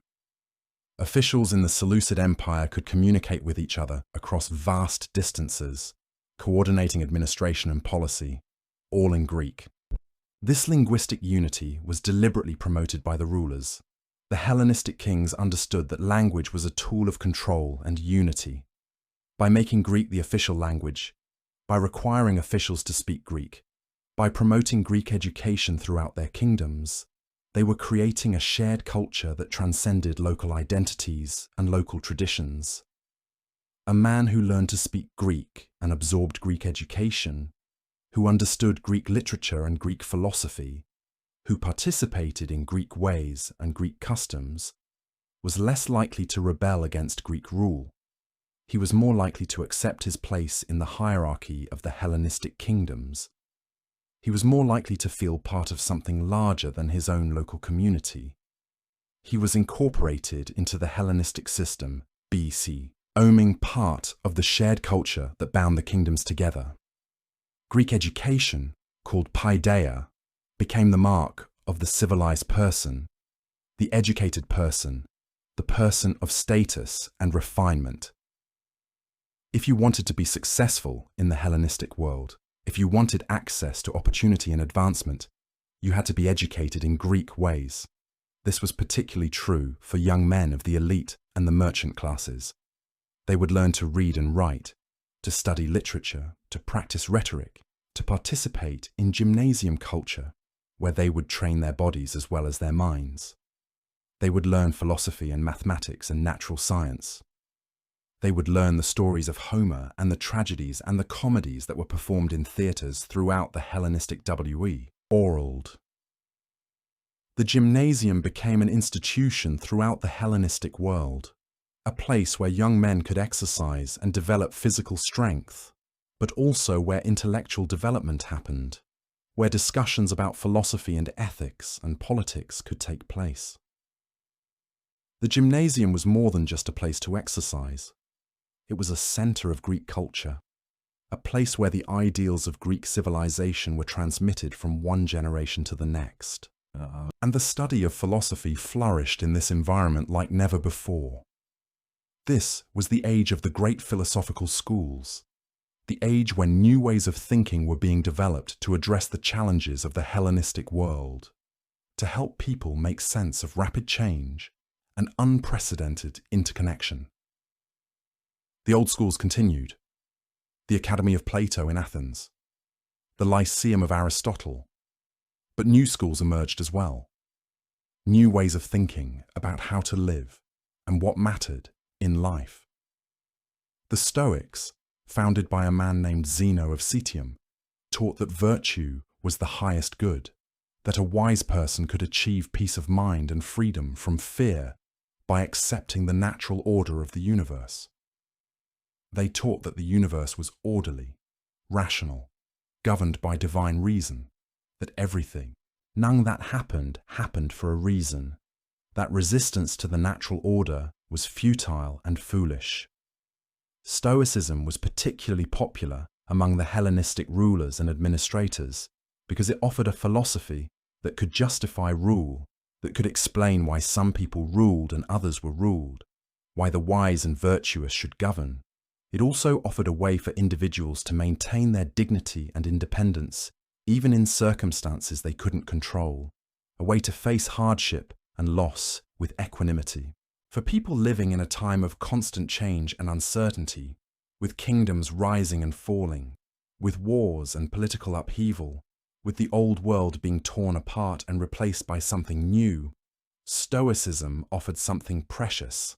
It offered peace of mind. It offered a way to accept what couldn't be changed. The Epicureans taught a different philosophy, a philosophy that was often misunderstood then and is misunderstood now. They argued that the goal of life was to seek pleasure, but they defined pleasure not as excess and indulgence and wild hedonism, but as the absence of pain and fear. The wise person, in the Epicurean view, would live simply, eat simple food, perhaps some bread and water and a bit of cheese, would seek the company of friends and engage in philosophical discussion, would take pleasure in simple things, but would avoid the struggles and desires that caused pain and suffering. They were not, as popular opinion suggested, advocates of wild hedonism and debauchery.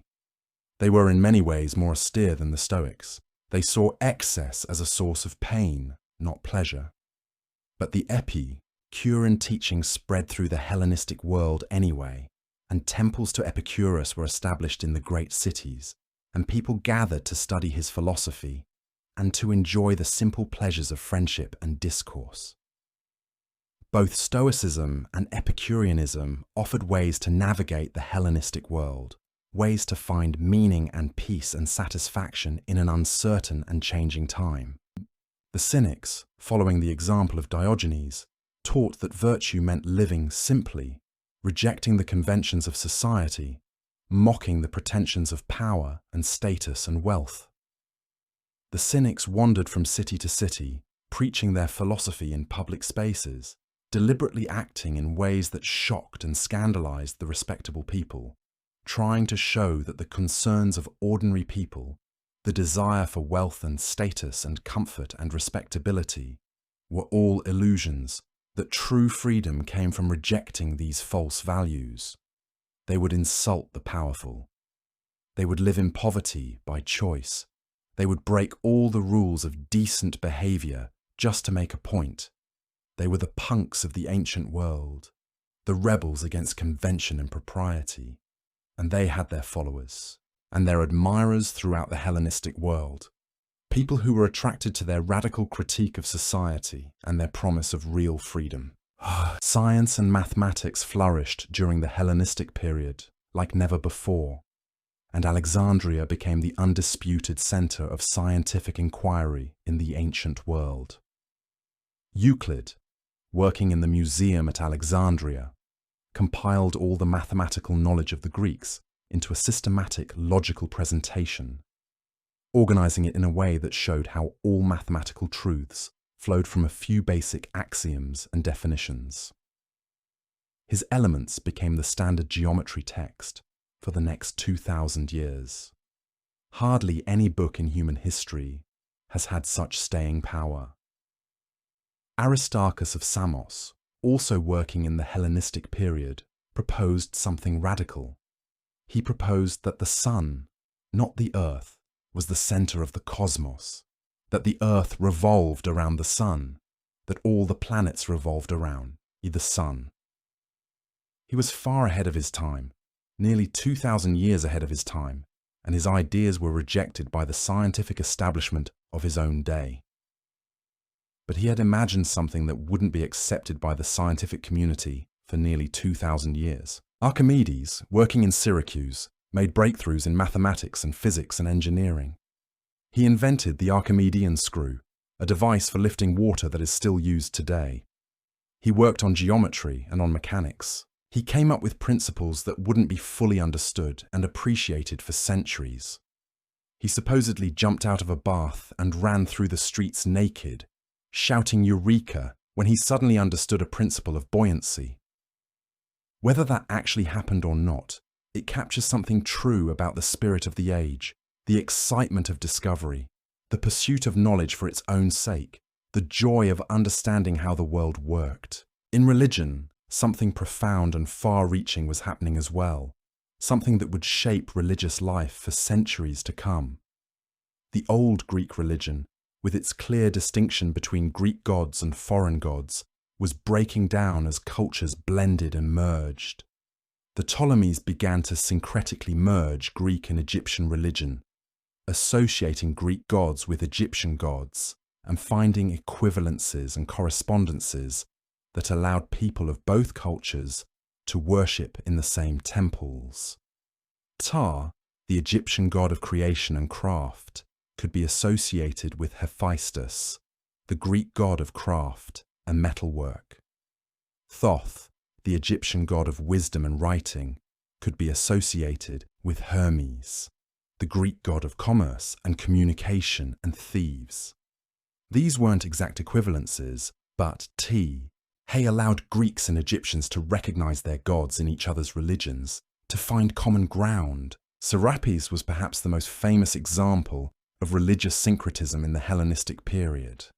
Serapis was a god that didn't exist before the Hellenistic period, a god that was deliberately created as a fusion of Greek and Egyptian religious elements. Serapis incorporated aspects of the Egyptian god Apis, the sacred bull, and the Greek god Asclepius, the god of healing and medicine.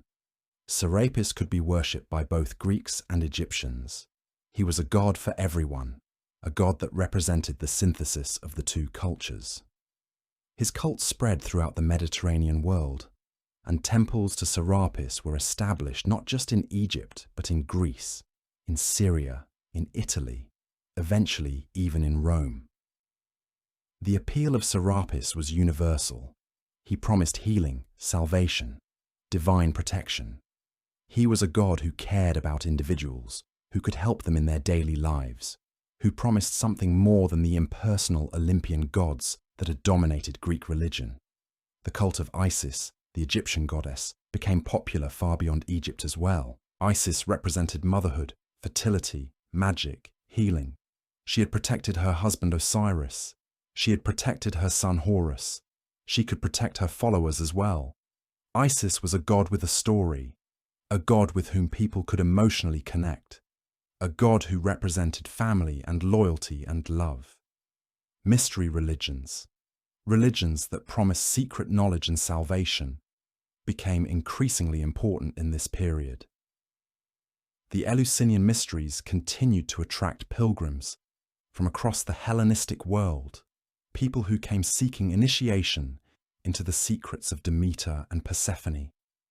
New mystery religions emerged as well, new religious movements offering salvation and personal meaning to their initiates. There was a sense in the Hellenistic world that the old religion wasn't enough, that the traditional Olympian religion, with its distant gods and formal public rituals, wasn't addressing the deepest spiritual needs of people, that people wanted something deeper, something that offered more personal connection with the divine, something that promised something beyond this life.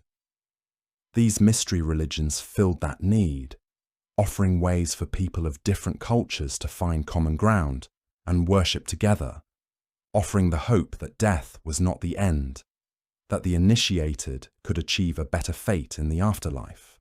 Militarily, the Hellenistic world inherited Alexander's innovations, but continued to develop new tactics and technologies adapted to the specific challenges of ruling large, diverse territories. The phalanx remained the backbone of infantry tactics throughout the Hellenistic period, but it was modified and refined. The long pike, longer than the old spear, became the standard weapon of the heavy infantry. The pikemen could stand side by side, presenting a wall of sharp points that would shred any cavalry charge that came against them. The formation was devastating against enemies that didn't know how to counter it, but it was also vulnerable if the formation could be broken. Cavalry remained crucial throughout the Hellenistic period, particularly heavy cavalry that could charge and break enemy formations, or light cavalry that could pursue a retreating enemy. But the real innovation in Hellenistic warfare was the increasing use of light infantry and missile troops, archers and slingers who would harass enemies from a distance, soften them up before the heavy infantry engaged. Combined arms tactics, using different types of troops in coordination with each other, became increasingly important. A general would coordinate his phalanx, his cavalry, his archers and slingers, his light infantry, to maximize the effectiveness of his forces. Siege warfare advanced dramatically during the Hellenistic period, driven by the constant warfare among the Diadochi and their successors. Siege towers could be wheeled up to city walls to allow infantry to climb up and assault the defenders. Catapults and other siege engines were developed that could hurl stones and bolts at defending troops and fortifications. Military engineers designed sophisticated fortifications that were difficult to capture. The science of siege warfare became more sophisticated, more technical, requiring specialized knowledge and specialized troops. And war elephants became iconic symbols of Hellenistic warfare, inherited from Alexander's campaigns in India and used by the Seleucids particularly. The sight of elephants charging into battle, terrifying horses that had never seen such creatures, terrifying infantry that would break and run, became one of the most distinctive and memorable features of Hellenistic armies. They were symbols of power and prestige, of wealth and resources that could command the loyalty of distant peoples, but they were also practical weapons that could break through enemy formations, could trample soldiers, could create havoc in a disciplined battle line. An elephant could kill or wound multiple soldiers. An elephant could inspire terror in soldiers that didn't know how to deal with it. An elephant was a living siege weapon, a mobile fortress that could carry troops into battle, or hurl projectiles at defending troops. Trade networks expanded dramatically and rapidly during the Hellenistic period, connecting the Mediterranean world to the Near East, to Central Asia, and to India in ways that had never been integrated before. The kings understood that control of trade meant wealth and power, and they invested heavily in infrastructure to support it. Harbours were improved and expanded, built with stone breakwaters and protective barriers. Lighthouses like the famous Pharos at Alexandria were constructed to guide ships into port safely. Roads were built or improved to facilitate the movement of goods across vast distances. Currency was standardized, making it easier to conduct business across borders and between different kingdoms. The Ptolemies particularly focused on controlling trade because Egypt's wealth ultimately derived from trade. They controlled access to the Red Sea, which gave them a monopoly on the extremely valuable trade with Arabia and India. The Ptolemies grew wealthy by taxing merchant ships that passed through their waters and by participating in the trade themselves, buying goods in one place and selling them in another at a profit. Royal monopolies on certain goods like papyrus, which was used throughout the Mediterranean world, and purple dye, which came from sea snails and was used to dye the cloth of the wealthy, gave the royal treasury tremendous revenues. The major trade routes connected Alexandria to Antioch, to Seleucia and beyond to India. Goods moved in both directions along these routes. From Egypt came grain, which fed the Mediterranean world, papyrus, which was needed for writing, and luxury goods like fine linen. From the east came spices that were worth their weight in gold, silk that was used to make the finest clothing, precious stones like rubies and sapphires, and other exotic goods that were unavailable in the Mediterranean world. From the Mediterranean came wine and oil, and manufactured goods made by Greek and Italian craftspeople. Merchants grew wealthy by buying goods in one place and selling them in another, taking advantage of price differences and the willingness of wealthy people to pay premium prices for exotic goods. Trade was increasing steadily, and the amount of goods moving through the Mediterranean and the overland routes was growing year after year. This meant that cities and the general level of economic activity was expanding. More goods meant more ships were needed, more caravans, more merchants. It meant more people were involved in trade in one way or another, from ship captains to caravan masters, to dock workers, to merchants, to the people who produced the goods being traded. The Hellenistic world was becoming increasingly prosperous, increasingly interconnected, increasingly dependent on long-distance trade for its prosperity and its survival. But prosperity was not evenly distributed. The great cities became centers of wealth and culture, but the countryside often remained poor and traditional. The wealth generated by trade flowed to the rulers and to the merchants who controlled the trade. Most ordinary people still lived on the land, farming, or working in the cities as laborers and craftspeople. The Hellenistic world was developing characteristics that would mark the ancient world for the rest of antiquity. A world of great cities and prosperous merchant classes, and vast wealth concentrated in the hands of the few, while the majority of people lived at subsistence level. The inequality was not yet as stark as it would become later, but the trend was clear. As the Hellenistic kingdoms consolidated and became more established, as they settled into their patterns of ruling vast territories and conducting trade and culture and diplomacy, Rome was rising to power in the Mediterranean. Rome had conquered all of Italy, absorbing or eliminating the other Italian peoples, and was beginning to look beyond the Italian peninsula to the wider Mediterranean world. Rome and the Hellenistic kingdoms coexisted for a time, maintained a kind of uncomfortable peace. But tension grew as Rome expanded and the Hellenistic kingdoms struggled with their own internal problems.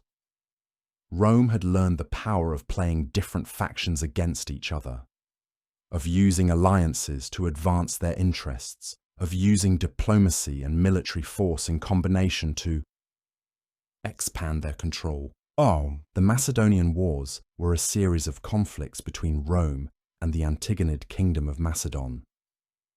The First Macedonian War occurred in the early 2nd century BCE as Rome was consolidating its power in the eastern Mediterranean. Rome defeated Macedon and forced them to accept Roman terms. The Second Macedonian War, in the late 2nd century BCE, ended with the defeat of Macedon and the end of the Antigonid dynasty. Macedonia was annexed by Rome and became a Roman province. The kingdom that had ruled Greece and the Hellenistic world for a century, that had conquered and held onto its territories through countless conflicts, was conquered by Rome. The war demonstrated something important about the ancient world at this time. The military capabilities of the Hellenistic kingdoms, while impressive, while they could field large armies and conduct sophisticated siege warfare and use elephants and phalanxes, were not sufficient to resist the disciplined legions and vast resources and organizational capabilities of the Roman state. Rome had something the Hellenistic kingdoms did not have.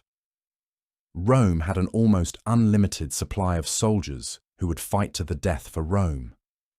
Rome had a system of government and organization that could sustain a large military for a long time. Rome could endure losses that would have destroyed the Hellenistic kingdoms. The Seleucid Empire fared no better in the long run. Roman power expanded gradually but relentlessly, and the Seleucids were forced to accept Roman overlordship, to acknowledge that Rome, not they, was the supreme power in the Mediterranean world. The Roman general Pompey conquered the remaining Seleucid territories and annexed them as a Roman province. The vast empire that Seleucus had founded and his successors had maintained for nearly 3 centuries fell to Rome. The rulers tried desperately to maintain their position, tried to negotiate with Rome, tried to play off one Roman faction against another, tried to use diplomacy and alliances to protect themselves. But ultimately, they could not resist Roman military power and Roman political sophistication. Rome always found a way to dominate. Egypt, the wealthiest and most stable of the Hellenistic kingdoms, lasted longer than the others. The Ptolemies were careful to maintain good relations with Rome, careful to avoid direct confrontation, willing to accept Roman preeminence in foreign affairs while maintaining their own kingdom and their own authority at home.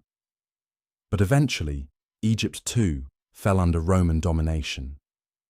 Cleopatra VII, the last Ptolemaic pharaoh, was a brilliant ruler who tried everything she could to maintain Egyptian independence.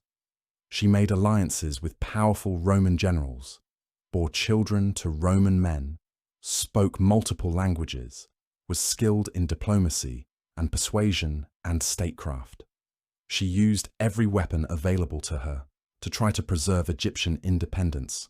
But ultimately, Roman power was too great, too organized, too relentless.